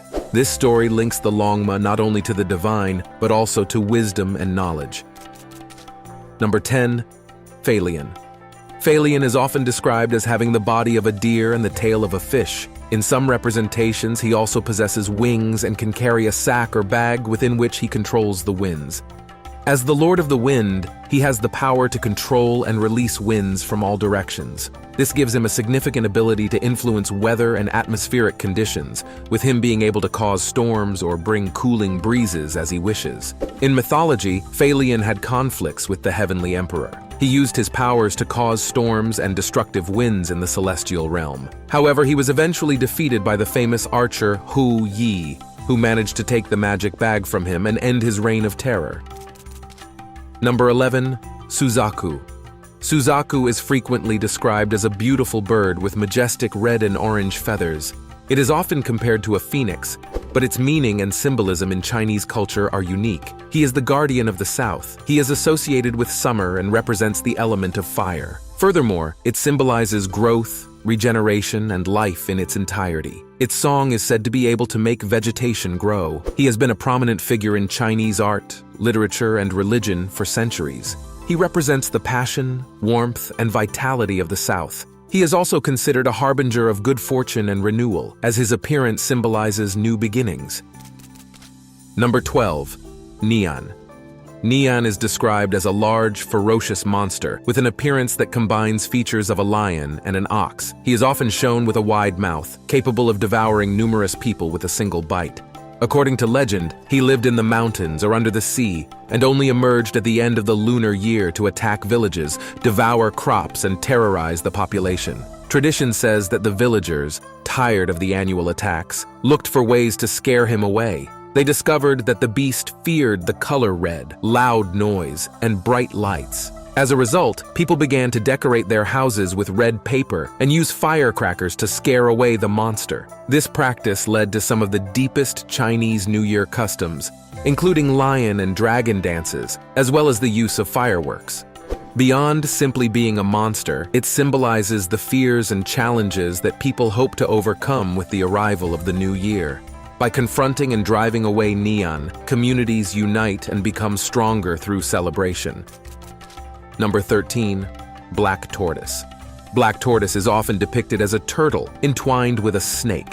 Sometimes the snake coils around the turtle, symbolizing a harmony between the elements of water and earth. He is the guardian of the north. He is seen as a symbol of resistance, protection, and support. He is especially revered as a protector against evil spirits and illness. Black Tortoise is a figure revered in many temples and religious practices in China. He is often invoked for protection and healing, especially against evil influences. He also has a strong connection with the martial arts, being sometimes considered the patron god of martial artists. Number 14. Pulao. Unlike other Chinese dragons, which are grand and majestic, Pulao is often depicted as a small dragon. But what he lacks in size he makes up for in his bold presence and raucous roar.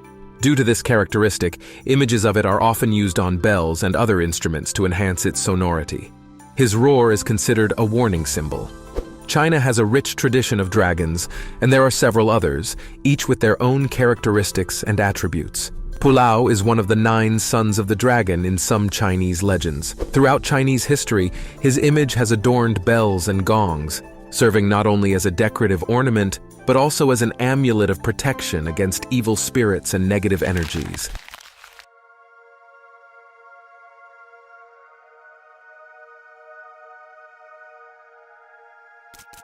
Number 1.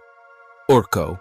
The Urko is a huge dog from Galician and Asturian mythology, generally considered a harbinger of death.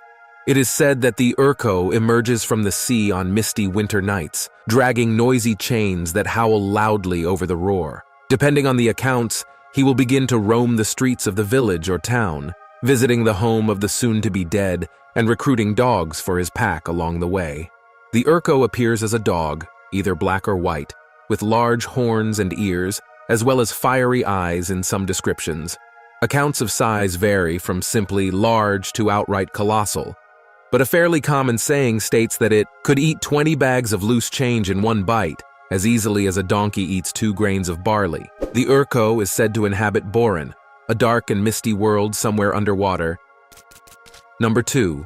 Lamiak. The Lamiak is a mermaid or halia-like creature in Basque mythology. Lamiak live in the river. They are very beautiful and stand on the shore combing their long hair with a golden comb. They easily charm men.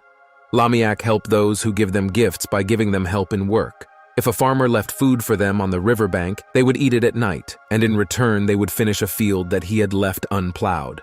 In some places, it is believed that the bridges were built at night by Lamiak. In some places, Lamiak had to leave if the bridge they were building at night was left unfinished at cockcrow. People believed that Lamiak had left a river if a stone was missing from the bridge. Most of the Lamiak disappeared when men built small churches in the forest. A Lamiak stands on the other side of the rainbow combing her hair. When the sun shines on her hair, the rainbow opens. Number 3. Santa Compagna. Although the appearance of the Santa Compagna varies according to the tradition of different areas, the most widespread is formed by a procession of souls in pain, dressed in black robes with hoods that wander during the night. This ghostly procession forms 2 rows, which are wrapped in shrouds and barefoot. Each ghost carries a lighted candle, and their passing leaves a smell of wax or incense in the air. At the head of this ghostly company is a larger specter called Estadea. In addition to these visions, there are other legends that say that an intense cold is noticed whenever he appears, in addition to the smell and the sound of chains. It is also said that the ghosts are like a fog. The procession is led by a living person, mortal, carrying a cross and a cauldron of holy water, followed by the animas with lighted candles, not always visible, noticing their presence in the smell of wax and the wind that rises as they pass. This living person who precedes the procession can be male or female, depending on whether the patron saint of the parish is a saint or a patroness. It is also believed that whoever performs this function does not remember during the day what happened during the course of the night. Only the persons punished with this punishment can be recognized by their extreme thinness and pallor.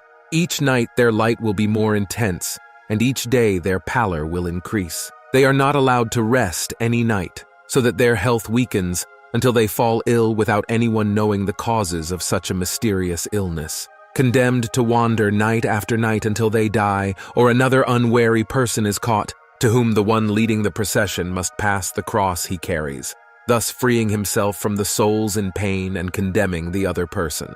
They walk, uttering prayers, funeral chants, and ringing a small bell. As they pass, all animal noises in the forest cease beforehand. The dogs announce the arrival of the Santa Compagna by howling in an inordinate manner. The cats flee terrified and really scared. To get rid of this obligation, the person who sees the Santa Compagna passing by must draw a circle on the ground and enter it or lie face down. Number 4. Anjana. The Anjanas are magical female spirits that inhabit near bodies of water, originating from Cantabrian mythology, known for their beauty and good deeds, and for their enmity with the evil Ojankanu. Anjanas are generally considered spirits of the forest, although some myths claim that they were sent by God to do good deeds and return 400 years later.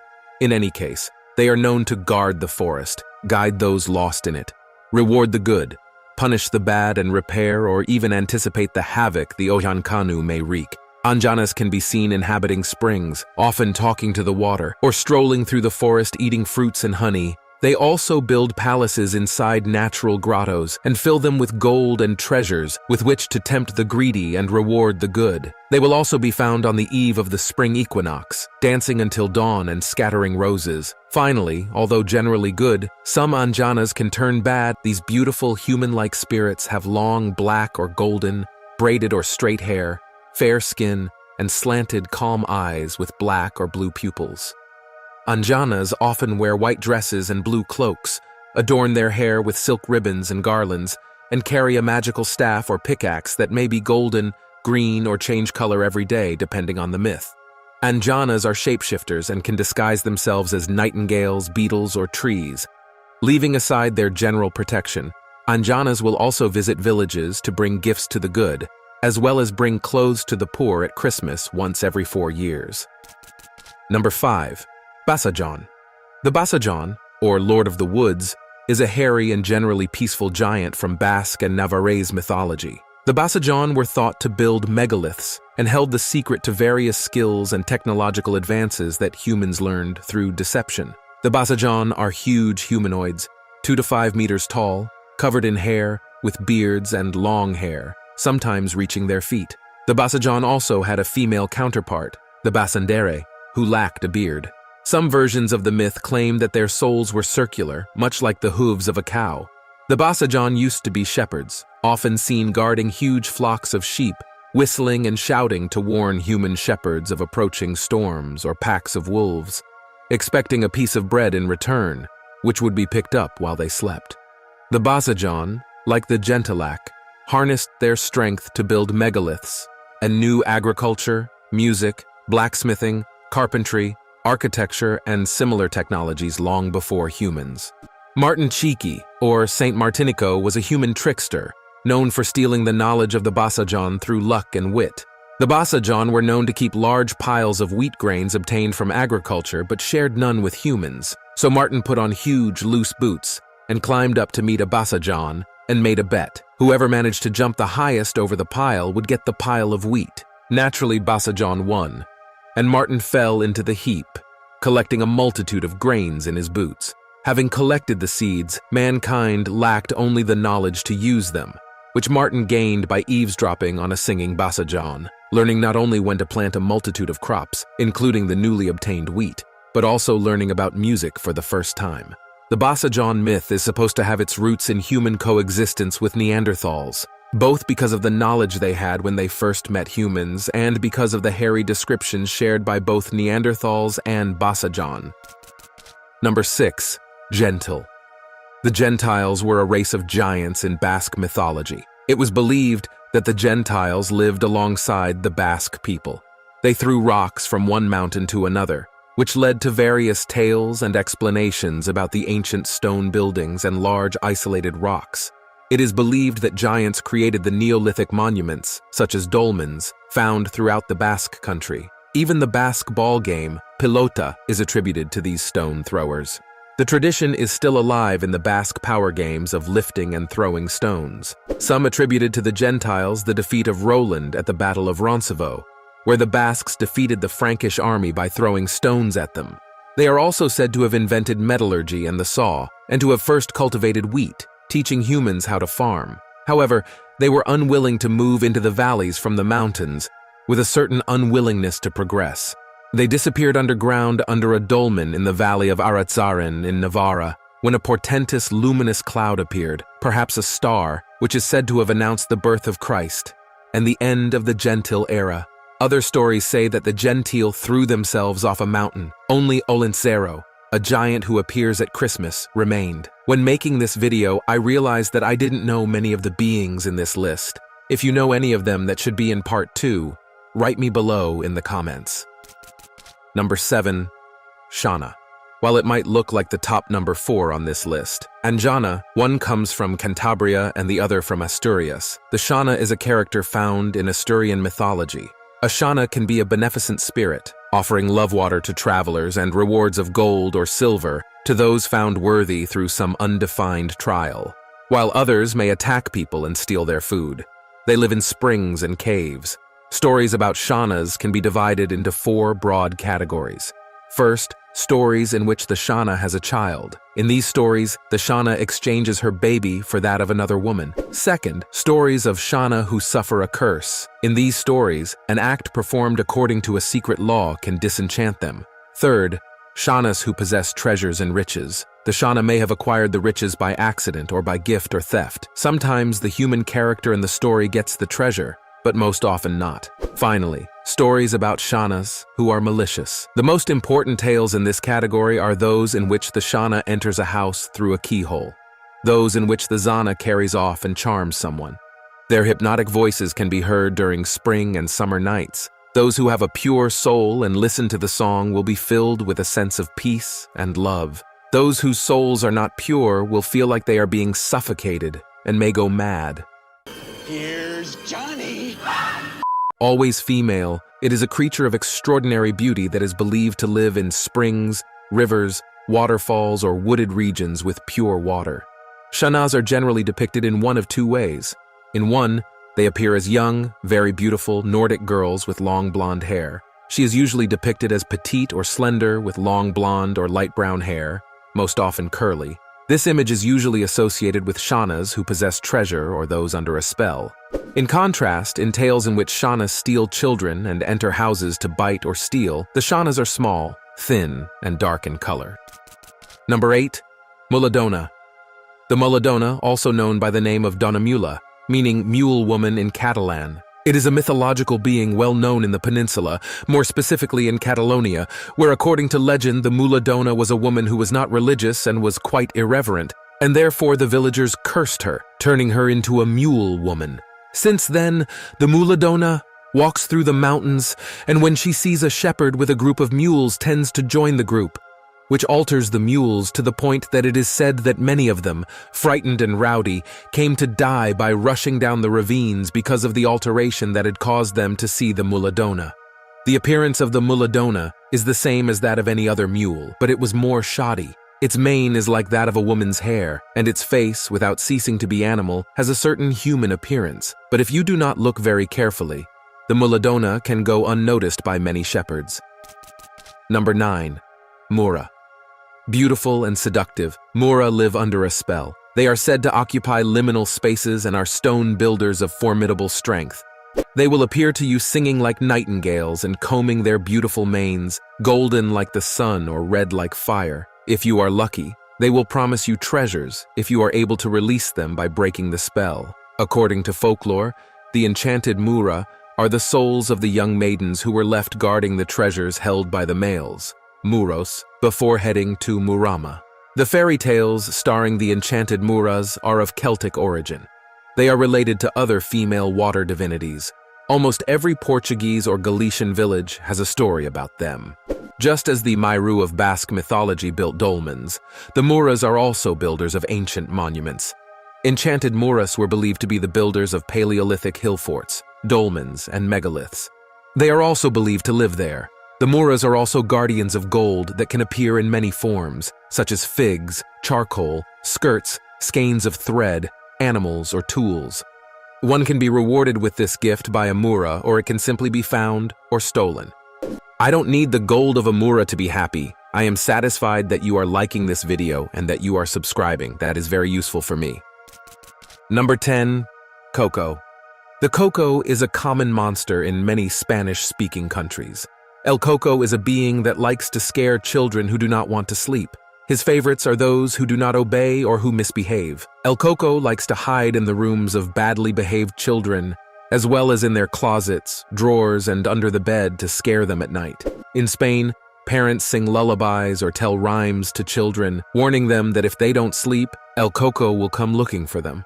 Latin America also has El Coco, although its folklore tends to be quite different, commonly mixed with native beliefs and, because of cultural contacts, sometimes more closely related to the U.S. Coco. In Brazilian folklore, a similar character called puca is depicted as a female humanoid caiman or old woman with a sack. There is a famous lullaby that most parents sing to their children that says the kuka will come for them and make them soup or soap if they don't sleep.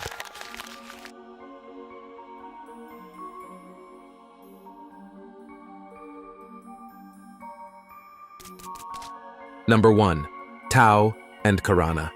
Tao was an evil spirit who had fallen in love with a maiden named Karana, a young woman of great beauty who spent her days sleeping. For this reason, they named her Karana, which means sleepyhead, and she was the nicest of the whole tribe. Tao fell in love with the young woman, and to conquer her, he transformed himself into a handsome young man. With the new appearance, Tao visited Karana for 7 consecutive days. On the last day, he tries to kidnap the young woman, for which Angatupari, spirit of good, is forced to intervene to prevent him.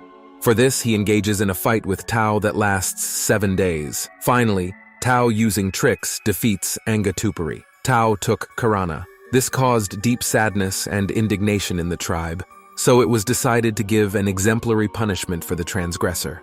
Angatupari takes action on the subject and makes Tao the object of a terrible curse. The fruit of the union of Tao and Karana were 7 cursed children who were born as monsters. Each of the 7 was revered or feared, each possessing different skills and traits, fundamental to the Guarani tradition. Number 2. Tejujagua. Despite being considered the most hideous in appearance, his ferocity was tempered by Tupa's choice. He remained calm and harmless, but was still feared by his fiery gaze. He eats fruit, and his brother Yasi Yatere fed him honey, his favorite food. He is considered the lord of the caves and protector of the fruit. He is also mentioned as a brilliant protector of buried treasure. Due to the curse Arasi placed on Tao for taking Karana, Tao's descendants were forever doomed to a misshapen and monstrous appearance. Thus, the couple's first child was a huge lizard with 7 dog heads and fire-breathing eyes. His appearance was the most horrible of the 7 brothers. The 7 dog heads on him hinder any movement. Some versions of the story say that Tejujagua has only a giant dog head, but all versions agree that he has a limited ability to move. His skin turned shiny after rolling in the gold and precious stones of Itape. Number 3. Mboi Tui. He is the second son of Tao and Karana. He has a malevolent look that scares anyone unlucky enough to run into him. This creature is part snake and part parrot. It has the shape of a huge snake with a huge parrot head and a huge beak. He also has a red, forked tongue the color of blood. His skin is scaly and striped. His feathers cover his head. He patrols the swamps and protects amphibian life. He likes humidity and flowers. He emits an incredibly powerful and terrifying squawk that is heard from far away and strikes terror in all who hear it. He is considered the protector of aquatic animals and wetlands.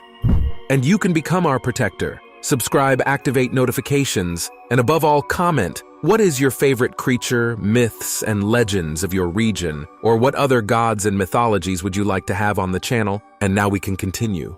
The number 4 on this list in order of birth would be Monai, but we will leave it for later. Then you will understand why. Number 5. Jaci Jatere. Jaci Jatere, which literally means little piece of the moon, is the name of an important character in Guarani mythology.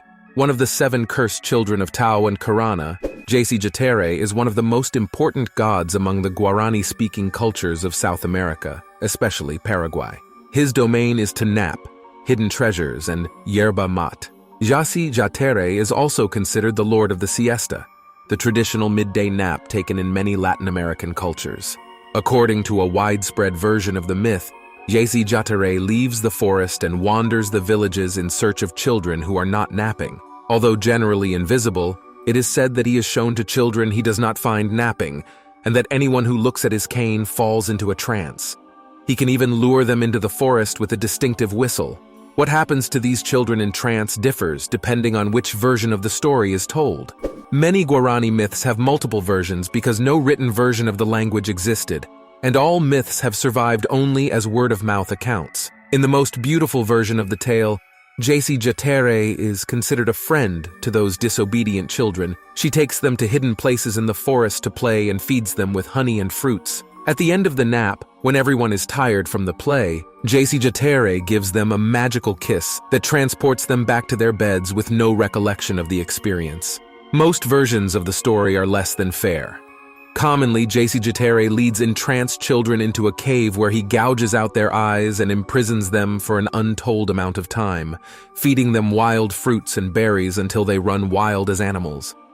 Even more gruesome tales say that the children are returned to their brother Ao, a cannibalistic creature that feeds on their flesh. Jackal-headed's power is said to come from the magical staff he carries, and if one is able to remove it, he breaks down and cries like a small child. In this state, one can ask him for the treasures he is guarding in exchange for the staff, as a captured goblin must reward his captor with a pot of gold. 6. Kurupi. He is one of the central legendary figures in the region of Guarani-speaking cultures. He is also one of the few figures still prominent in the region's modern culture. Kurupi is said to be somewhat similar in appearance to another, more popular figure in Guarani mythology, the Pombero. Like the Pombero, Kurupi is said to be short, ugly, and hairy. He makes his home in the wild forest of the region, and was considered the lord of the forest and protector of wild animals. Kurupi's most distinctive feature was a huge penis that would normally wrap several times around his waist, like a belt. Due to this characteristic, he was once revered by the Guarani as the spirit of fertility. Like the Pombero, Kurupi is often blamed for unexpected or unwanted pregnancies. It is said that his penis is prehensile, that it can grasp or hold, and due to its length, it is supposed that it can extend it through doors, windows, or other openings in a house and impregnate a sleeping woman without even having to enter a house. Along with the Pombero, Kurupi was a scapegoat used by adulterous women to avoid the wrath of their husbands, or by single women to explain their pregnancies. Children sired by Kurupi were expected to be small, ugly, and hairy like his father, and if they were male, they would inherit some of their father's virility. He had a huge. In some cases, Kurupi is blamed for the disappearance of young women, allegedly taking them to his home in the forest to quench his desires. Number 7. Ao. The Ao is often described as a ravenous sheep or boar-like creature with a huge set of tusks. Alternatively, it is also described as a large carnivorous peccary. The original Ao is said to have profound reproductive powers and is therefore sometimes identified as the Guarani spirit of fertility. Is believed to have people as its only source of food. Although the creature's description is clearly not human, it is at least half human from birth, which explains its cannibalism. According to most versions of the myth, upon locating a victim for its next meal, will pursue the unfortunate person at any distance and over any terrain, not stopping until it has eaten. If a person tries to escape by climbing a tree, for example, the Ao will surround the tree, howling incessantly and digging into the roots until the tree falls over. In fact, according to myth, the only way to successfully escape an Ao is to seek refuge by climbing a palm tree. The tree contains some unknown power against the Ao, and if its victim climbed into one, the creature would howl in defeat and go off in search of other food. Number 8. Luison. Luiso, or Lobison is the name of a monstrous creature from Guarani mythology. Luison's name is a variation of Lobizon, a name used in Argentina and Uruguay to describe the werewolf or a similar creature, which is in turn a variation of the Brazilian name for the werewolf, lobisomem, more literally, wolfman. What name Luison may have had before the influence of European mythology has probably been lost to the world. Guarani was not a written language, and all myths were passed down through storytelling only, so no written record of his original name would have been left. Luison was said to be the lord of the night and was associated with death. Their habitat was confined exclusively to graveyards or other places similarly related to the concept of death, and their only food source was dead, rotting meat. If Luison passes through a person's legs, the person is said to become Luison. In some versions, Luison only appears on Monday, Wednesday, and Friday nights. Louison also served the same function as the Grim Reaper in many European societies, and the touch of his cold, sweaty hand was said to be a sure sign that one's days on Earth were numbered. In the original version of the myth, Louison was the seventh and last child of Tau and Karana, and thus the most cursed of the group. He had a vaguely human appearance, but was said to be extremely ugly, even hideous-looking. Louison had long, dirty hair that fell down covering most of his body, pale, sickly skin and eyes, and accompanied by the constant fetid smell of death and decay. His appearance was so terrifying and repulsive that the mere presence of him would strike terror into any unfortunate enough to encounter the beast. As I mentioned before, I leave Monai for the last one on the list, since with him the cycle closes and this story ends. Number 4. Monai. Monai is the third son of Tau and Karana. This creature has a huge snake-like body with 2 straight, colorful horns on its head, which serve as antennae. His domains are open fields. He can climb trees with ease and glide down to hunt the birds that he feeds on and dominates with the hypnotic power of his antennae. Monai likes to steal and hide the products of his misdeeds in a cave. The continuous robberies and raids of him in the towns cause great discord among the people who accuse each other of the thefts and mysterious disappearances of his belongings. The people of the town came together to put an end to the misdeeds of Monai and his brothers. The beautiful Porosy offered herself to carry out this mission. She convinced Monai that she had fallen in love with him and that before celebrating her wedding, she wanted to meet her brothers. Monai left her in the care of Teju Jagua and went in search of the rest of her brothers. When she finally brought them all, the wedding rituals began. The brothers freely exchanged drinks and quickly became completely drunk. It was at that moment that Porosy tried to escape from the cave that was closed by a large stone. Monai prevented her from getting out of it and threw her back into the cave. Porosy yelled to alarm the people waiting outside. Knowing that she was lost, she ordered the people to burn the cave, even with her inside it. While this killed Porosy herself, it also successfully destroyed the cursed descendants of Tau and Karana, including Monai himself. In exchange for Porosy's sacrifice, the gods lifted up her soul and transformed it into a small but intense point of light. Since then, the gods destined the spirit of Porosy to illuminate the dawn.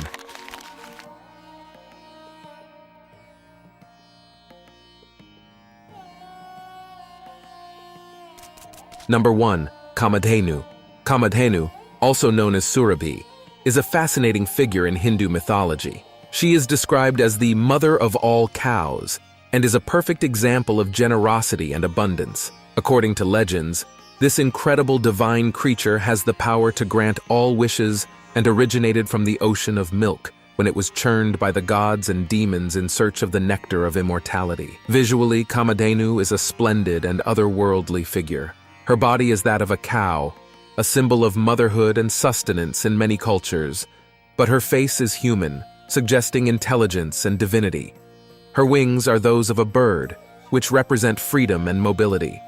Kamadhenu's horns are those of an ox, a sign of endurance and industriousness, while her tail is that of a peacock, an emblem of beauty and dignity. Furthermore, her udder is full of divine milk, which symbolizes abundance and fertility.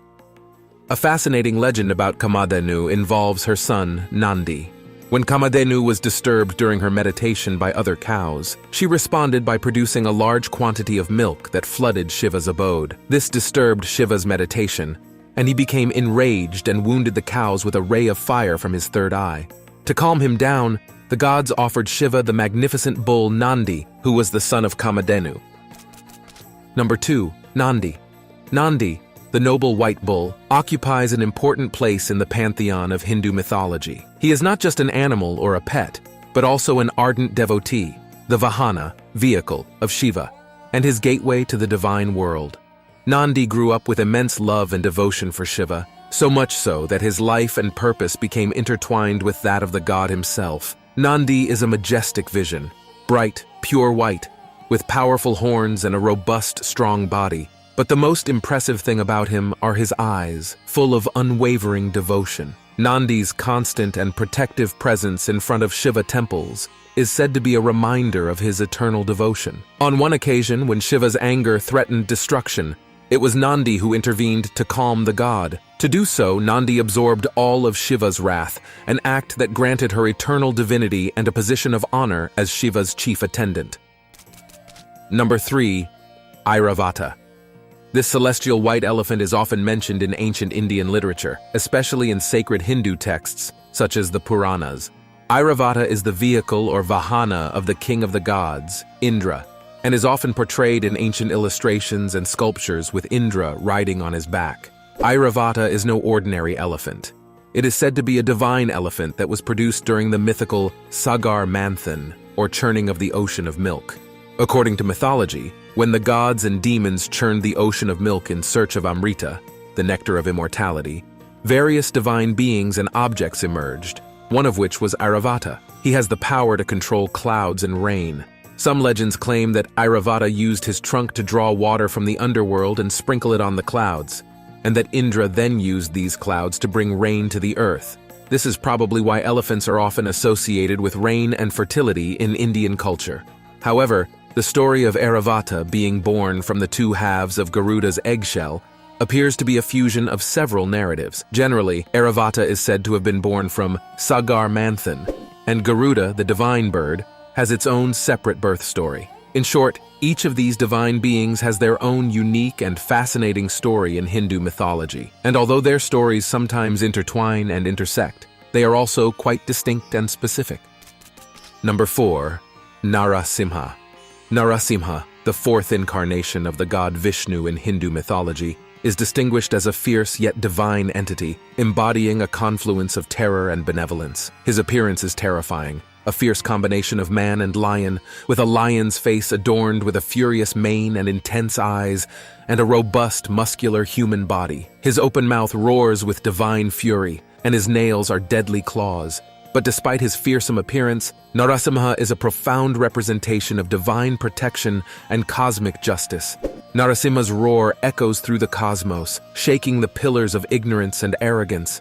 But to the devout, this roar is a heavenly song, a reminder of the constant divine presence and protection promised to the pure in heart. Although his appearance may be frightening, his gaze is a refuge for those devoted to him, and his ferocity, a guarantee of his role as protector. When Vishnu assumed this form to annihilate the demon Hiranyakashipu, Narasimha not only destroyed an evil being but also rescued Hiranyakashipu's devoted son Prahlada. This act showed that Narasimha is as protective and compassionate as he is fierce. The boy Prahlada, who remained faithful to his devotion to Vishnu despite the torture of his own father, found refuge in the terrifying form of Narasimha. In the arms of this fierce deity, Prahlada found a father and a protector. Number 5. Sharabha. Sharabha, an incarnate form of the powerful god Shiva, is a mosaic of strength, mystery, and devotion in Hindu mythology. Entertainingly, you can imagine Sharabha as the ultimate superhero, the being whose primary role is to rescue the world from disorder.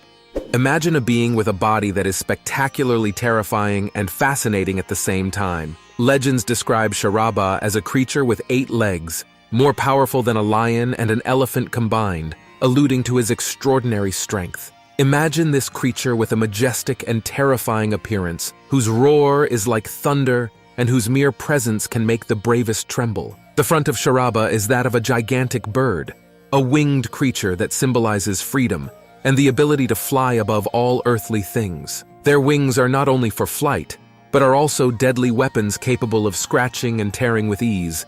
Sharabha's back is that of a lion, a symbol of courage and power. This is the body of a being who is not afraid of anything and is ready to face any challenge with courage and confidence. But beyond the formidable appearance of him, what makes Sharabha truly special is the divine purpose of him. Born out of the need to calm Narasimha, a furious incarnation of the god Vishnu, as we saw before, Sharabha is not only a warrior, but also a healer. His task is to restore balance, proving that even the anger of the gods can be calmed and channeled for good. Number 6. Sheshnag. Sheshnag, the thousand-headed serpent. He is represented as a gigantic cosmic serpent carrying the god Vishnu in his resting form, a being of unimaginable scale, with a long, sinuous body that stretches across the starry skies and the depths of the sea. Each of his 1,000 heads is a work of art in itself, full of dazzling eyes and forked tongues that dance in the wind. This snake is not just a mythical creature, it is an embodiment of devotion and sacrifice. He abandoned the easy path of life and opted for penitence and renunciation of his desires. When Brahma saw his sincerity and dedication, he offered him any blessing he desired. But Sheshnag, in his humility and devotion, chose a role of service, one that he would carry out with honor and dignity, choosing to live in a perpetual dance of creation and destruction. Maintaining the stability of the cosmos shows a commitment to the balance and harmony of the universe. When Sheshnag is coiled, the universe opens like a lotus bud, revealing infinite worlds and endless possibilities. When he withdraws, the worlds close again, returning to the silence of non-being. This dance is that of creation and destruction, a cycle that allows life to flow and constantly change. Number 7. Garuda. Garuda, the king of birds and the mount of Vishnu, is a majestic figure in Indian mythology. He is a being of astonishing proportions, with a strong, muscular human body combined with resplendent golden eagle wings that stretch towards the heavens. On his back fold the most magnificent wings, each feather a miracle of nature, capable of obscuring the sun when they unfold. His eyes are an intense golden color, reflecting the wisdom and ferocity of a bird of prey. The story of Garuda is one of courage, cunning, and filial devotion. He and his mother, Vinata, had been enslaved by the snakes due to a deceitful deal. To gain his freedom, Garuda embarked on a daring mission to steal Amrit, the nectar of immortality, from the gods. This journey tested all his skills and determination, as he had to challenge the powers of Indra, the king of the gods. Garuda triumphed against all odds, demonstrating extraordinary courage and determination. With the Amrit in his possession, he was able to free his mother and himself from slavery. However, the story does not end there. Vishnu, seeing the impending tragedy if the snakes managed to drink the Amrit, asked Garuda to trick them to avoid it. Garuda, ever cunning, convinced them to bathe before drinking the divine nectar. During his absence, Indra attempted to recover the Amrit, resulting in a monumental battle between him and Garuda. Although Garuda bravely resisted, he ultimately could not maintain the Amrit. Some drops fell to the ground and the snakes licked them up. The power of the Amrit was such that it burned their tongues, dividing it in two, thus giving rise to the characteristic forked tongue of snakes. Garuda is a creature of great bravery, intelligence, and loyalty. Through his actions, he demonstrated his unwavering love for his mother and his willingness to confront heavenly powers in his defense. He is the guardian of the Amrit, the carrier of the gods, and a symbol of hope and resistance in Indian mythology. Number 8. Vasuki. Vasuki, the king of snakes and the eternal ornament on Shiva's neck, is an exceptionally intriguing figure in Indian mythology. Vasuki is a snake of astonishing size and beauty, with scales that shine like the sea on a moonless night. Coiled around Shiva's neck, he is distinguished by his fierce gaze and hypnotic eyes. The story of Vasuki is intertwined with that of the Samudra Manthan, the churning of the ocean of milk.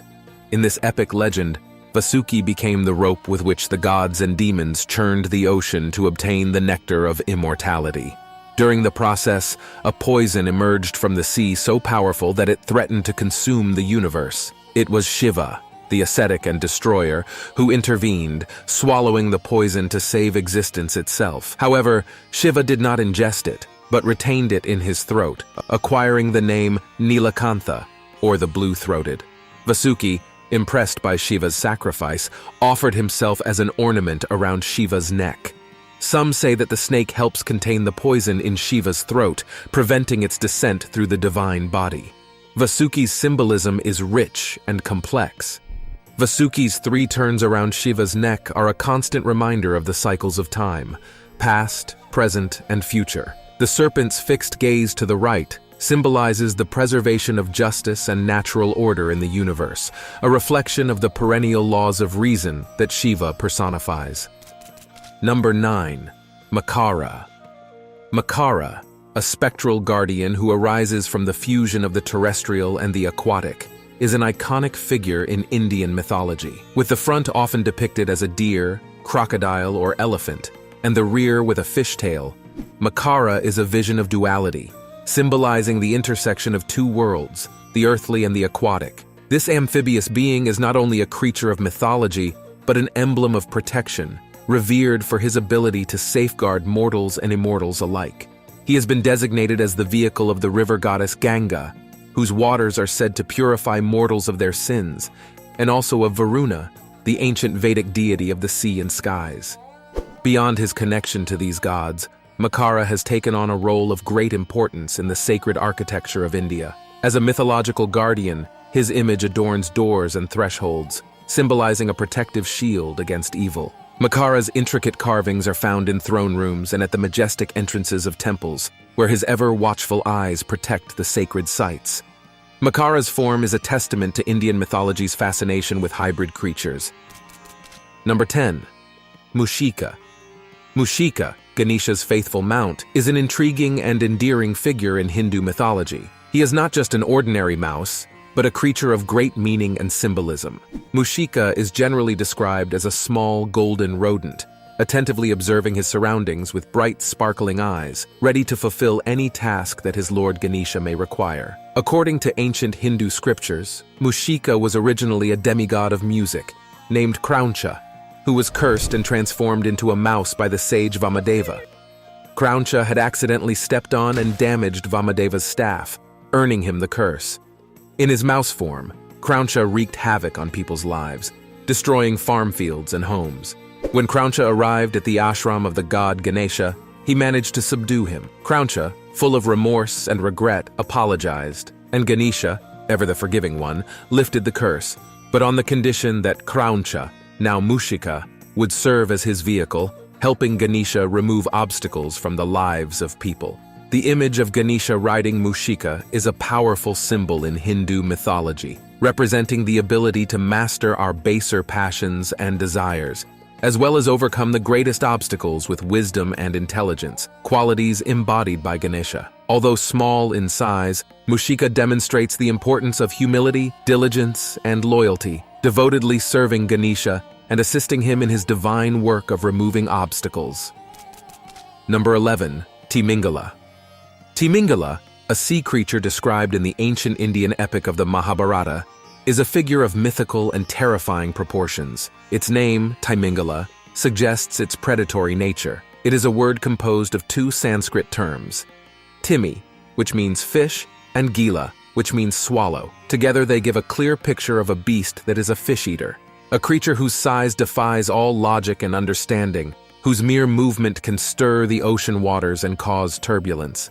This is Timingila, a being so vast and powerful that whales, the largest creatures in the animal kingdom, are mere morsels to him.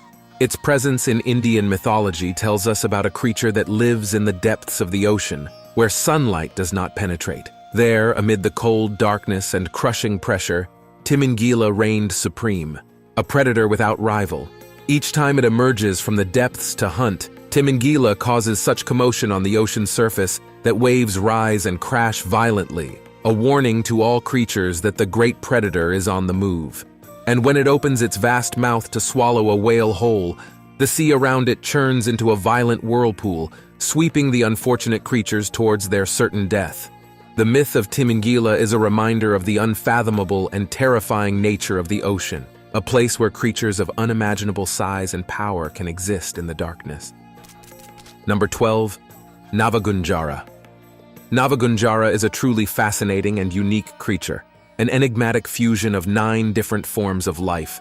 Its image is a spectacle of diversity and unity, a conjunction of the wild and the divine. Navagunjara's appearance is an amazing mix of different animals. It has the head of a rooster, symbolizing alertness and awakening. Its 3 legs belong to an elephant, a tiger, and a deer or horse, representing strength, agility, and speed.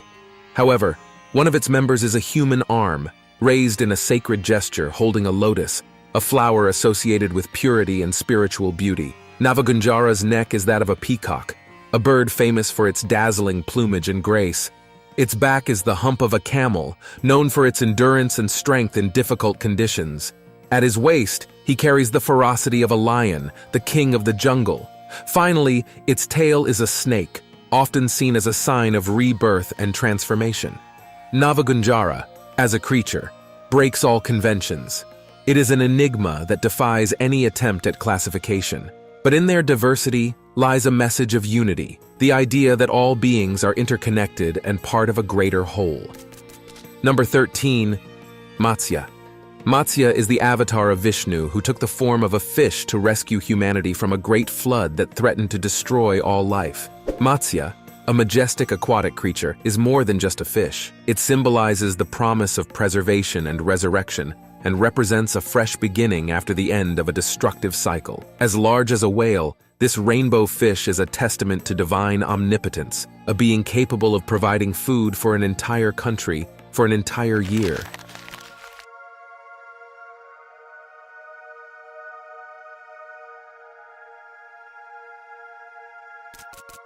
Number 1, Bakunawa. Bakunawa is a serpentine dragon in Philippine mythology. It is believed that he is the cause of eclipses, earthquakes, rain, and wind. It was generally believed to be a sea serpent, but it was also believed to inhabit either the sky or the underworld. It is believed that there used to be 7 moons in the night sky created by the supreme god Bathala. But Bakunawa, in awe of the light of the 7 moons, rose from the black ocean to swallow one of the moons completely once every 100 years, causing so eclipses and earthquakes. This angered Bathala, and thus the two are longtime enemies. 6 centuries later, with only 1 moon left, Bakunawa was tempted to eat the last one, and if he did, eclipses would darken the night, and earthquakes would shake the world. The ancient Filipinos knew they had to do something, or the world would disappear.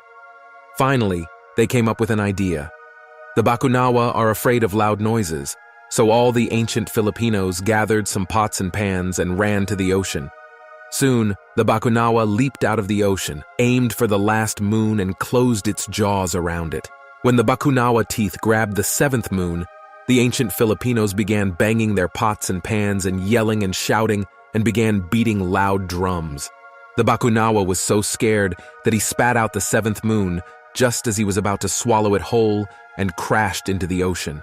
Then the Filipinos cheered, and Bathala looked at the people smiling as his mortal enemy had finally been defeated. Since then, once every century, the Filipinos would bring their pots, pans, and drums and yell and shout to scare the Bakunawa and protect the 7th moon while Bathala looked on, happy for the people. Number 2, Tikbalang. In Philippine mythology, Tikbalang is a half-human, half-horse creature, and is very similar to the centaur in Greek mythology. It is believed that a tikbalang would scare travelers or lead them astray. To free itself from this, the creature would require the lost individual to turn their clothing inside out. These experiences often occur in dark, rural areas, and especially after sunset. Tikbalang may have originated from Hayagriva, an avatar of the Hindu god Vishnu, whose worship was first recorded in 2000 BC. Before the Spanish arrived in the Philippines, there were no horses in the area, so the story of a horse-like creature was not possible. In the pre-colonial period, Tikbalang were considered forest spirits and ghosts, and were also called multo and bibit. The Tikbalang is believed to reside in kalumpang trees, also known as banyan tree. This tree is somewhat feared and associated with haunted beings and paranormal activities. The balet tree is also believed to contain portals to other realms. Furthermore, they are believed to be the guardians of the elemental kingdoms and are seen guarding large trees. Number 3, Berberoka. The Berberoka is a water spirit or ghost that lives in wetlands, lakes, or swamps. He can lure his victims by drinking a lot of water. When the humans try to catch him, he floods and drowns them, also making them dinner. There is no clear description of what a Berberoka is, although it could be a ghost or a creature that looks like a shadow or a chameleon. In tropical regions where Berberoks are commonly found, locals tend to avoid empty ponds, even though the fish are tempting. Hungry travelers may believe the bounty offered by the Berberoka is a blessing, but they could end up being swept away by its deadly force. This creature is often described as an ogre-like creature that is camouflaged with rock-like skin or vegetation in its habitat. He usually hides in the dry river until humans come looking for him. In some stories, she is depicted as a female aquatic creature with fish-like features. The back of the Berberoka presents a thick layer of vegetation that resembles a group of small trees and rocks. Its natural camouflage allows it to hide in plain sight. Typically, the creature creates rock formations around its belly, while waiting for people to walk by. Number 4, Tiyanak. The Tiyanak is a small humanoid monster that pretends to be an innocent baby before attacking humans. He disguises himself as an abandoned baby in the woods or in the field. It screams loudly to attract a passerby, and when picked up, sheds its disguise as a snake shedding its old skin, revealing its true form, and kills the victim by biting and striking. Various speculations as to how the Tianax came to be range from stillborn babies in the forest to unbaptized stillborn babies of Catholic influence.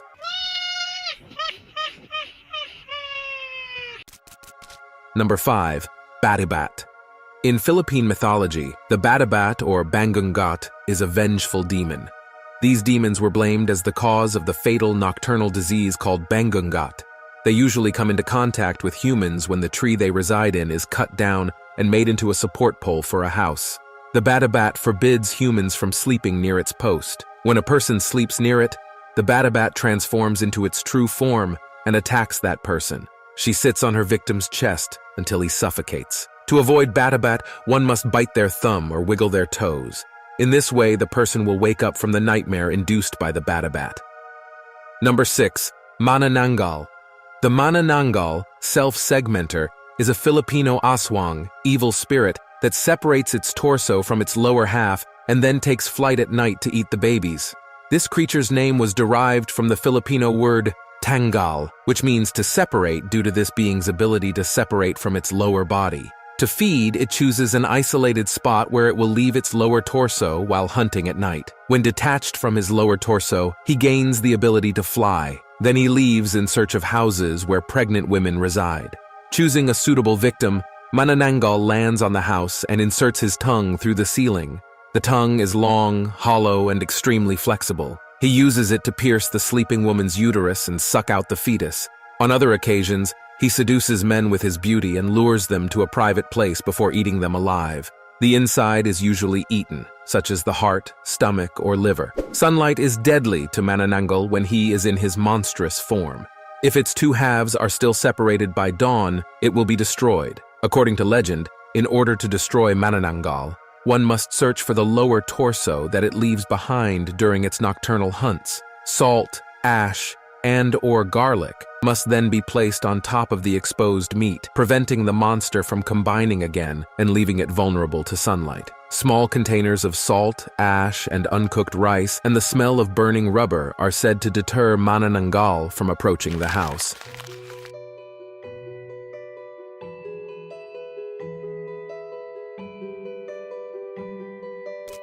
Number 1. Kobold. Kobolds are mischievous household spirits from German folklore who often help with household chores and offer valuable services, but can also be mischievous by hiding household and agricultural tools. They are temperamental and get angry when they don't get enough food. Also, sometimes they like to sing to children. In Germanic mythology, kobolds are considered goblins that have survived to this day in German folklore. Although they are usually invisible, they can take the form of animals, fire, or even people. The most common representation shows them as small human figures the size of children. Depending on their environment, kobolds may dress like peasants in human homes, have an unpleasant hunchbacked appearance in mines or smoke pipes, and wear sailor clothes on ships. Behaviorally, kobolds are ambivalent house spirits. Although they can perform household chores, they can also play pranks if they are insulted or neglected. There are different variations of kobolds in legends. Some are known by local names, such as Galgenmannlein in southern Germany and Heinzelmannchen in Cologne. Other types of kobolds frequent underground places, such as mines, while the Klabautermann lives on ships and helps sailors.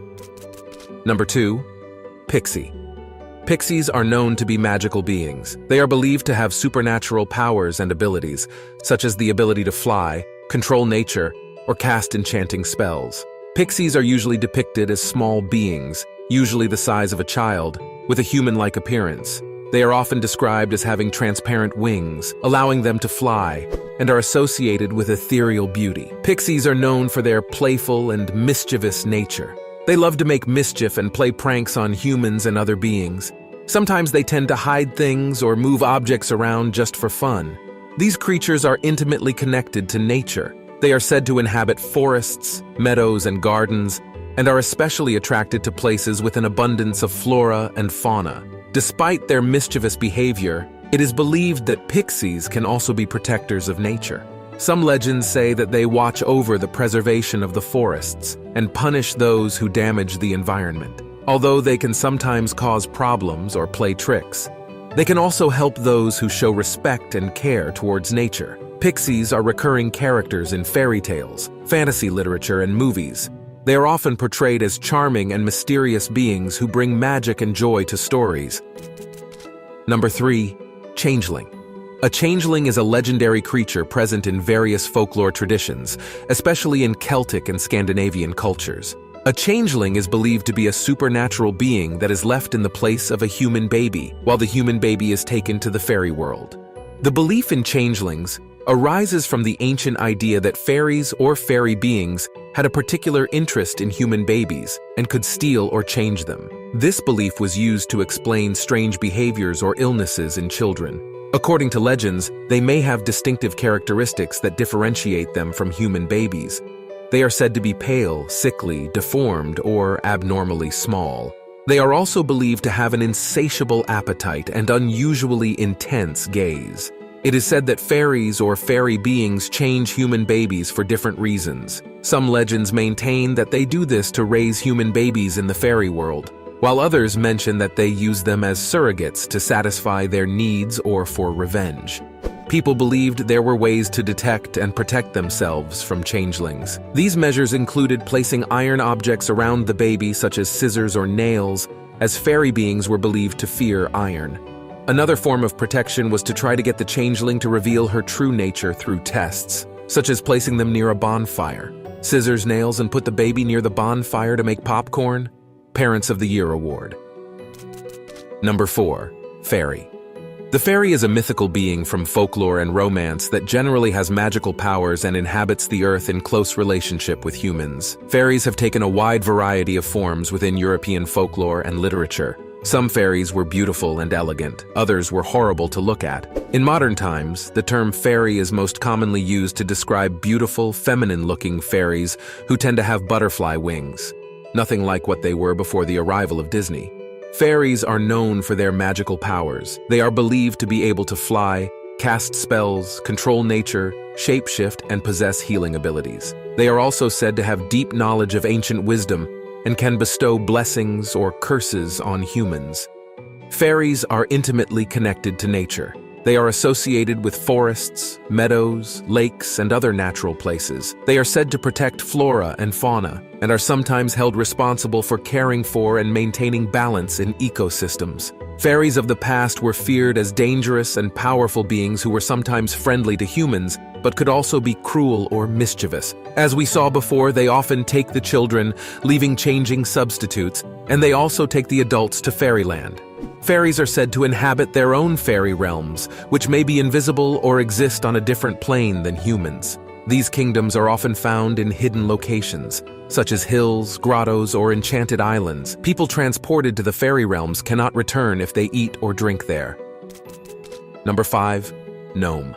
Once upon a time, when mist and darkness fell over medieval Europe, when the cathedral walls towered high and the forests seemed to be the end of the known world, there existed magical creatures whose existence men feared and respected alike. Among them were the gnomes, small and elusive beings who hid in the depths of the earth, in underground caves, far from the eyes of humans. Gnomes were creatures of small stature, no taller than an apple placed on a pedestal. Their bodies, although tiny, were well-formed, robust and resistant, endowed with superhuman strength for their size. They had thick, hardened skins, like the bark of an old oak, and thick beards that flowed like a river of silver or copper from their faces. Dressed in earth-colored and moss-green clothing, they seemed to be part of the same natural environment. Their bright eyes, sharp and cunning, could see into the deepest darkness of their underground homes. Gnomes were known for their wisdom, their love of riddles, and their ability to work with precious minerals and magical stones. At that time, gnomes were seen as benevolent beings, guardians of the earth and the treasures it hid. It was often believed that they had the knowledge and ability to manipulate the elements of earth, stone, and precious metals, and that they could grant blessings or curses to those who meddled in their affairs. There were stories of gnomes helping lost villagers find their way back home, or sharing their wisdom and advice with those respectful enough to listen. But there were also warnings. Those who attempted to steal the gnomes' treasures or disturb their peace could face their wrath, finding themselves lost in darkness or cursed with endless bad luck. Although they were beings that were rarely seen, their presence was a constant, a reminder that there was more to the world than our eyes could see. In some stories, gnomes were considered mischievous, sometimes even evil creatures. They may have been seen as stubborn and jealous guardians of the earth's treasures, willing to cause harm to those who threatened or disturbed them.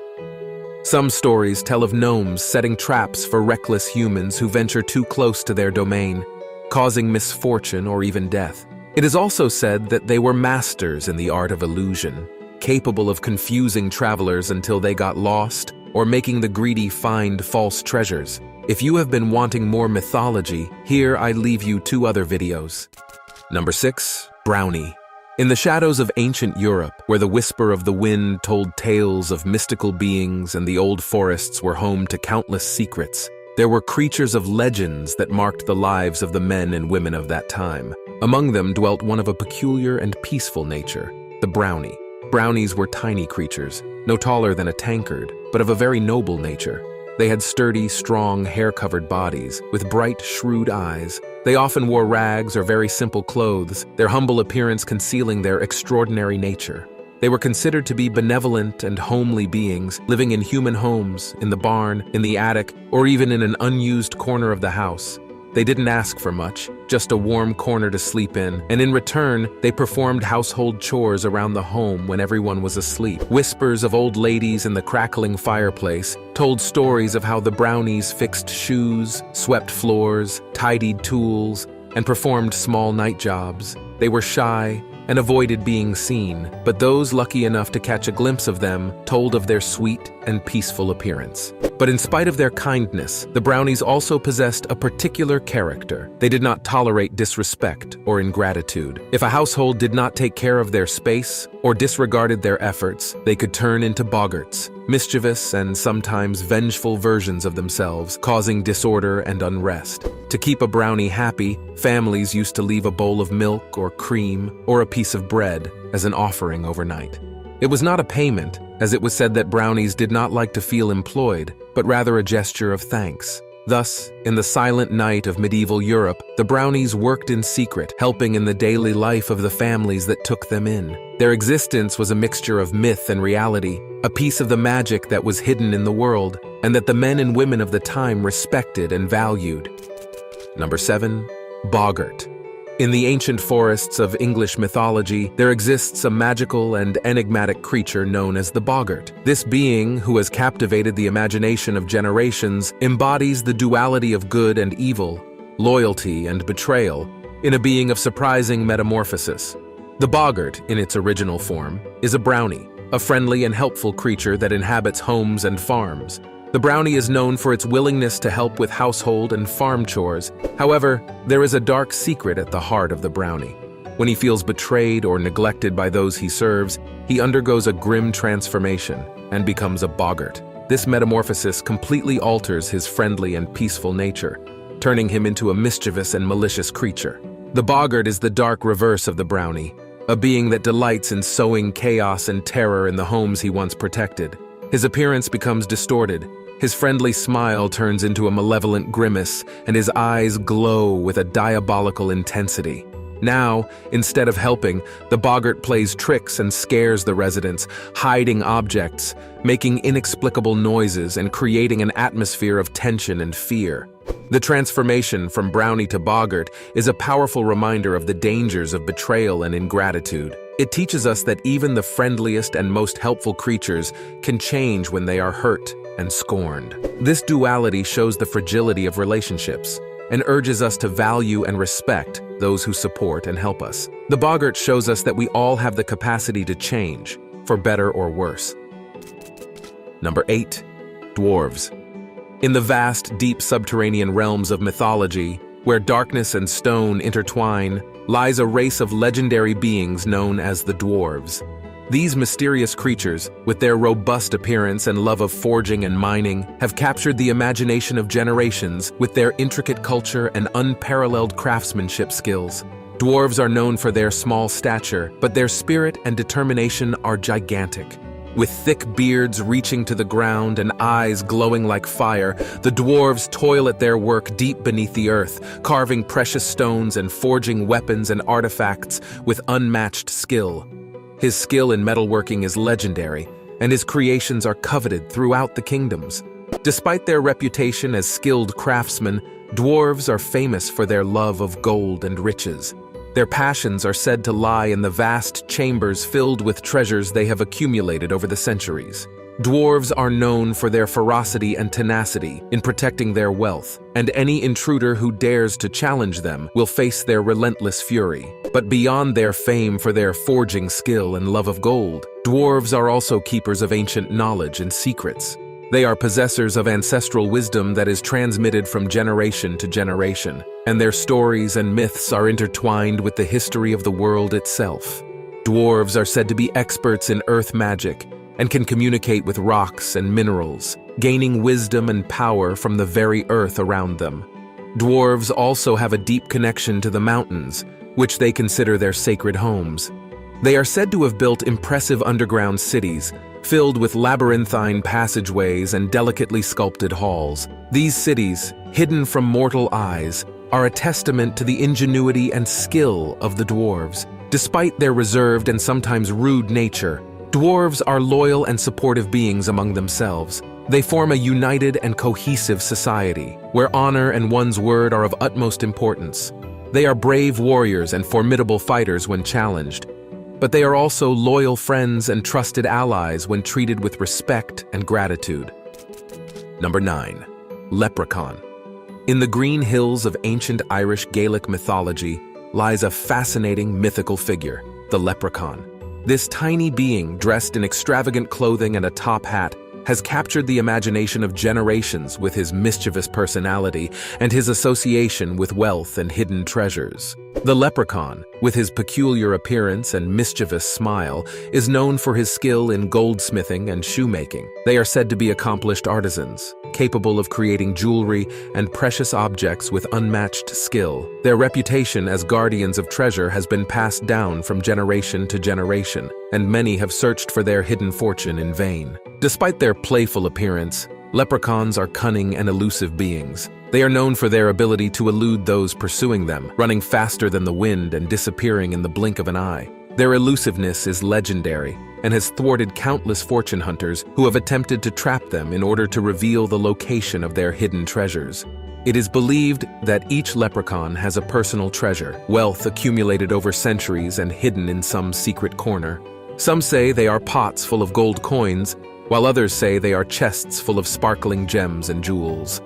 However, only those with enough cunning and luck can discover the location of these elusive treasures. Although leprechauns are known for their playful personality and love of mischief, they are also beings capable of granting favors and granting wishes. If treated with respect and courtesy, they can help those who encounter them, providing wise counsel and granting wishes with their ancient magic. However, their help always comes at a price, and fair compensation is often required for them to agree to grant mortal wishes. The leprechaun is an iconic figure from Irish Gaelic mythology, a being who embodies the duality between mischief and generosity, fortune and illusion. Its festive and enigmatic image has left a lasting mark on Irish culture and folklore, reminding us that fortune can be elusive and that true wealth can lie beyond the material. So if you ever venture into the fields and forests of Ireland and hear a distant echo of laughter and playful melodies, keep your eyes peeled and your spirit curious. Maybe, if you're lucky enough and determined enough, you can come face to face with a leprechaun and discover the secrets of his hidden treasure.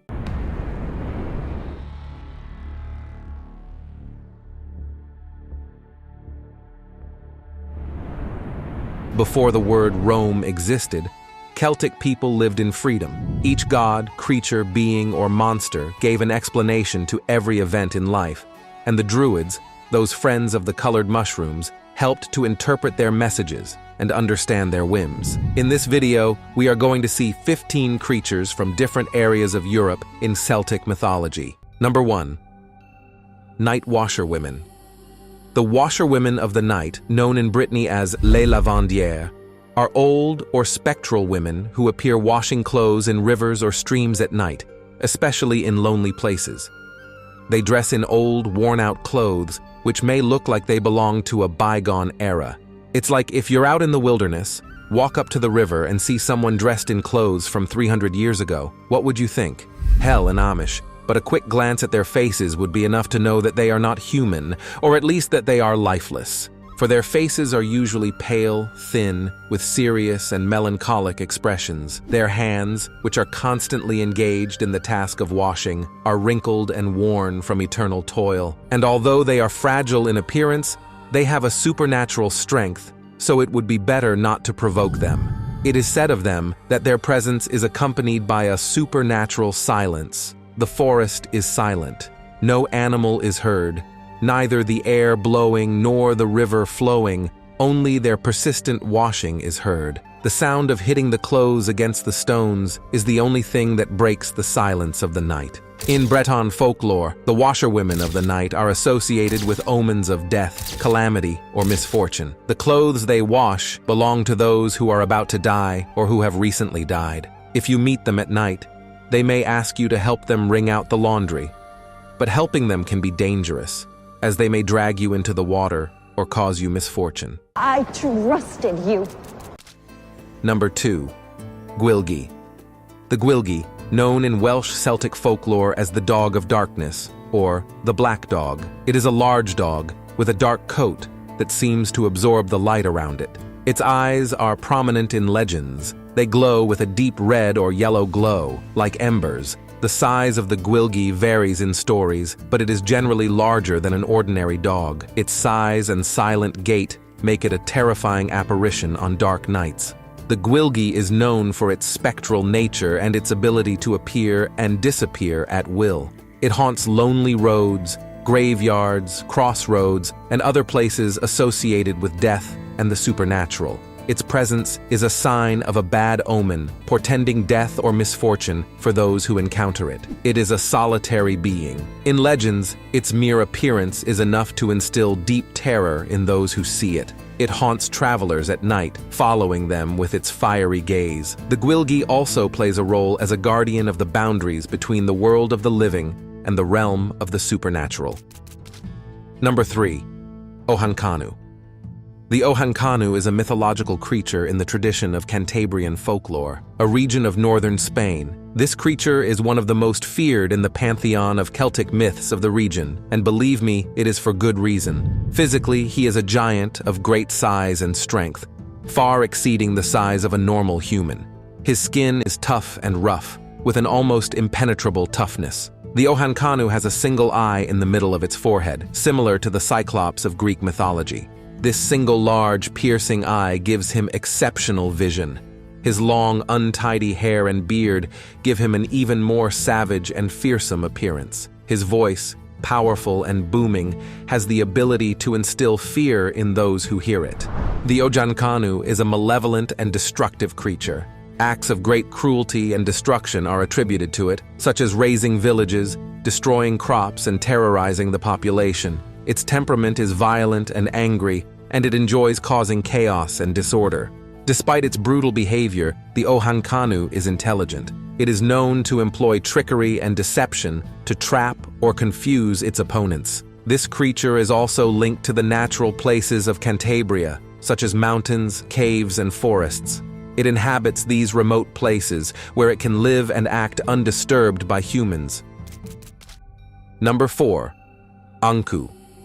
Anku, a crucial being in Cornish mythology, is also found in the folklore of Brittany and other Celtic regions. Imagine him as a spectral being, who may appear as a skeletal or cadaverous being, with a thin, bony body. This being is wrapped in black or tattered clothes that seem to flow around him, almost as if they were made of shadows. If you were to catch a glimpse of its face, you would notice that it is thin and shadowy, with deep, piercing eyes that seem to look straight into the soul. It lives in lonely places such as cemeteries, crossroads, and desolate spots. Its presence is a reminder of the inevitability of death and the thin line between the world of the living and the dead. The anku has the ability to transform. Sometimes he may appear as an old man, and sometimes as a young man, depending on the stories or who he comes to collect. In addition, anku is recognized by his cart, which he drags behind him. This cart, old and creaking, serves as a tool for collecting souls. The sound it makes announces his arrival with a dark tone that foreshadows the approach of death. In some versions, the anku is not alone. He is accompanied by helpers or lesser spirits who assist him in his eternal task of collecting souls. These beings are shadowy and silent, always at the anku's side in his work. Number 5. Balor. First, imagine a guy who is not only a giant, but has an eye that could win any deadly staring contest. And yes, literally. This eye, when he opens it, doesn't just give you a dirty look. We're talking about a stare that destroys everything in its path. And if that wasn't enough, Balor is the leader of the Fomorians, which is basically the rival team of the Tuatha De Danann, who were like the superheroes of Irish mythology. In addition to having a destructive laser beam stare, Balor is a brutal warrior. Things get really interesting in their battle against Lugh, one of the Tuatha De Danann. Lugh is basically the hero everyone wants to be, handsome, strong, and with magical powers. And against all odds, Lugh manages to defeat Balor, proving that no matter how strong you are, there's always someone more cunning. What is best about Balor is not just his strength, but what he represents: chaos, destruction, but also a crucial part of the stories that have come down to us from ancient Ireland. Balor and the Tuatha De Danann are like two sides of a coin, for in every story there are heroes and villains, but each has his role. Number 6. Spriggans. Spriggans, the little big guardians of Cornwall. These creatures are small and rather ugly at first glance, but don't be fooled because they have the ability to swell up into giants, like those cartoons where the character inflates when he gets angry. Not only that, but their strength is monumental, especially when it comes to protecting what is theirs. We're talking about ancient treasures and sacred places that you wouldn't dare touch if you know what's good for you.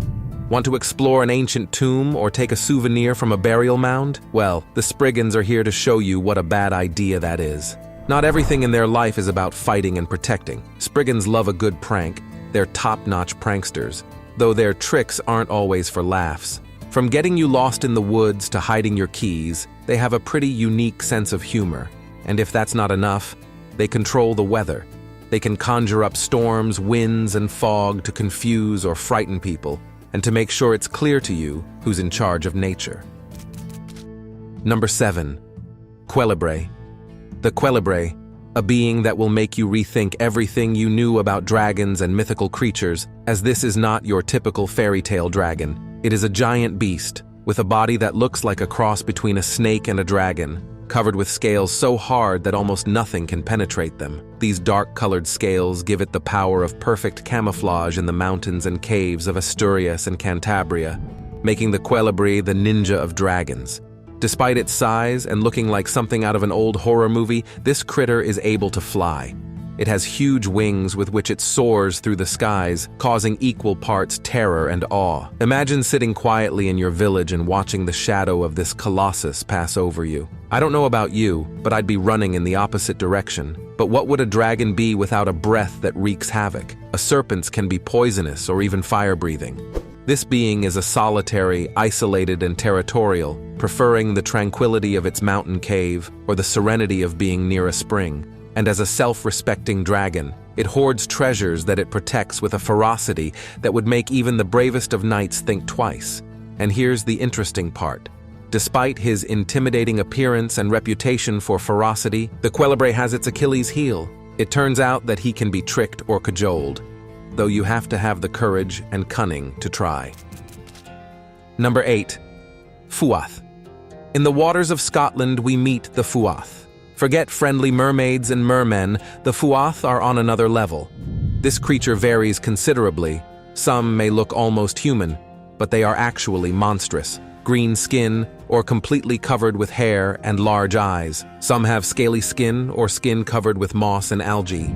Fuath love to play with humans, and not exactly in a friendly way. Imagine being dragged into the water, or worse, being kidnapped by one of these beings. From shape-shifting to controlling the very water around them, the Fuath are masters of their aquatic domain. So, if you ever find yourself near a body of water in Scotland, think twice before you scorn the local stories, as the Loch Ness Monster is not the only creature that lurks in the deep, cold Scottish waters. Each lake, river, or pond has its own history, and possibly its own Fuath watching over it. Number 9. Cyhyraeth. The Cyhyraeth, in the Celtic mythology of Wales, is a haunting and spectral supernatural creature associated with death and foreboding. Known primarily for its call or cry, which is an omen of impending death. In the few descriptions that exist, it is like a female specter, shrouded in the mist between this world and the next, its figure barely distinguishable in the mist that rises above the Welsh waters. When the Cyhyraeth manifests itself, it does not do so with a terrifying apparition, but with a wail that cuts through the silence of the night, a sound that is mistaken for the moaning of the wind, but carries within it a darker depth. But how would you recognize the Cyhyraeth if you encountered it? Its form is rarely spoken of, for it is its voice that announces its presence, a voice that brings with it the chill of the grave. It is a sound that makes your skin crawl. This cry, this wail, is not one that is easily forgotten. It is said to have the power to freeze your blood, a sound so desolate and disturbing that you immediately know it carries with it a dark message. The Cyhyraeth need not be seen to be feared. Its call is a harbinger of impending death, especially for those whose end is near. Number 10. Urisk. The Urisk, in Scottish Celtic mythology, is a unique creature, a solitary and brooding being that inhabits the remote and wooded areas of Scotland. The Urisk is a hybrid creature. Its upper body is generally human and contrasted with goat's hooves that support its being, and sometimes with a furry tail. Its face reflects a rustic wisdom, with deep, expressive eyes that have seen many seasons and a scruffy beard. His fur may be shaggy or have tufts of hair, of a color that blends well with the forest environment, such as brown or dark green. This being carries with it an innate kindness, a curiosity for the human world that is rarely reciprocated. It dwells in those corners of Scotland where nature still sings songs of ancient Celtic magic, in mountains, by rivers, and under waterfalls that hide more than one secret. The Urisk, with its solitary heart, seeks the company of humans, though its appearance and manner may cause surprise or even fear. In some stories, his presence is said to be a blessing in disguise for those able to look beyond first impressions, offering help with rural tasks or guiding the lost back to the road, though his attempts at assistance sometimes prove more of a challenge than a help. Beyond his physical strength or his ability to camouflage himself with the forest, Urisk is valued for his knowledge of the natural world and his ability to predict the weather or warn of future disasters. He would be like the Celtic version of a weatherman. Number 11. Afanc. The Afanc, a creature from the Celtic mythology of Wales, is powerful, and as is becoming a regular feature of this top, it is associated with lakes and rivers. It appears in various legends and stories with different interpretations. In some stories, it is a crocodile or dragon-like monster, with a large, stout, scale-covered body and a powerful tail. In other versions, it is seen as adopting more peculiar features, a fusion of beaver and demon, a creature unlike anything that walks on land or swims in the sea. This being has one thing in common in all the stories. It is absolutely terrifying. A creature of great strength, capable of causing floods and destruction. Its movements in the water are associated with stirring up the waters and creating dangerous currents. This being not only enjoys causing environmental chaos, it also has a particular fondness for attacking humans and animals, dragging them into the depths, never to be seen again. We're talking about a water dweller you definitely wouldn't want to encounter while swimming. Number 12. Puca. Associated with the coasts and fishing villages of Cornwall, the puca has a role that oscillates between being a protective spirit and an omen of bad augury. There is no one way to describe it because, like the sea, it changes and transforms. Sometimes it appears as a ghostly, ethereal presence that you can barely perceive beyond the sea breeze.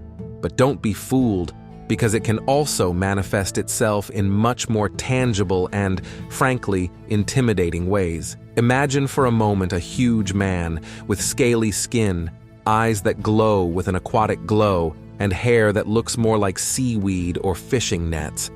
But what makes the bucca so special? Well, it is his connection to the sea and fishing that makes him such a revered and feared figure in Cornwall. This spirit of the sea plays with the fate of fishermen.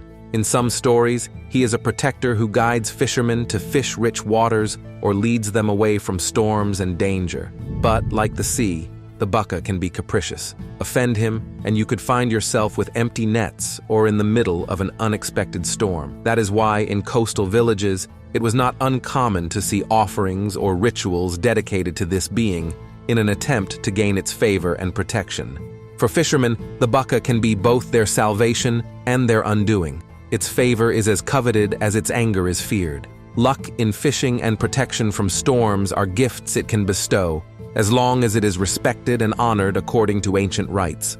He prefers solitude, prowling the coasts and remote places, always ready to be a harbinger of what is to come, whether good or bad. Number 13. Gorgon. The gorgon, from Breton Celtic mythology, are beings who live right on the edge of what we can see and what we can only imagine. The gorgon are like those neighbors that everyone knows, but no one really understands. They are small humanoid beings of great beauty, resembling in some respects the fairies or elves of other folklores. Their eyes are large, bright, and capable of hypnotizing humans. They often wear clothes that blend in with nature, dresses made of leaves, flowers, or cloth. This allows them to camouflage themselves easily and move around undetected.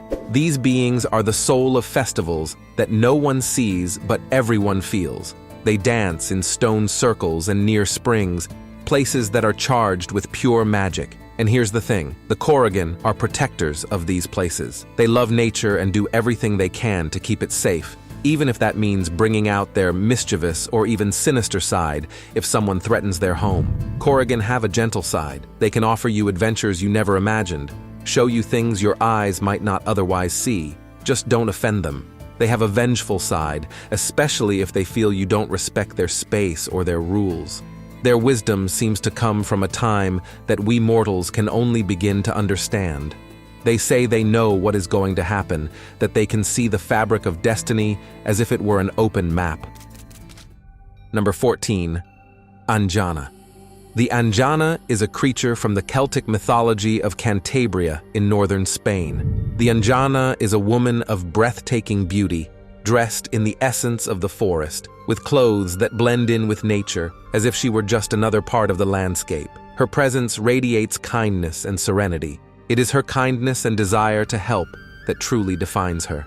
It is not uncommon to hear stories of travelers lost in the forest, suddenly finding their way thanks to the silent guidance of the Anjana, or of those in misfortune receiving comfort and help in their time of need. Have you ever been lost in the forest? Well, the Anjana is the creature you wish you could meet in that moment. If you have a problem or need comfort, she is there to help. The Anjana is not only kind, she is also powerful. In some legends, she is said to be a magical being with powerful supernatural abilities. We are talking about communicating with the animals of the forest, curing illnesses with an ancient knowledge of herbs and plants, and protecting nature as if it were her own garden. If anyone messes with the forest, they had better not meet this being, because she does not tolerate those who do not respect the balance of nature. She is a protector, a guardian of the forest, and all that lives in it, and she does not hesitate to punish those who harm her home. Number 15. Melusine. Melusine, with her beauty and charm, could easily be the protagonist of any romance novel, until you get to the part about her aquatic double life. Imagine someone who on the one hand is pure elegance, but who keeps a secret. Half of her body is snake or fish, mermaid style, but she only lets her secret come out in her most private moments. Melusine's most famous legend tells the story of her marriage to a mortal nobleman. After their marriage, Melusine led a seemingly normal life, and together they had several children. However, Melusine's condition to Raymond was that he was never to see her in her bath, especially on Saturdays, when she assumed her true form. Despite his promise, curiosity got the better of the nobleman, and one Saturday, motivated by suspicions and rumors about his wife's nature, he decided to spy on her while she bathed. Upon discovering her secret, Melusine's serpentine or mermaid form, her husband broke the fundamental trust in their relationship. When seen in her true form, Melusine felt betrayed, and her reaction varied according to different versions of the legend. In some stories, Melusine, upon being discovered, transforms into a dragon and flies away from her castle, leaving her family behind, never to be seen in the same form again. Her cry of pain and betrayal is said to echo across the lands she once called home. In other versions, Melusine is forced to leave her family, but it is said that she continues to watch over her descendants from afar, appearing in times of great need or before important or tragic events within her lineage. Despite her husband's betrayal, Melusine remains a protective spirit for her children and her people.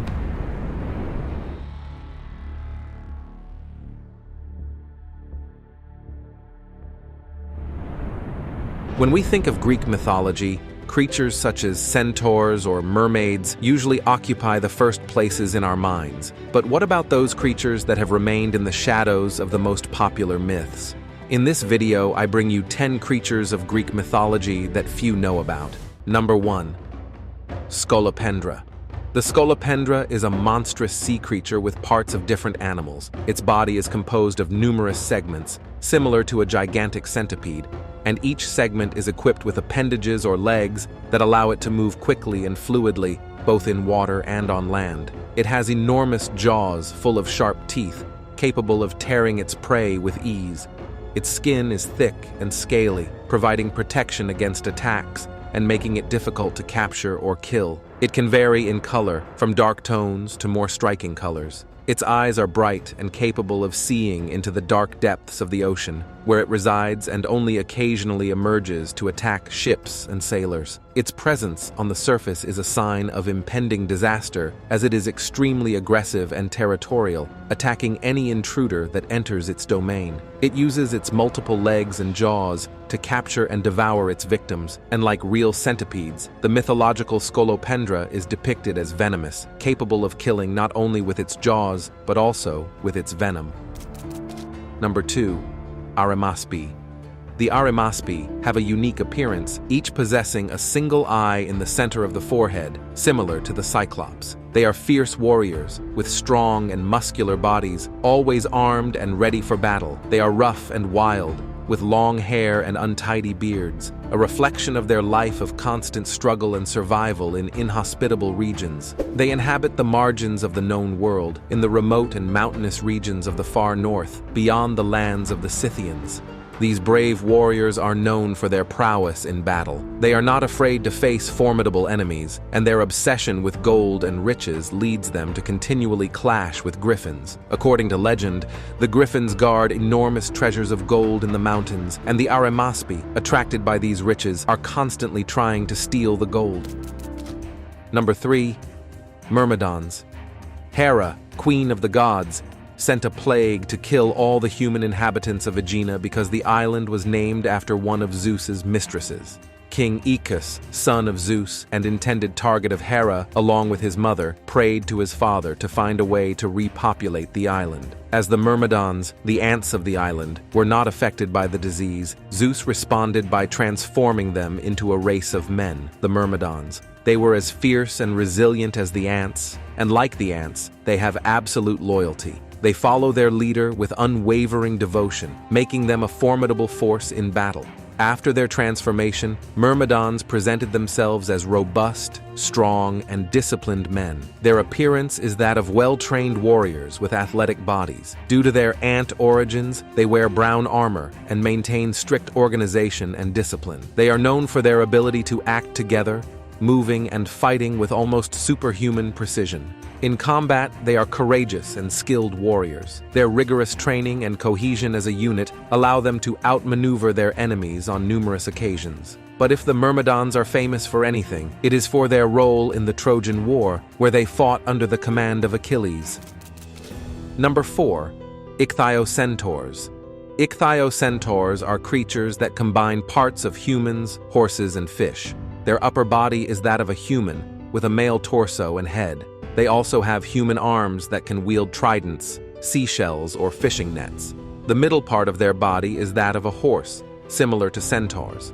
This includes the front legs of a horse. The lower part of the body ends in a large, scaly fishtail, similar to that of a mermaid. This tail allows them to move nimbly and quickly in the water.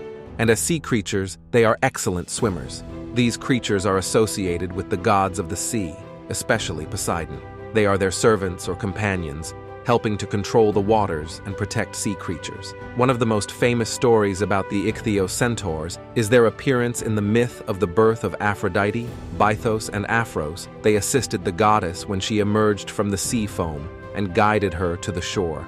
They also act as guides and protectors of sailors. They help lost sailors find their way back to dry land and protect ships from storms and the dangers of the sea.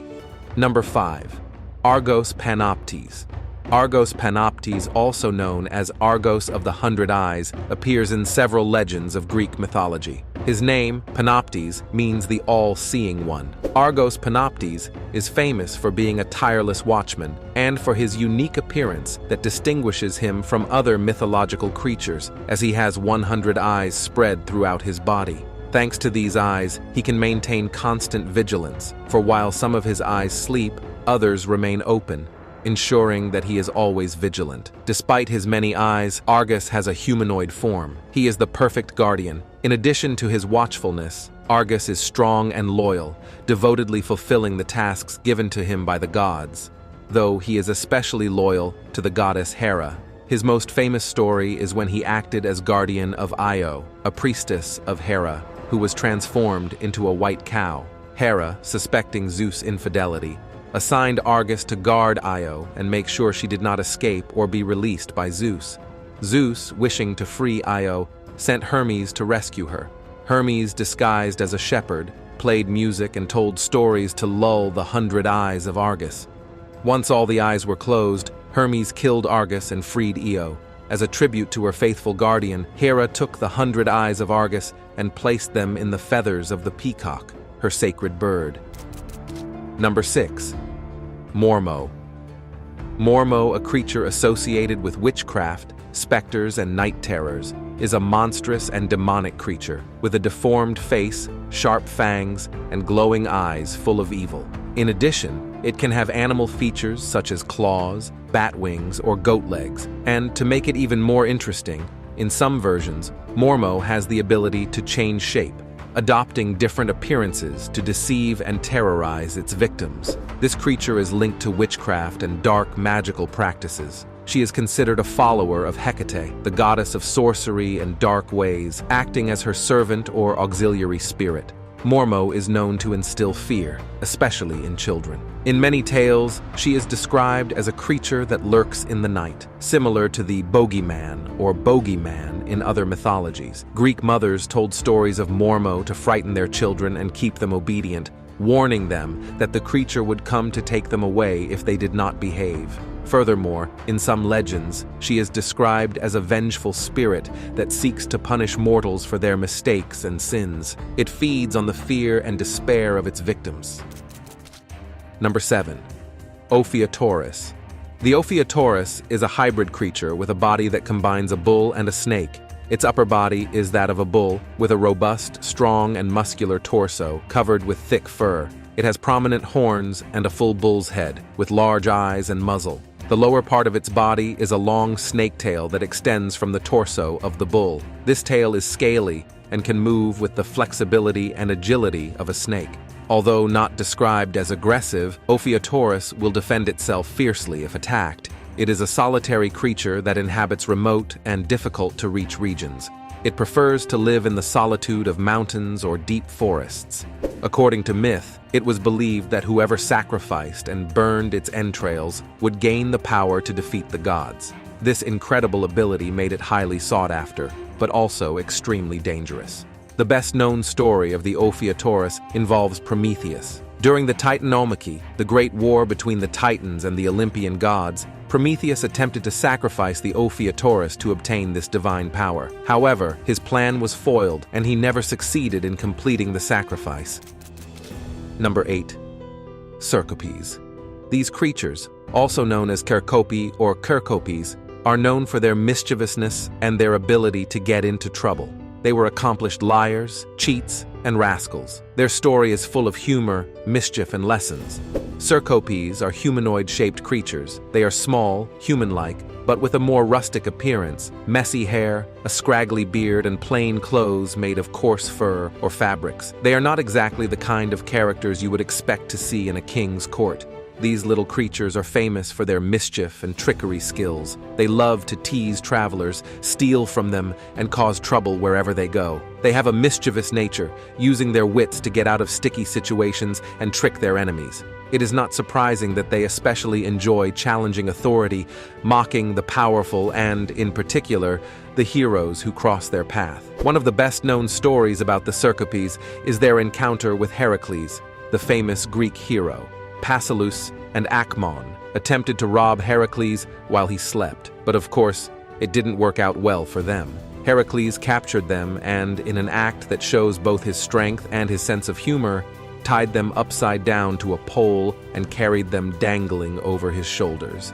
The Cercopes, instead of crying or lamenting, they began to mock Heracles, making jokes about his hairy ass. This kind of insolence is exactly what defines the Cercopes, and instead of getting angry, Heracles, amused by their audacity, decided to set them free. However, not all stories of the Cercopes have such a light-hearted ending.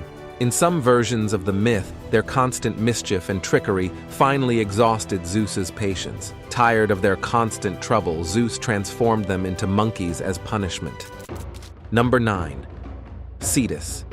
This giant sea monster is an archetypal representation of the dangers and mysteries of the ocean, a force of nature that reflects the ancient Greeks' fear of the unknown and uncontrollable sea. Cetus has an appearance that leaves no doubt about its monstrous nature. It is a creature of colossal size, much larger than any known sea creature. Its wingspan is such that it can cause immense destruction both at sea and on the coasts. With a body that combines a sea serpent and a whale. It can have scales, a rough skin, fins, or tails that allow it to move quickly through the water. In addition, its appearance is even more terrifying thanks to its huge jaws full of sharp teeth, capable of devouring boats and people with chilling ease. In some depictions, Cetus has draconic features, such as horns or spines. As a sea creature, it is associated with the depths and mysteries of the ocean. Cetus is known for its aggressiveness and its ability to destroy everything in its path. This creature is sent by the gods as a punishment, a manifestation of divine wrath destined to punish those who have offended the immortals, a reminder of the power of the gods and the consequences of defying their authority. In one of the myths, the princess Andromeda was chained to a rock as a sacrifice to the creature. Just as Cetus was about to devour Andromeda, Perseus arrives, who bravely kills the monster and frees the princess, taking her as his wife. In another myth, Heracles confronts Cetus to save Hesione, the daughter of the king of Troy. Similar to the story of Perseus, Hesione was to be sacrificed to Cetus to appease the gods. Heracles succeeds in slaying the monster and saves the princess. Number 10. Aloade. The Aloade, or Aloidas, were two giant brothers who were not content to live under the shadow of the gods and decided it was time to take control. The protagonists of this story are Oto and Ephialtes, sons of Poseidon and Iphimedea. From the beginning, the Aloids were noted for their impressive appearance. They were two young giants with huge, muscular bodies, far beyond the size of any human. But unlike other giants we usually imagine as monstrous creatures, Oto and Ephialtes were also young and attractive, with well-defined human features. The strength of these giants was legendary. It was said that they could move mountains and unearth islands as easily as you or I would move a stone. But their ambition was as great as their strength. They were not content to simply be the strongest. They wanted more. Their ultimate goal was to overthrow the gods of Olympus and establish their dominion over the entire universe. And they weren't just muscle, they were also cunning and determined. Their plan was ambitious, to pile up mountains to reach Olympus. They placed Mount Ossa on top of Mount Pelion. And their goal? To kidnap Hera and Artemis, two of the most powerful goddesses, and thus prove their supremacy. But defying the gods doesn't end well. Before they could complete their colossal task, Apollo intervened and killed them. According to another version of their struggle against the Olympians, they managed to kidnap Ares and hold him in a bronze vessel for 13 months, and that would have been the end of Ares if the beautiful Erebea, the stepmother of the young giants, had not told Hermes what they had done. Alerted by Erebea, Hermes rescued Ares. Another version of the myth about the death of the giants tells us that Artemis deceived them by taking them to the island of Naxos. There, she transformed herself into a deer and placed herself among them. The brothers, in their eagerness to hunt her, threw their spears at the same time and killed each other. And as if death were not punishment enough, the brothers were sent to Tartarus, the deepest underworld, where they were bound with snakes on a pillar as eternal punishment for their audacity.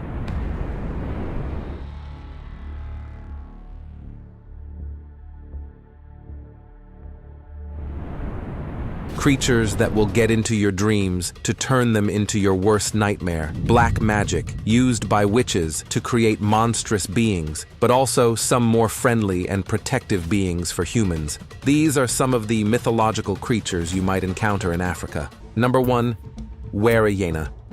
The were-hyena is a mythological creature found in several East African cultures, especially in Ethiopia and Somalia. It is similar to the werewolf of European mythology. It can change between human and hyena form. Some legends say that the were-hyena can transform at will, while other stories say that the transformation occurs during the night. In its human form, it may be indistinguishable from other people. In her hyena form, she has supernatural strength and agility, being more powerful than a normal hyena. As a hyena, it is feared and respected. The hyena in many African cultures is a symbol of cunning and sometimes of immorality or bad omen. Number 2, Tengu. The Tengu, also known as Miengu, is a mythical creature in the culture of the Sawa, a group of indigenous peoples of the coastal region of Cameroon. The Tengu is a being similar to a mermaid or a triton, with the body partially or completely of fish and the upper part of the human body. They have great beauty and elegance, long fine hair and shiny skin. Tengu have healing abilities and can bestow these powers on certain chosen people. They are spirit guides and mediators between the spirit world and humans. Tengu can influence the fate and fortune of people, especially those who seek their favor or advice. They are the protectors of rivers, lakes, and the ocean. Number 3, Tokoloshe.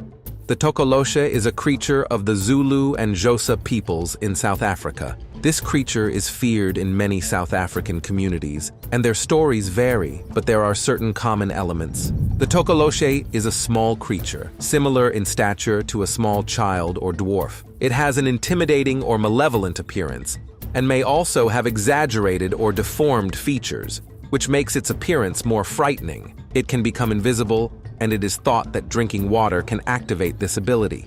It can also cause illness and bad luck to those it visits or harasses. The Tokoloshe can enter people's dreams, causing nightmares and night terrors. This being is created and sent by witches or sorcerers to harm their enemies or innocent people. In some cultures, measures are taken to protect themselves from the Tokoloshe, such as placing beds on bricks to raise them off the... Number 4, Adze. The Adze is a creature from the mythology of the Yu people in the regions of Ghana and Togo. It has the ability to transform itself. In its human form, it can resemble any person. However, its best known form is that of a firefly. When it manifests as a firefly, it is a terrifying being with exaggerated and threatening features and a vampiric nature. It can suck the blood or life energy of people, especially children. His ability to transform from human to firefly is fundamental to his mythology. This transformation allows him to avoid detection and attack his victims by surprise, can cause disease and bad luck to those it attacks or curses. It is associated with witchcraft, and it is thought that witches can send an adze to harm their enemies. To protect themselves from the creature, amulets, spells, and rituals are used. Spiritual leaders and healers are charged with protection against this creature. In some cases, fear of the adze has led to witch hunts, where certain people are suspected of having the ability to transform into this evil creature. Number 5. Biloko. Biloko are malevolent spirits that inhabit the forests and protect natural treasures. They belong to the Zand mythology. They are usually dwarves or small spirits, terrifying and very aggressive. They live in the forests and protect natural treasures, such as game animals or fruits. They punish those who enter their territory without permission. One of the Biloko's powers is their ability to become invisible to humans, which allows them to attack or defend themselves by surprise. Despite their small size, they have great strength and agility, making them fearsome to hunters and travelers. In some legends, Biloko are the spirits of vengeful ancestors who have not been properly remembered or buried. Number 6. Asanbosum. Asanbosum is a creature that belongs to Ashanti mythology. It is a vampiric creature with sharp iron teeth. It is terrifying. It has a human-like appearance, but with characteristics that make it recognizable and fearsome. The Asanbosum attacks its victims from the trees, grabbing them with its legs, which are like hooks. It feeds on the blood of humans or animals. Number 7. Abiku. The Abiku is a creature in the mythology and spiritual beliefs of the Yoruba people. They are spirits of children who live in a constant cycle of death and rebirth. When born as humans, they may resemble any child, but are said to have certain recognizable physical markings. A key aspect of the Abiku is their tendency to die young before reaching puberty, only to be reborn and repeat the cycle. After dying, an Abiku returns to the spirit world only to be reborn into the same family. Abiku can affect their own health and that of their family members, becoming seriously ill before their premature death. Affected families perform rituals or consult healers to break the cycle of reincarnation and allow the child's spirit to rest in peace. In some cases, the child's body is marked with scars or amulets are placed on it to protect it from the influence of the Abiku spirit and to identify it if it returns. Before I continue with the video, I want to thank you for all the support you have given me so far with your likes, comments, and sharing my videos. That means a lot to me. Today, I want to ask for something else. To keep growing and improving the channel, I need your support by joining the channel membership. This will help me not to depend only on visits, and I will be able to dedicate more time to create content that you like. By becoming a member, you will receive exclusive benefits, but most importantly, you will be directly supporting this project. I understand if not everyone can join, but if you have the possibility, your membership will make a big difference. Thank you for being part of this community. Number 8. Ilomba. This is a magical creature in the Bemba mythology of Zambia. The Ilomba is related to witchcraft practices and is an instrument in the arsenal of a witch or warlock. Its creation and use is shrouded in secrecy and taboos. The Ilomba is described as a magical snake or snake-like being. It lives inside an object, such as a vessel or container, which is possessed and controlled by a witch or warlock, has the power to cause disease and death. These evils are sent to victims selected by the owner of the Ilomba. There is a strong connection between the Ilomba and its owner. The welfare of this creature is tied to that of its creator, and any harm to the Ilomba can physically affect the witch or warlock. In addition to inflicting harm, the Ilomba can also act as a protector for its owner, defending him or her from threats or enemies. Number 9. Yumbos. In Senegalese mythology, the Yumbos are fairy-like spirits, known for their pale skin and their love of feasting and dancing at night. These beings are unique in African folklore. They are small and ethereal, known for their beauty and luminous appearance. They are said to have white or pale skin that glows, live underground, in a magical world hidden from human eyes, and can perform magic and manipulate the natural world around them.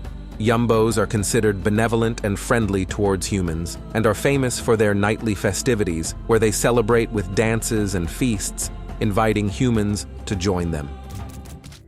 Number 10. Owenga. The Owenga is an animal spirit, often a lion, that protects a specific clan or family in the mythology of some Kenyan communities. Is associated with animals considered powerful or significant, such as lions or snakes. It is the protector or guardian for an individual, a family, or even an entire clan. The Owenga offers spiritual and physical protection to those to whom he is linked. In addition, it provides spiritual guidance and advice through dreams or signs in the natural world. The Owenga is a link between the living and the ancestors, serving as a means of maintaining a relationship with the spirit world. Number 11. Popobawa. Popobawa is a demon that attacks people at night. Popobawa is a mythical creature known in the culture of Zanzibar and other areas of the east coast of Africa. It is an intimidating demon with bat-like wings and sometimes only one eye. It can change its appearance and appear in different forms, both human and animal. Thanks to its bat wings, it is able to fly, which allows it to move quickly and attack its victims by surprise. It has the ability to attack people at night, especially those who are sleeping. The appearance of the Popobawa is considered a bad omen and is associated with periods of tension or crisis in the community. Number 12. Kishi. The Kishi is a mythical creature from the mythology of Angola, specifically from the beliefs of the Bantu people. It has two faces. One is human, that of a handsome and charming man, while the other is that of a hyena, located on the back of his head. As a human, he can seduce and deceive his victims, almost always women, while her hyena-like face reveals her true predatory nature. The Kishi has the ability to hide its hyena-like face to interact with humans, using its human attractiveness to attract prey. He has great strength and exceptional hunting skills, especially in his hyena form. Number 13. Anansi. Anansi is a mischievous and wise creature. He is a spider, or like a man with spider characteristics. This creature belongs to the mythology of the Akan peoples. He is famous for his mischief and for being a master in the art of cunning and known for his ability to overcome obstacles through deception and intelligence rather than force. Number 14. Grootslang. The Grootslang, or Great Serpent, is a legendary creature in South African folklore. It is one of the most feared creatures in South African legends, known for its colossal size and fearsome nature.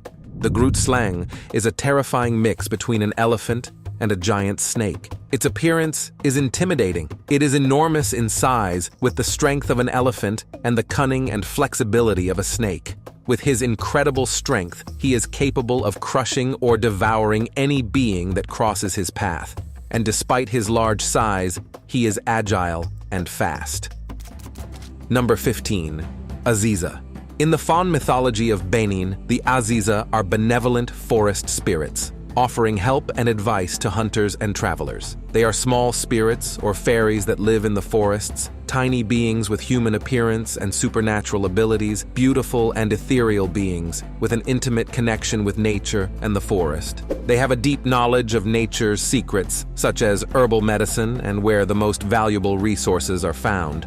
They also have magical abilities with which they offer guidance and protection to those who respect them and seek their help. Crossing paths with these beings brings good luck. Number 16. Chipfalamfula. In the Chiwa mythology of Malawi, Chipfalamfula is a mythical creature, described as an aquatic being that controls aquatic life and crops. He has an enigmatic appearance and is considered a mysterious and elusive being. It is believed that it has great control over the water and the life that lives in it, which is why it is respected, since it has the ability to affect crops that depend on irrigation or rain. In some beliefs, it is a guardian of aquatic resources, protecting and managing water and the life that depends on it. Number 17. Ninki Nanka. It is a feared creature. It lives in the rivers and swamps in the West African region. It is a being similar to a dragon or a giant snake, with a long neck, a large head, and in some stories, horns or a crest. It is of an impressive size, so large that its presence is enough to terrify anyone. Seeing this creature is considered a bad omen associated with death. Number 18. Impundulu and Inkanyamba. The Impundulu and the Inkanyamba are two mythical creatures in various Zulu and Xhosa cultures of southern Africa. The Impundulu, also known as the lightning bird, is a giant bird associated with storms and lightning. It is impressive in size and appearance with brightly colored feathers. Their appearances are said to be related to natural disasters or important events in the community. The Inkanyamba is a giant snake or a type of aquatic dragon that lives in lakes and rivers. It has power over water and can cause floods or storms. It is also associated with the seasons of the year, especially with summer rains and storms. Remember, if this video hits 200 comments, I'll make a special one about Egypt. Also, consider joining as a channel member to help keep this project alive. Your likes and shares are truly important to me. Thanks for your support.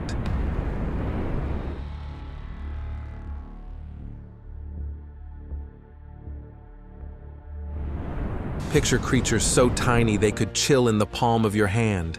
Beings lurking in the shadows, waiting for just the right moment, and colossal sea monsters that'd make even the bravest go weak at the knees. Now, the US might not boast a mythology as famed as Greek, Egyptian, or Norse, but that doesn't mean it's short on spine-tingling tales. This land is home to beings that could star in your worst nightmares. And let's not forget the cryptids, those mysterious critters that might just be living among us, yet remain undiscovered. Number 1. Dark Watchers.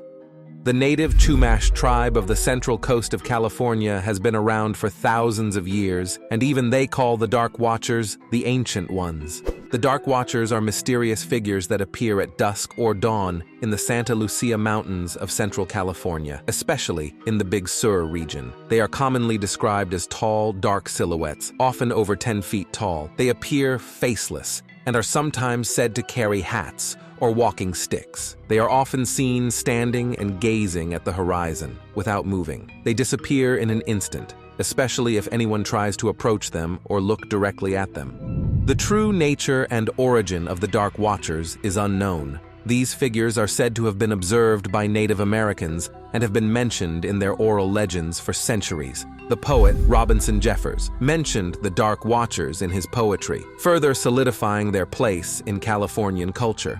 Some suggest that these figures may simply be optical illusions created by the interplay of light and shadow in the mountains, especially during sunrise or sunset. Given their long history and local legends, some believe that the Dark Watchers are spirits or supernatural entities that inhabit or protect the mountains. Number 2. Tzitzimime. The Tzitzimime is a creature from the legends of indigenous peoples, especially the Aleut, and other groups inhabiting the Arctic regions of North America. This mythological being is associated with icy waters, specifically inhabiting the areas around Unimak Island, one of the Aleutian Islands in Alaska. It is a sea creature with an appearance similar to a sea serpent or sea dragon. It has a large head, compared in some accounts to that of a horse, and a long serpentine body. Although lengths vary among accounts, the Tzitzimime's body, excluding head and tail, is generally reported to be approximately 4 to 7 meters long. This creature is elusive and rarely seen by humans. However, it is believed to be capable of catching unsuspecting people or animals in or near water. Some accounts describe the creature emerging from the water to catch its prey, while others tell of unexpected sightings by fishermen or travelers. In the stories, the Tzitzimime is a predator that preys on fish, marine mammals, and possibly humans that come too close to its territory.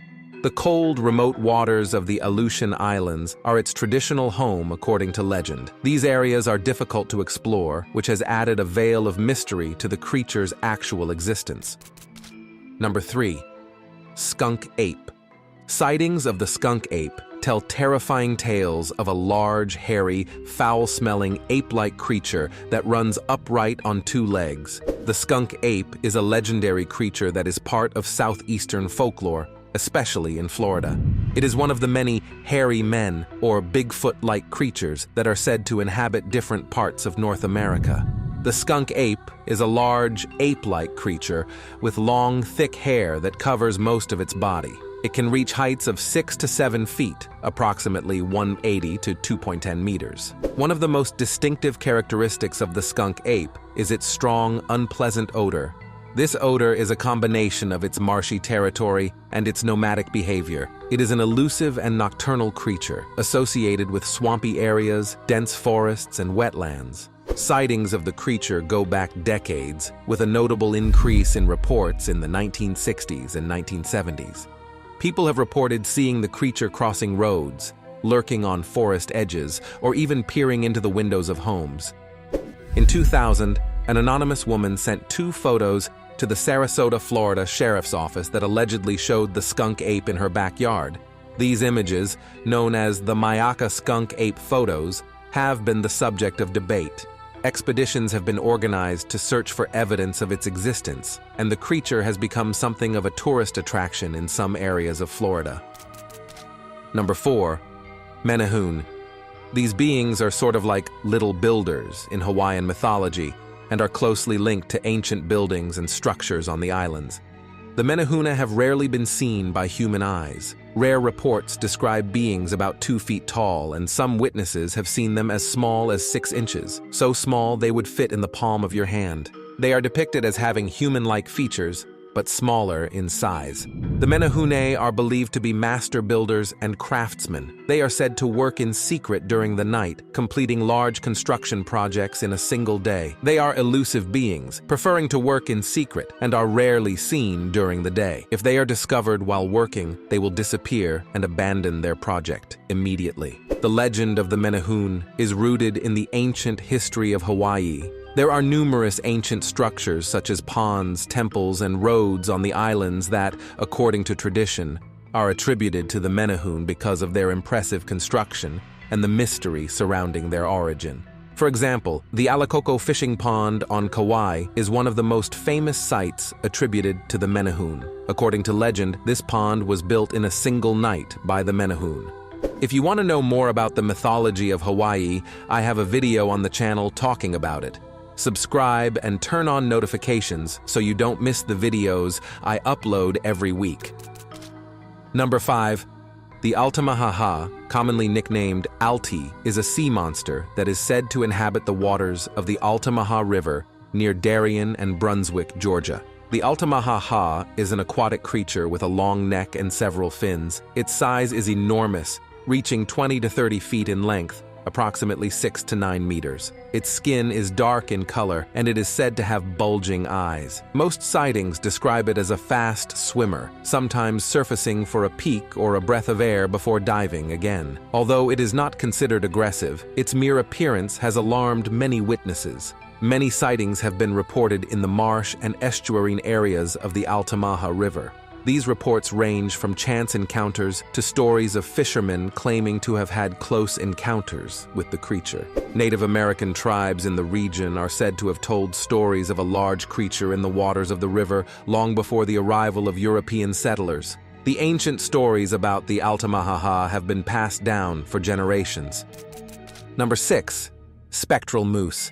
This creature is particularly associated with the northeastern regions of the United States and Canada. This moose of gigantic proportions is said to prowl the forests and is, in essence, a spirit of the forest. It is described as a moose of imposing size, much larger than any moose that might be encountered in real life. His fur is bright white, and in some stories, his eyes glow red or blue. Despite its size and frightening appearance, the spectral moose is described as elusive and rarely aggressive. It tends to disappear quickly, vanishing into the trees or mist, which reinforces its ghostly nature. Legends of the spectral moose date back to at least the 19th century. It is said to have been seen in Maine, New Brunswick, and other wooded areas of the Northeast.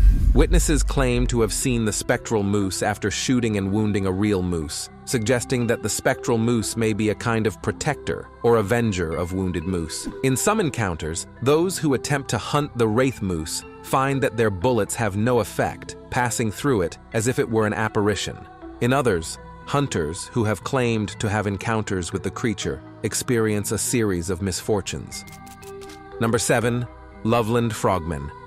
This mysterious creature has become a notable part of local folklore and has been the subject of several reports and sightings over the years. They are described as humanoid beings with frog-like or lizard-like faces and scaly textured skin. They are between 1 and 1.5 meters tall and walk upright on 2 legs. Known to be elusive, the Loveland frogmen have also been described as carrying strange objects, such as wands that emit flashes of light or fire. The legend began in the 1950s, but the most famous sightings took place in the 1970s. In one of the most notorious incidents, a police officer reported seeing one of these beings on the side of a road at night. The being raised a wand which gave off a kind of glowing light before fleeing into the nearby river. Number 8. The squonk. The squonk is a mythical creature native to the forests of Pennsylvania. It is known not so much for its appearance, but for its tears and characteristic behavior, for it is a creature that, according to legend, cries constantly because of its ugliness. It is an animal with a flabby skin, covered with warts and other imperfections. Its appearance is so pitiful that even the creature itself is distressed by it. So conscious and ashamed is it of its appearance that, according to the stories, it always tries to hide and avoid being seen. If cornered or trapped, it is said that the creature can dissolve into a pool of tears and escape. The squonk myth was popularized in part by William T. Cox's book, published in 1910. In this book, Cox collected a number of legends and tales involving mythical creatures. One story tells of a hunter who managed to catch a squonk by following the trail of its tears through the forest. He managed to capture it and put it in a bag to take it home. However, when the hunter finally opened the bag, he found only a puddle of tears and water, as the squonk had cried until it had completely disappeared. Number 9. Melon heads.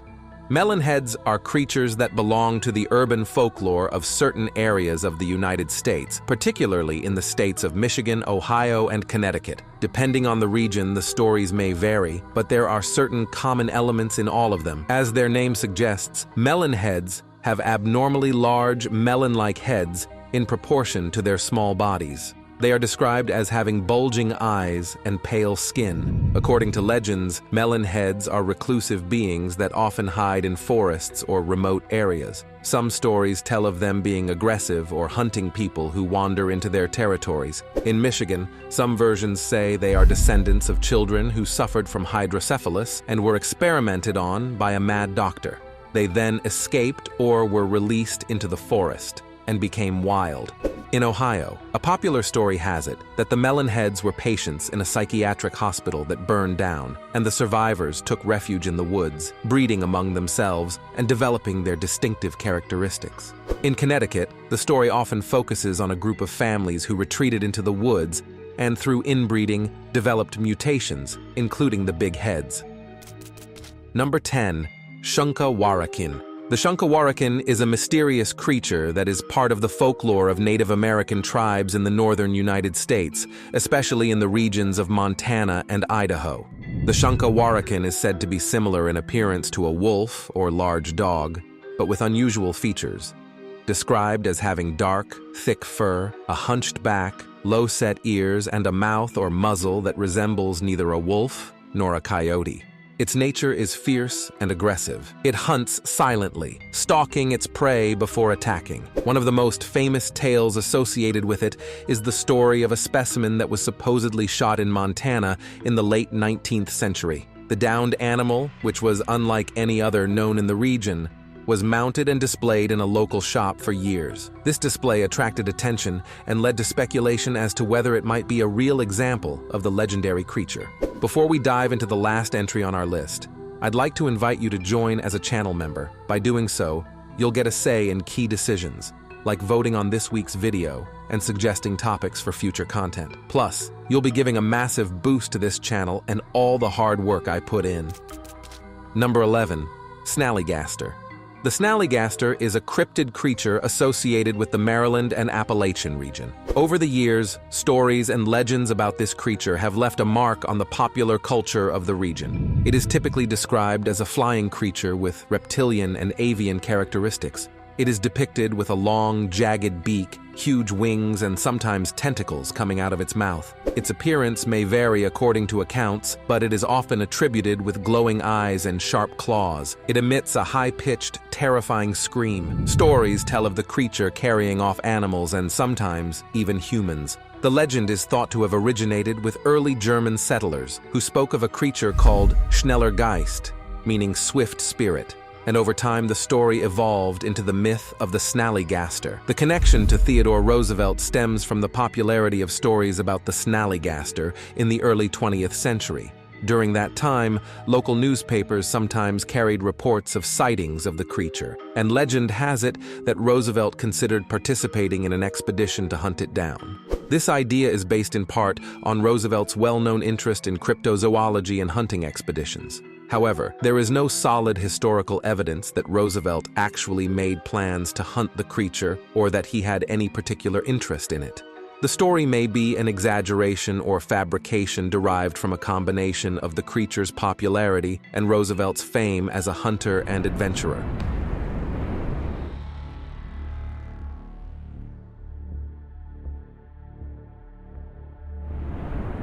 Chinese mythological creatures are legendary beings dating back millennia. From celestial beings to immortal turtles, these entities inhabit the stories that have enchanted generations, embodying profound concepts and ancient philosophies, with each creature offering its own unique symbolism. In this video, we are going to meet some of the most relevant Chinese mythological creatures. Number 1. Huli Jing. Huli Jing are fox spirits that have the ability to transform into human beings, most often beautiful women. Although they can manifest in masculine forms, the most common representation is that of a charming and seductive woman. In early legends, they were often seen as masters of deception, seducing men and sometimes consuming their life essence. However, over time, the representations diversified. Some Huli Jing are presented as benevolent beings, protectors, and even loving partners of human beings. In addition to their ability to transform, many possess magical powers, supernatural knowledge, or the ability to foresee the future. It is said that the longer a fox lives, the more powerful it becomes. A fox that lives 1,000 years can transform into a human being and obtain the gift of eternity. There are many stories in Chinese literature about this creature.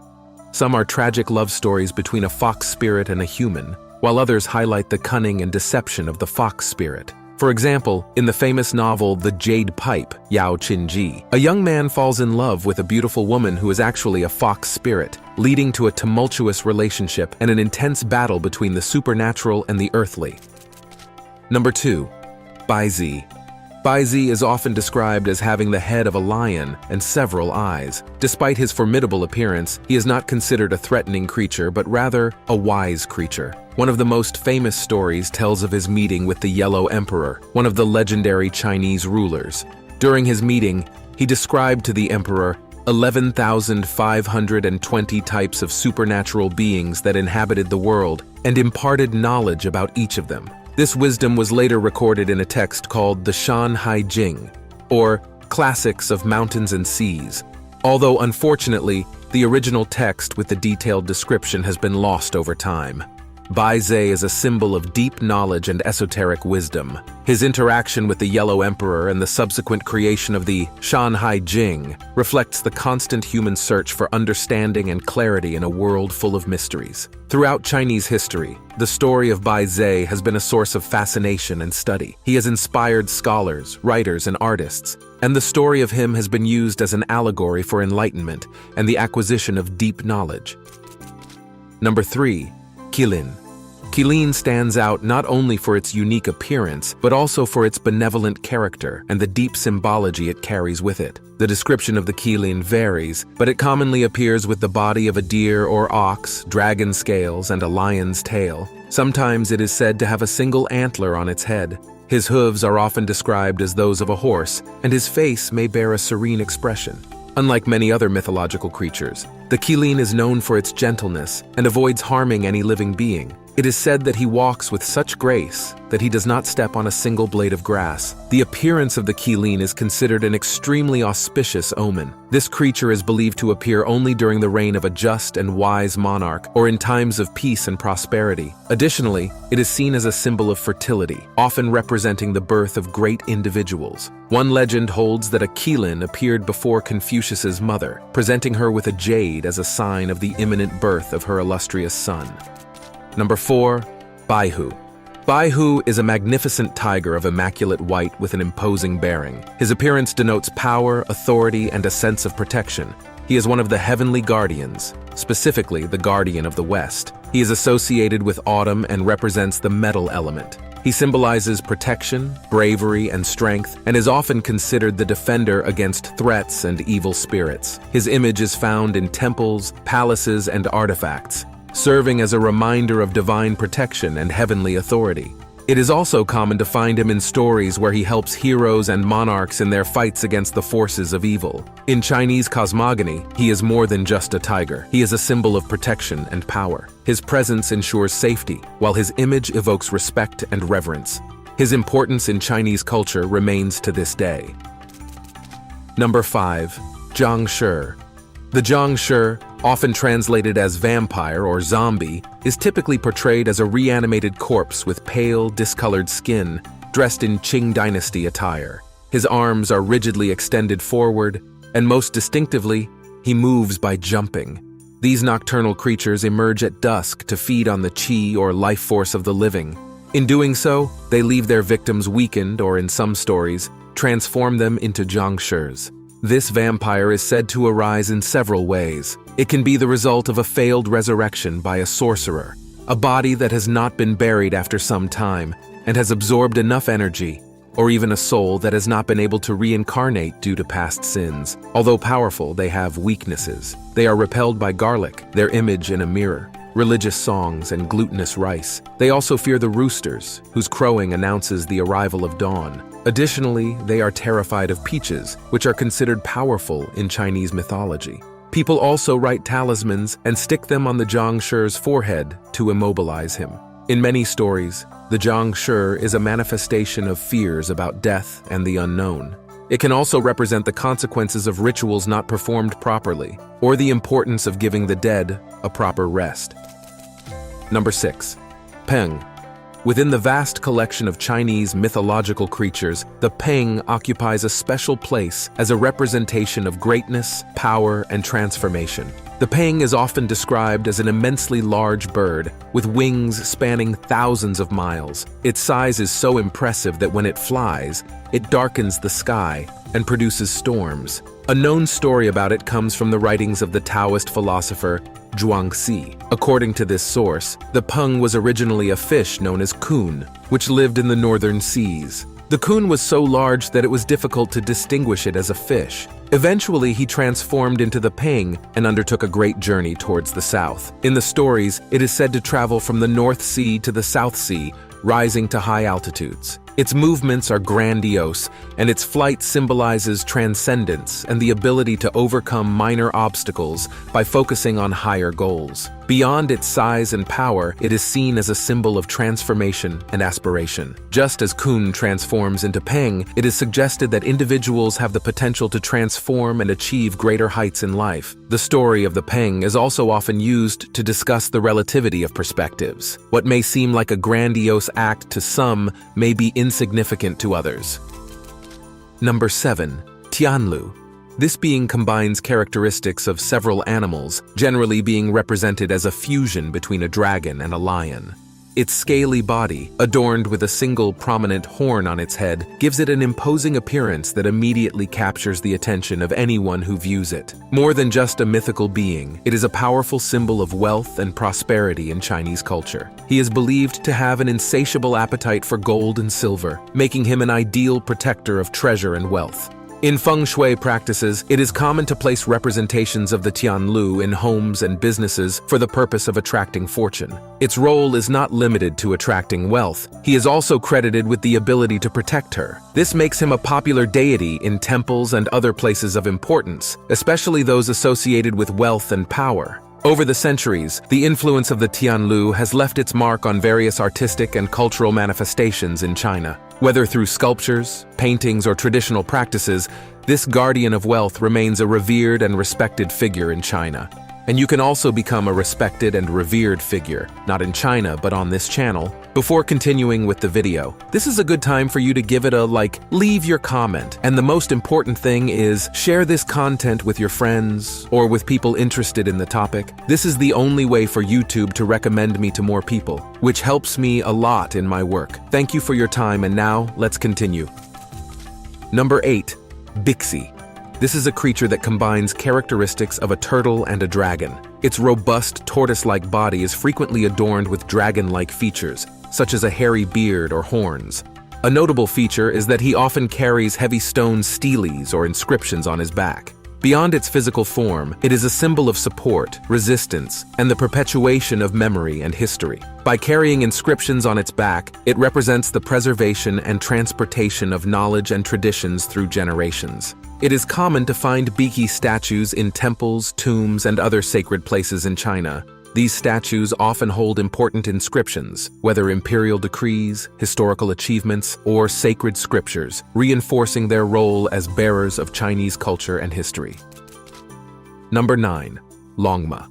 This creature is a combination of dragon and horse. It has the slender and elegant body of a horse, but with shiny scales and dragon-like features, such as horns on its head and sometimes majestic wings. He is not only known for his imposing appearance, but also for his relationship with the divine. It represents transformation and ascension, being a symbol of power and majesty. According to legends, a longma is a horse that has managed to purify itself and rise to the state of a dragon, thus embodying spiritual evolution and enlightenment. One of the most famous stories related to it is the appearance of one in the Luo River, near the capital Zhou, leaving behind inscriptions that the great historian Confucius would later interpret. This story links the longma not only to the divine, but also to wisdom and knowledge. Number 10. Phalian. Phalian is often described as having the body of a deer and the tail of a fish. In some representations, he also possesses wings and can carry a sack or bag within which he controls the winds. As the Lord of the Wind, he has the power to control and release winds from all directions. This gives him a significant ability to influence weather and atmospheric conditions, with him being able to cause storms or bring cooling breezes as he wishes. In mythology, Phalian had conflicts with the Heavenly Emperor. He used his powers to cause storms and destructive winds in the celestial realm. However, he was eventually defeated by the famous archer Hu Yi, who managed to take the magic bag from him and end his reign of terror. Number 11. Suzaku. Suzaku is frequently described as a beautiful bird with majestic red and orange feathers. It is often compared to a phoenix, but its meaning and symbolism in Chinese culture are unique. He is the guardian of the south. He is associated with summer and represents the element of fire. Furthermore, it symbolizes growth, regeneration, and life in its entirety. Its song is said to be able to make vegetation grow. He has been a prominent figure in Chinese art, literature, and religion for centuries. He represents the passion, warmth, and vitality of the South. He is also considered a harbinger of good fortune and renewal, as his appearance symbolizes new beginnings. Number 12. Neon. Neon is described as a large, ferocious monster with an appearance that combines features of a lion and an ox. He is often shown with a wide mouth, capable of devouring numerous people with a single bite. According to legend, he lived in the mountains or under the sea, and only emerged at the end of the lunar year to attack villages, devour crops, and terrorize the population. Tradition says that the villagers, tired of the annual attacks, looked for ways to scare him away. They discovered that the beast feared the color red, loud noise, and bright lights. As a result, people began to decorate their houses with red paper and use firecrackers to scare away the monster. This practice led to some of the deepest Chinese New Year customs, including lion and dragon dances, as well as the use of fireworks. Beyond simply being a monster, it symbolizes the fears and challenges that people hope to overcome with the arrival of the new year. By confronting and driving away Neon, communities unite and become stronger through celebration. Number 13. Black Tortoise. Black Tortoise is often depicted as a turtle entwined with a snake. Sometimes the snake coils around the turtle, symbolizing a harmony between the elements of water and earth. He is the guardian of the north. He is seen as a symbol of resistance, protection, and support. He is especially revered as a protector against evil spirits and illness. Black Tortoise is a figure revered in many temples and religious practices in China. He is often invoked for protection and healing, especially against evil influences. He also has a strong connection with the martial arts, being sometimes considered the patron god of martial artists. Number 14. Pulao. Unlike other Chinese dragons, which are grand and majestic, Pulao is often depicted as a small dragon. But what he lacks in size he makes up for in his bold presence and raucous roar. Due to this characteristic, images of it are often used on bells and other instruments to enhance its sonority. His roar is considered a warning symbol. China has a rich tradition of dragons, and there are several others, each with their own characteristics and attributes. Pulao is one of the 9 sons of the dragon in some Chinese legends. Throughout Chinese history, his image has adorned bells and gongs, serving not only as a decorative ornament, but also as an amulet of protection against evil spirits and negative energies.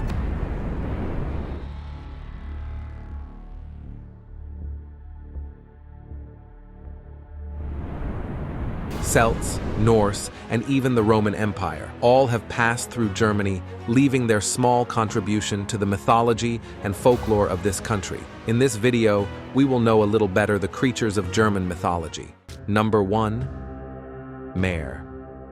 Have you ever had one of those nights where you wake up feeling a pressure in your chest, unable to move, as if something or someone is sitting on top of you? If so, you may have had an encounter with the mare, that evil spirit of German folklore, known to cause nightmares and sleep paralysis. It is a creature that can change shape at will, sometimes appearing as a beautiful woman and sometimes as a demonic being with distorted features. This is the mare, a creature capable of sneaking into your dreams and turning them into real nightmares. The most terrifying thing about the mare is its ability to sit on the chest of its victims, causing a feeling of suffocation and paralyzing fear. Beyond its shape-shifting appearance and supernatural powers, the mare has become a popular explanation for night terrors and sleep paralysis. Those moments when you wake up in the night, unable to move or scream, caught in a limbo between sleep and wakefulness. If you ever find yourself wanting to protect yourself from a visit from the mare, people have tried everything from rituals and charms to very specific sleeping practices, believing that these actions may confuse or repel this spirit. Stories about the mare vary widely, but many revolve around the idea of a young girl or tormented spirit becoming a mare due to a curse, jealousy, or desire for revenge. Number 2. Feldgeister. The word Feldgeister literally translates as spirits of the field and refers to a variety of spiritual entities that were believed to inhabit the fields, influence the fertility of the land, and protect or curse the crops depending on whether they were respected or despised by humans. Imagine this. You are in the middle of a field, surrounded by nature. Well, according to the German story, you are not alone. These spirits of the field could be there with you, making sure everything grows as it should, or if they don't like you, doing the opposite. They can be your best friends or your worst enemies. Feldgeisters are not of one form. Some may resemble humans, some may resemble animals, and some are a mixture of both. But they all have one thing in common. They are the bosses of the fields and crops. They can make it rain to make everything bloom or send a plague if they feel offended. That's how intense they are. And how do you make sure they're in a good mood and don't ruin your harvest? The ancients had their tricks, from leaving part of the harvest in the field as an offering to doing special rituals to keep them happy. It was all about living in harmony with them and, therefore, with nature. Number 3. Doppelganger. Have you ever felt that someone is watching you, but when you turn around, there is no one there? Or worse, have you ever passed someone who looks exactly like you on the street? If any of these things have happened to you, you may have had a close encounter with a doppelganger. The term doppelganger comes to us from German, meaning double walker. But it's not a long-lost twin or someone who happens to look like you. This goes much further. A doppelganger is like your reflection out of a mirror, sharing not only your look, but your gestures, your secrets, all identical to you, except perhaps for the small detail that they have no shadow or reflection. That's when you know something is wrong. Seeing your doppelganger is not something you should take lightly. According to legends, it could be a sign that something bad is about to happen: illness, misfortune, or even your own death. Imagine the level of bad luck it is to come face to face with your supernatural double. There are stories in which these doubles do not come with the best intentions, but quite the opposite. Number 4. Wild hunt. The wild hunt is a supernatural phenomenon that has been terrorizing people all over Europe, especially when the nights grow long and winter sets in. Imagine this situation. You are at home, curled up on your couch, while a storm rages outside. Suddenly, amidst the noise of the wind, you hear the sound of a hunt. Dogs barking furiously, the galloping of horses, and a troop of ghostly hunters led by none other than mythical figures like Odin, or, for the Germans, Wotan. We're talking about a supernatural gang that isn't exactly looking for rabbits. In legends, it is associated with unpleasant omens, misfortunes, wars, deaths, or the end of a cycle. It is said that seeing or hearing it can bring fatal consequences. To protect themselves, our ancestors had their tricks. Stay indoors on certain nights, recite prayers and incantations, anything to avoid attracting the attention of this fearsome procession. The funny thing is that the figure leading the hunt changes depending on where you are. It could be a legendary hero, an ancient god, or even an emperor transformed into a specter. In America, it would be like opening the door of your house and finding a hunt, led by the great George Washington in ghost version. You wouldn't want to be there, especially if you have a British accent. Number 5. Kobold. These little guys are a case in point in German folklore, and their story is a most peculiar one. It's important to know that not all kobolds are the same. They are everywhere, in your house, underground, in dark mines, or even sailing the sea. Although they change scenery, there is one thing they all have in common. They are masters of cunning and have a special talent for getting you both into and out of trouble, depending on how you treat them. Kobolds are small in stature, not unlike humans in shape, but with characteristics that clearly distinguish them from us, such as their skin, which can vary in unnatural shades and sometimes with animal features. Let's take a look at the different types of kobolds that exist. Think of a household kobold as that invisible roommate you never knew you needed. At night, when everyone is asleep, they get down to business, tidying and cleaning, a luxury to have one of them. The kobolds resemble the brownies of English mythology or the domovoi of Slavic legends. By the way, I recently told you about them in a video, and if you don't want to miss more videos like this one, this is a good time to subscribe and turn on notifications. Continuing with the theme, kobolds, if they feel offended or ignored, can become mischievous or destructive, hiding objects, making strange noises during the night, or causing more serious damage. In the mines, kobolds are feared and respected by miners, as they were believed to protect the rich ore deposits, or conversely, cause cave-ins and accidents. These kobolds were thought to be able to imitate the voices of loved ones to lure miners away from safety or lead them to rich ore veins. The legend of the mining kobolds also gave rise to the term cobalt, a metal so named because miners blamed the kobolds for cobalt ores that made it difficult to extract more valuable metals and were often poisonous. And we can't forget the sea kobolds. Imagine having one aboard your ship, ensuring a smooth voyage and protecting you from storms. But, as at home and in the mine, if you don't show them the respect they deserve, be prepared to face their wrath on the high seas. You don't want to end up sailing into a storm because you've angered your sea kobold. Number 6. Schwarzer Hund. The Schwarzer Hund is a ghostly dog that appears in legends all over Europe, including Germany. The Schwarzer Hund, or black dog for those of us who don't speak German very well, is not your average dog. We're talking about a large, spectral canine with a coat so black it seems to absorb the light around it. And those eyes, red with unearthly fire, like two beacons in the night. It's not a creature you want to meet on a lonely road. It is often seen as a harbinger of death or misfortune. If you come across it, legend has it, you could be marking days on the calendar. But it's not all so straightforward. Depending on where you are, this dog could be more than just a messenger of bad news. In some tales, it protects graveyards and guides lost souls, which doesn't sound so bad, unless you're one of those souls. But where can you run into one? Well, not at the pet store, that's for sure. The Schwarzerhund prefer places with a more cursed touch. Crossroads, cemeteries, ancient ruins. Those are their haunts. Come to think of it, in those places you can find the creature and gothic people. And while in some stories just seeing you may be enough to ruin your luck, in others, the dog acts more like a guardian or even a vengeful spirit. So what can you do if you encounter one? The short answer is probably nothing that can change your fate. But hey, at least now you know what you might be running into. Number 7. Belsnickel. Belsnickel is a solitary character who appears in the weeks before Christmas, especially during Advent. Belsnickel has traveled from distant lands to discover how all the boys and the girls have been behaving this last year.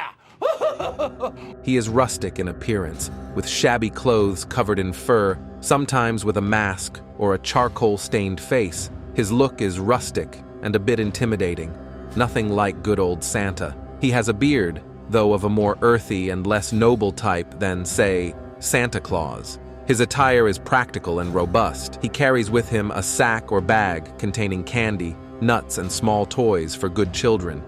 But he also has sticks or a branch to punish children who have misbehaved. On the one hand, he rewards children who have been good throughout the year with gifts and treats. On the other hand, he punishes children who have been naughty or disobedient. His arrival is awaited for the rewards he brings and feared for the punishment he may impose. I judge you, yeah, as impish. Oh! Are you nuts? I judge you impish! Ow! Ow! Number 8. Nachtserer. The Nachtserer roughly translates as night eater or after eater.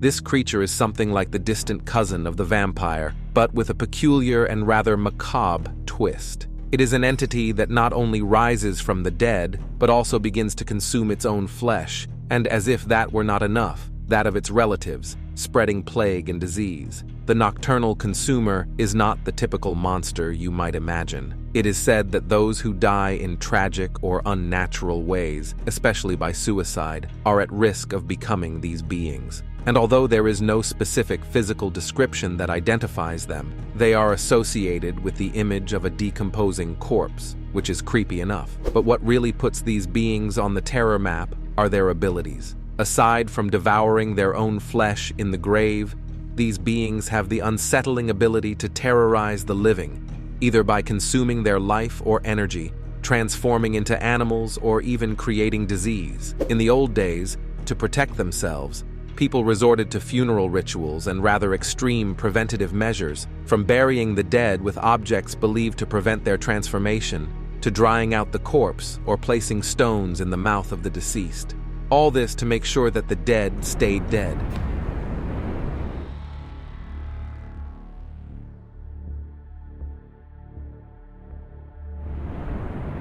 Number 1. Dokabi. Dokabi are mischievous and playful beings who love to tease humans with tricks and tests. They usually have a peculiar face, different from humans. It can vary from a more grotesque appearance to a more cartoonish and friendly form. They have a human posture, but with a more robust and strong appearance. Their bodies are large and muscular, showing their supernatural and powerful nature. They are known to carry a baton or magical scepter that can make any object they desire appear. Stories tell that they have the ability to become invisible, allowing them to move undetected and play pranks on unsuspecting humans. They can manipulate the environment around them to create illusions and trick humans into seeing things that are not really there. Number 2. Gwisin.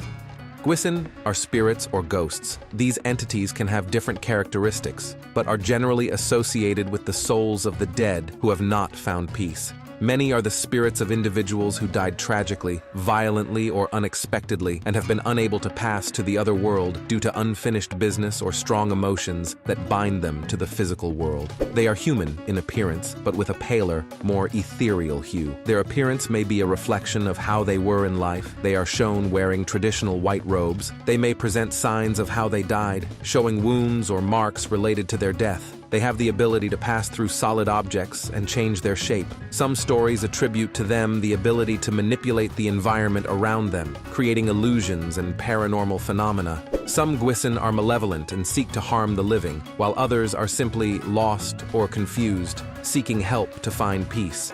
In some stories, these spirits appear as messengers, carrying warnings or messages from the dead to the living. Number 3. Kumiho. Kumiho, also known as gumiho, is a variation of similar legends of nine-tailed foxes present in other Asian cultures, such as the Japanese kitsune and Chinese hulijing.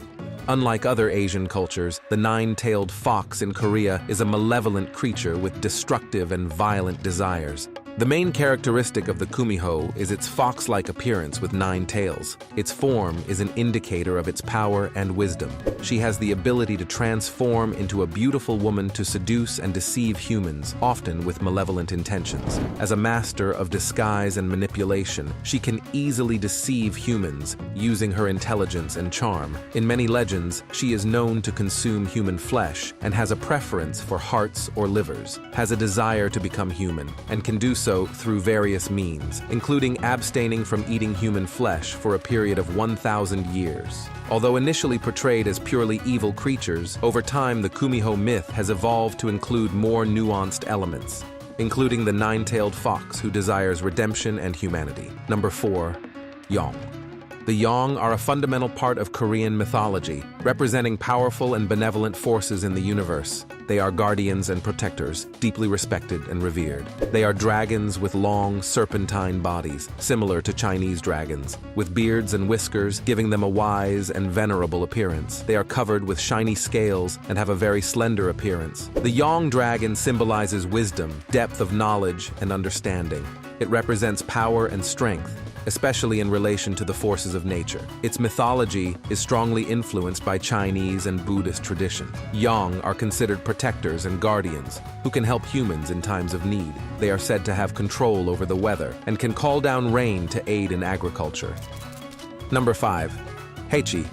The Heichi, also known as Zieji, is a creature that bears similarities to the Chinese Qilin and other chimerical beings in Asian mythologies. It is a creature with the body of a lion or a dog, depicted with horns on its head. Its skin is scaly or thickly furred. It has a fierce expression with a large mouth that can swallow almost anything. It is known as a symbol of justice and righteousness, and in some legends, it is said to be able to tell right from wrong. They are seen as guardians who protect cities and their inhabitants from calamities and disasters, especially fires. Heichi statues are placed as guardians in palaces and other important places to protect them from negative energies and evil spirits. These creatures have been used as a symbol of judicial power or of a moral and just authority. Their image can be seen in traditional Korean art, as well as in sculptures and monuments throughout Korea. Number 6. Daltaki. Daltaki is not exactly a Korean mythological creature. It is actually a Korean word that translates as moon rabbit. The moon rabbit is a figure present in several Asian cultures, including Korean, and is associated with the visual phenomenon known as pareidolia, where patterns, such as faces or figures, are perceived where there are none. In this case, the perception of a rabbit figure on the surface of the moon. The story has its roots in Buddhist traditions, which were transmitted to Korea from India via China. One legend has it that the rabbit offered itself as food for Buddha, who, moved by its sacrifice, took it to live on the moon as a reward. In some versions of the story, the rabbit is associated with the elixir of immortality and is seen as a companion of the moon goddess, helping with a pestle in the making of the elixir. Number 7. Jeosungsaja. This creature is responsible for guiding or carrying the souls of the dead to the underworld, usually shown dressed in traditional dark clothing, sometimes wearing a hat that hides their face. They may carry objects such as a register of souls or a rod or staff that symbolizes their authority and power over the souls they guide. Their main function is to guide the souls of the dead to the underworld or the world of the dead. He is in charge of keeping the record of the acts of individuals during their lifetime and deciding on their destiny in the afterlife. According to legends, this messenger has the power to decide the fate of souls based on their actions during their lifetime. He acts as an intermediary between the world of the living and the world of the dead, facilitating the passage of souls between these two worlds. Number 8. Bulgae.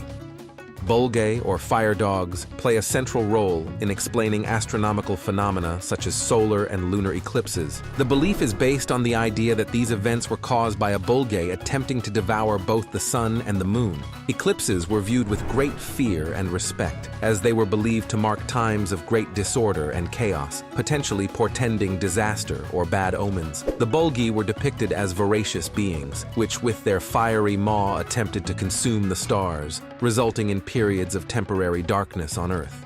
To counteract this phenomenon and protect the sun and the moon from being engulfed by these fiery dogs, people gathered in communities to perform noisy rituals and festivals. During these events, it was common to use percussive instruments, such as drums and gongs, to create a deafening din that, according to the belief, could scare away the bulgae, thus saving the moon and the sun from being devoured.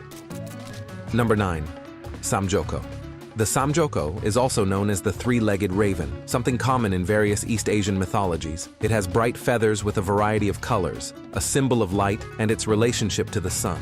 The three-legged raven figure is a representation of power and strength, associated with royal authority and sovereignty. Similar to other mythical creatures associated with the sun, it symbolizes renewal and rebirth, connecting it with natural cycles of life, death, and rebirth. The horned horn is directly related to the sun and is said to reside in it, being a messenger or a representative of the sun on Earth. In Korean history, the three-legged raven was an important symbol for one of the three historical dynasties of Korea. Number 10. Qianlima.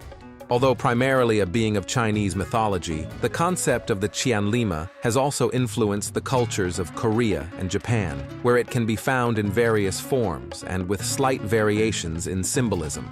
The Qianlima is a creature resembling a horse, depicted with noble and majestic characteristics. Although not always, in some representations, the Qianlima is endowed with wings, giving it the ability to fly. Number 11. Imugi. Imugi are giant snakes, similar to that of an oriental dragon but with no legs or very small legs.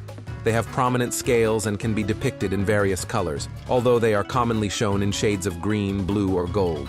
Imugi are beings in a transitional phase of becoming a full dragon. They represent aspiration, growth, and potential. Depending on the different legends, Imugi can represent both benevolent and malevolent forces. Imugi are a fundamental part of Korean mythology and are deeply rooted in its folklore and traditions. According to legends, an Imugi can become a real dragon, or yong, if it catches a yuiju, a celestial sphere, descending from the sky. This happens every few thousand years. Imugi, like dragons, are related to the elements of nature, especially water and the sky. They are believed to have power over rainfall and can even cause floods. Number 12. Bulgasari. The Bulgasari is a creature that, while not deeply rooted in traditional Korean folklore, has found its place in contemporary popular culture, especially due to its prominence in film. It is a monster of monumental size, being compared to giants or dinosaurs in terms of size. It would be something like the Korean version of Godzilla. It has a humanoid body structure, but its skin gives the impression of being made of metal or stone, mainly composed of iron, which gives it a hard and rough appearance. The exact origin of the Bulgasari is somewhat uncertain. Although it is not a central figure in Korean ancestral traditions, it has been present in some form in local folklore for centuries, possibly as a secondary or less prominent being in traditional stories. One of the characteristics of the Bulgasari is its ability to consume iron and other metals, which allows it to grow in size and strength. Number 13. Bekho. Bekho is a majestic and powerful white tiger. His eyes are often described as glowing, sometimes with the ability to emit light. This celestial guardian, though deeply rooted in Korean culture, traces his genealogy to Chinese mythology, where he is recognized under the name Bai Hu. More than a mere guardian, Bayeko plays an important role in the legends he stars in. On his shoulders falls the great responsibility of being the custodian of the West, and his figure stands as protector of mountains and hills, guarding these sacred spaces with a formidable force that deters any evil entity. Stories of Bayeko are not limited to describing his physical greatness, but place him at the center of legendary encounters with heroes and divinities of high rank, including the Yellow Emperor. Number 14. Imyeonjo.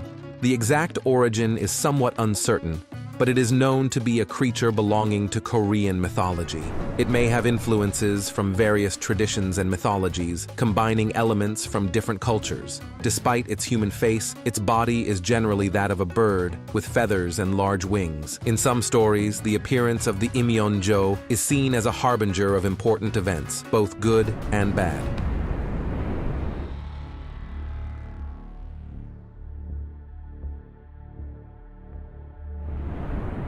In ancient Ireland, stories are told of creatures that lurk in the darkness, waiting for the perfect moment to reveal their sinister nature.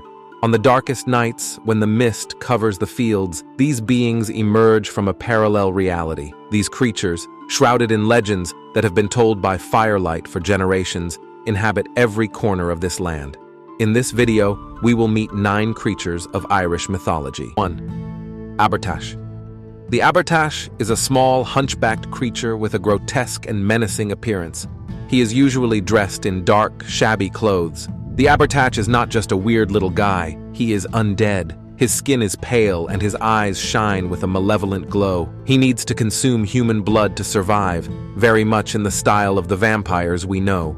It feeds on the blood of the living to maintain its undead existence. In addition to being creepy, it has magical powers. He can rise from the dead, so even if you manage to kill him, he can rise from the grave and continue to wreak havoc. He uses his magic to control and terrorize the people in the area where he lives. The local people live in constant fear of his return. During the day, he hides in his grave and only comes out at night to look for victims. Its resting place is usually a burial mound or a shallow grave, to which it always returns after feeding. He is notorious for terrorizing nearby villages, demanding blood tribute and wreaking havoc. His presence is a constant source of fear and superstition. One of the best-known legends about him comes from County Derry. He is said to have been a cruel chieftain who practiced dark magic. His subjects murdered him, but he rose as the undead and began to demand blood to quench his unquenchable thirst. Desperate, the villagers consulted a druid who told them that they should kill him with a sword made of yew wood and bury him face down, covered with rowan thorns. Only in this way could they finally prevent the Abertash from being resurrected. Number 2. Alp Luacra. The Alp Luacra is a small, slender worm or salamander. It usually has a dark color, such as black or brown, and a slimy, slippery texture. This parasite prefers to live in damp, dark places, such as near rivers, swamps, and under rocks in forests. These environments provide the ideal environment for it to survive and find new victims. It preys on humans while they sleep, especially those who sleep outdoors or in natural environments. Night is its preferred time to invade its victims. The most distinctive feature of this creature is its ability to become a parasite inside the human body. It enters through the mouth while the person is sleeping, especially if the mouth is open. Once inside the body, the creature settles in the stomach and feeds on nutrients from the food the person ingests. The victim begins to suffer from insatiable hunger and weakens as the creature absorbs all the nutrients, leaving the human completely malnourished. Its small size and hidden nature make it extremely difficult to detect. Affected people may not be aware of the creature's presence until symptoms become severe. There are several traditional methods of getting rid of it. One of the most common ways is to have the victim consume large quantities of salty foods and then drink large quantities of water. This forces the worm to leave in search of fresh water. Number 3. Ku Sidhe. This being is a giant dog, much larger than a common dog, almost the size of a calf. Its coat can vary from dark green to pure white, although in some versions of the story, its coat is said to be black as night. Its eyes, capable of striking terror into anyone who meets its gaze, can be a deep green or a deep red. One of the most feared features of the Kuside is its howl, which can be heard from great distances and is a harbinger of death. According to legend, if you hear it 3 times, your fate is sealed and death approaches unless you take steps to appease the spirit. This creature is not only large, it also possesses extraordinary speed and strength, allowing it to move swiftly through difficult terrain and pursue its prey with unparalleled ferocity. This supernatural dog acts as a guardian of the sacred mounds and hills, known as Sidhe, where the fairies reside. It protects these places from intruders and guides the souls of the dead to the other world. It is often found in rural areas, mountains, and remote hills. In some traditions, rituals are performed to appease it, such as leaving offerings on sacred hills or performing acts of respect for nature and the fairies. Number 4. Dobhar Chu. Considerably larger than a common otter, similar in size to a large dog, the Dobhar Chu has a thick, water-resistant coat, usually dark in color. Although it is sometimes described as having white patches, its tail is strong and powerful, perfect for fast swimming, and its claws are sharp and lethal, ideal for hunting and defense. The Dobhar Chu is an excellent swimmer, able to move with agility in the water. It can be found in lakes and rivers in Ireland, but beware, it is known to be very aggressive and territorial. If you get too close to its territory, it may attack you without mercy. It emits loud screeches and roars that can be heard from a long distance. These sounds are so terrifying that they cause fear in those who hear them. It is generally a solitary creature, although it is sometimes seen in pairs. It is fiercely protective of its territory and its mate, and is said to be very vengeful if provoked. One of the most famous stories about the Dobhar Chu comes from the county of Leitrim. In 1722, a woman named Grace Connolly was attacked and killed by this creature. Her husband, upon finding her body, killed the Dobhar Chu, but was then hunted down and eventually killed by the monster's mate. Grace's grave in Conwall Cemetery has an inscription and a picture of the Dobhar Chu, a testament to this terrifying legend. There are several local stories of Dobhar Chu attacks on people and animals. In some accounts, people are said to have tried to hunt or chase the creature away, but often end up falling victim to its ferocity. In addition, some legends suggest that the creature protects hidden treasures in lakes and rivers. Number 5. Liananside. The Liananside is described as a woman of extraordinary beauty and seductiveness. Those who have seen her describe her as beautiful, with delicate features and a presence that seems unearthly. Her hair is long and luxurious, dark or red in color, cascading around her face and shoulders.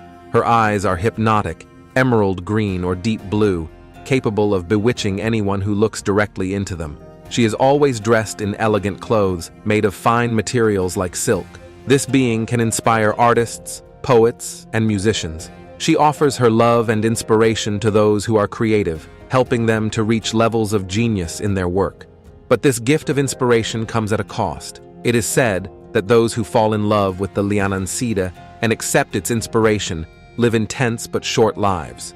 Their creativity flourishes, but at the cost of their vitality, and they often die young. In some versions of the legend, the creature feeds on the life energy of its lovers, like a kind of spiritual vampire. Its love and influence are both a blessing and a curse. In addition, it possesses magical abilities, including the ability to cast spells and manipulate mortals. He can appear and disappear at will, and has the power to influence the dreams and thoughts of his lovers. Resides in enchanted places such as forests, sacred hills, and other places associated with the fairy world. It prefers to interact with humans who have artistic or creative talent, seeking out sensitive souls who can be molded by its influence. Many stories tell of the tragedy of those who fall in love with this creature. Though they experience unparalleled creativity, their lives are quickly consumed under the influence of this fatal muse.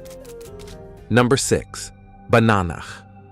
The Bananach is a ghostly and spectral being. It is a female entity, although its appearance may vary. It is not easy to describe the Bananach, for her form is vague and nebulous, as if shrouded in mist and smoke. Its garments, rags, or dark robes flow around it as if made of shadows. What is truly disturbing about the bananak is its role as a harbinger of death and destruction. Their appearance often precedes catastrophic events, especially battles and massacres. Similar to the banshee, the bananak emits a blood-curdling scream or wail that heralds death. This sound is piercing and can be heard from great distances. In addition, the bananak has the ability to appear and disappear at will. Its presence can be felt before it is seen, and it often manifests itself on battlefields. It appears among fallen and dying warriors, observing the bloodshed and even inciting it in some stories. In addition to battlefields, the bananak can also be found in other places of great tragedy and death, such as sites of executions and assassinations. It acts as a kind of death watcher, observing and, in some stories, guiding the souls of the deceased to the afterlife. Many Irish legends mention the bananak in the context of great battles. It is said that his appearance can demoralize warriors and predict the unfavorable outcome of a battle. In some accounts, the bananak is associated with gods of war and destruction, serving as an emissary or messenger of these divine powers. Before I continue with the video, I want to remind you about the channel's membership function. By joining, you help me in an incredible way, allowing me to be less dependent on views and advertisers and giving me the freedom to continue creating content that I am truly passionate about. Thank you for considering joining, and a special thanks to everyone who is already part of this community. Your support makes a huge difference. Number 7. Cluricaun. The cluricaun is a small man, similar in stature to a leprechaun. He has an elderly appearance with a long white beard. He dresses in elegant but somewhat worn clothes in shades of red or green. Unlike leprechauns, who are known for their mischief and gold, cluricauns are famous for their love of alcohol. They love to drink wine or beer and greatly enjoy the nightlife. Although they love to drink, they do not tolerate thieves and make sure that no one else steals the wine or beer. These little creatures are mischievous, but they can also be friendly. Their mischief may include spoiling wine or moving objects around the house. However, if you treat them well, they can reward you with good luck and an abundance of drink. They prefer to live in cellars and pantries in human homes where they have access to a good supply of wine and beer. It enjoys human company and takes up residence in homes where it feels welcome. It is a nocturnal creature and is active in the evening, singing and drinking until the early hours of the morning.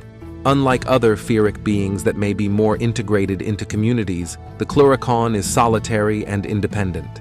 They enjoy their own company and drink. Many local stories tell of wineries haunted by cluricauns, where the owners find themselves with an inexhaustible supply of wine and a cellar always in order thanks to its magical inhabitant.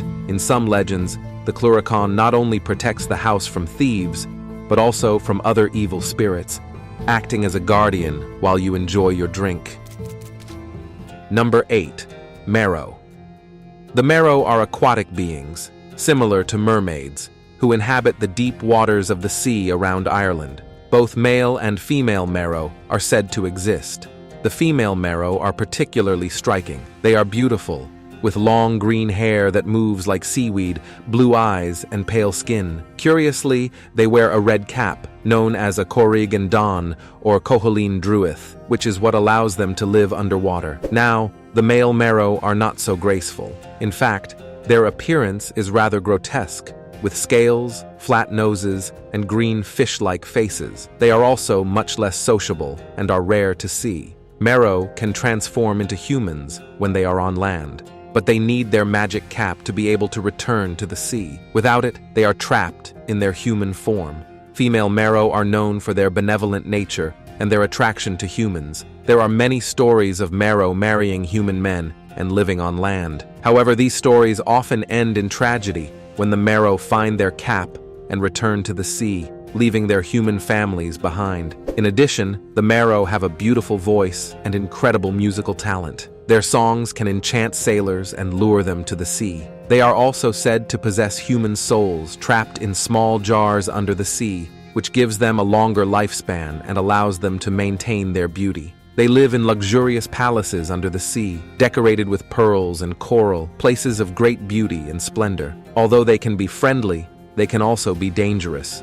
especially the male mero. Stories range from romantic encounters to warnings about the dangers of following a mero out to sea. Number 9. Puca. This being is a shapeshifter, known to take on the appearance of animals such as horses, goats, dogs, rabbits, and foxes. Puca can also transform into a humanoid form, with animal characteristics such as pointed ears or a tail. His most notable ability is precisely this ability to shapeshift and use his transformations to interact with humans in mischievous or sometimes benevolent ways. He is known to be a prankster. His antics can range from the harmless to the dangerous. For example, in the form of a horse, he can take travelers on wild and uncontrolled rides through the night, leaving them in remote places. The puca's pranks can be harmless, such as scaring livestock or hiding tools, but they can also be more sinister, causing loss or accidents if provoked. In some legends, the puca can talk to humans, offering advice or warnings. However, its words should not always be taken at face value, as it may have hidden agendas. It is found in rural and wild areas, such as mountains, forests, and farmland. It prefers places far from civilization, where it can move freely without being detected. This creature is closely associated with nature and the changing seasons. It is said to appear most frequently during Samhain, the Celtic festival marking the end of the harvest and the beginning of winter. In some legends, the puca acts as a guardian of certain sacred places, protecting these sites from intruders or desecrators. Remember to join channel members to support me, subscribe, like, and comment what you thought of the video, and suggesting new topics is also something that helps me a lot.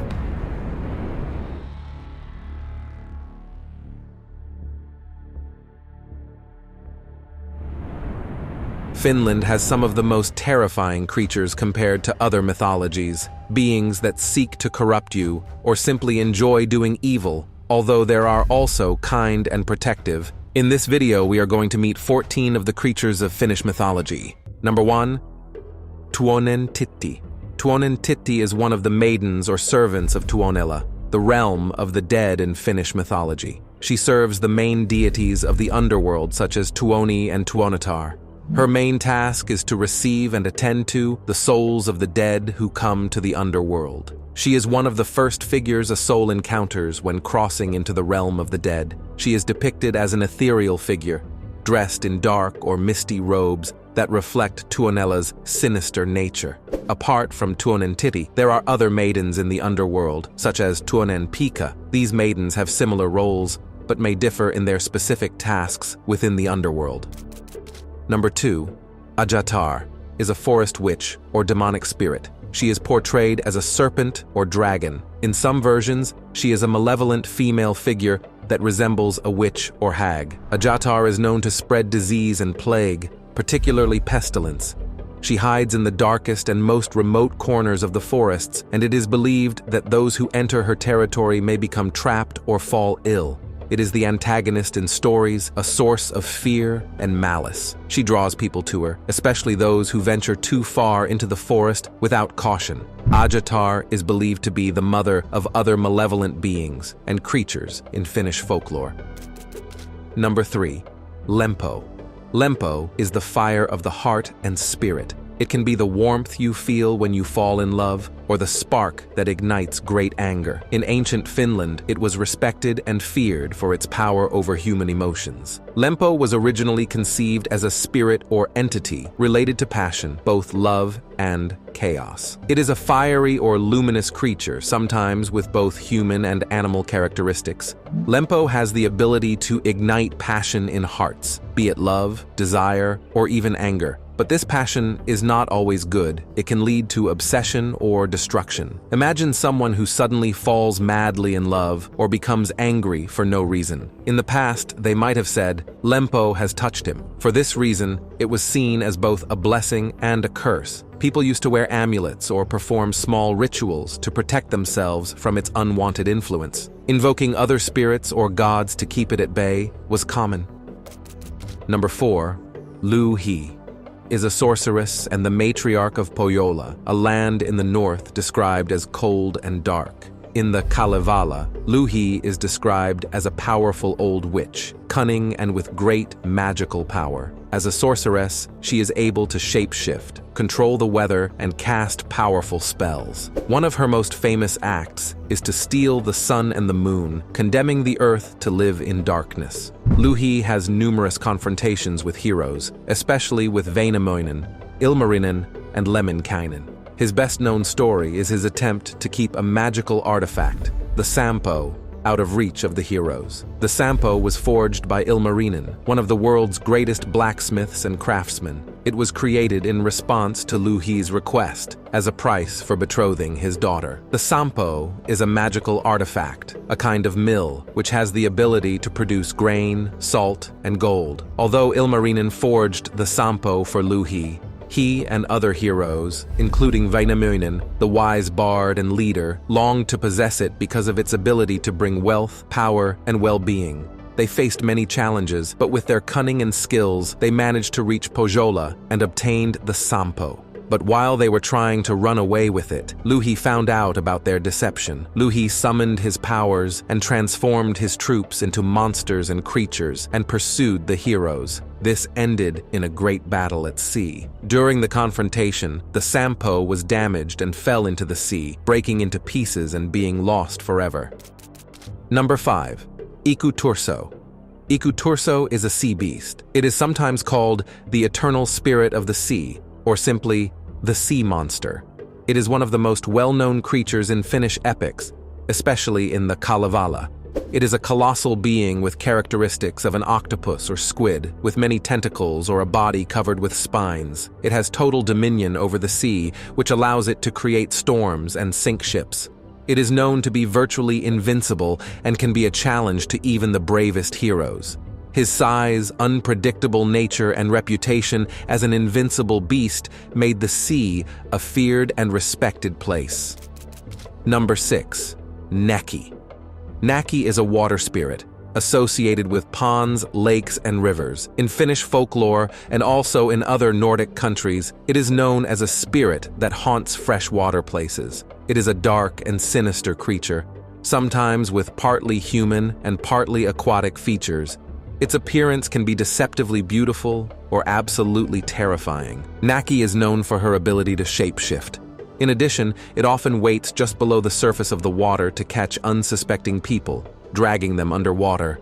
It can also take the form of a beautiful maiden to deceive and worry youngsters. Old tales warn about the dangers of swimming alone or approaching the water's edge during certain times, especially in the evening or at dusk, as Näki could be lurking. He was especially feared by children, who were told these stories as warnings. Stories tell of people being lured into the water by Näki's singing or seductive appearance, only to be dragged into the depths and never seen again. Number 7. Kalevanpoika. Kalevanpoika translates as Son of Kaleva, is a heroic giant who appears in several Finnish stories and legends. He is a man of colossal size, overcoming mountains and forests with ease. Possessing supernatural strength, he is known for his heroic deeds and sometimes also for his impulsive temperament. With his great sword, he is able to change the landscape, creating valleys, mountains, and canals. One of the most famous stories tells how, after the death of his mother, he tries to avenge her by confronting the enemies of the south. But finally, he is tricked and falls into a trap. After that, he walked westward and disappeared into the sea. But before that, he left his mark on the landscape of Finland. It is said that Kaimi's channel was created by him when he dragged his sword on the ground. Before I continue, it is extremely important for me that you comment and above all that you share this video. It is the only way for YouTube to recommend it to more people, apart from the fact that this video comes out thanks to your suggestions. And if you want to support me even more, you can do it by joining the members of the channel. Number 8. Jotnar is a fearsome and malevolent figure in Finnish mythology. She is a kind of witch or evil spirit, closely associated with illness and disease. Jotnar is known to be a source of illness and is often invoked as the cause of various afflictions. It has a shadowy and even grotesque appearance. She can curse someone to suffer illness or directly cause pain and suffering.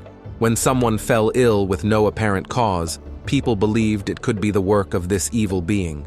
Shamans or healers struggled to combat its influence with rituals and incantations to expel the illness.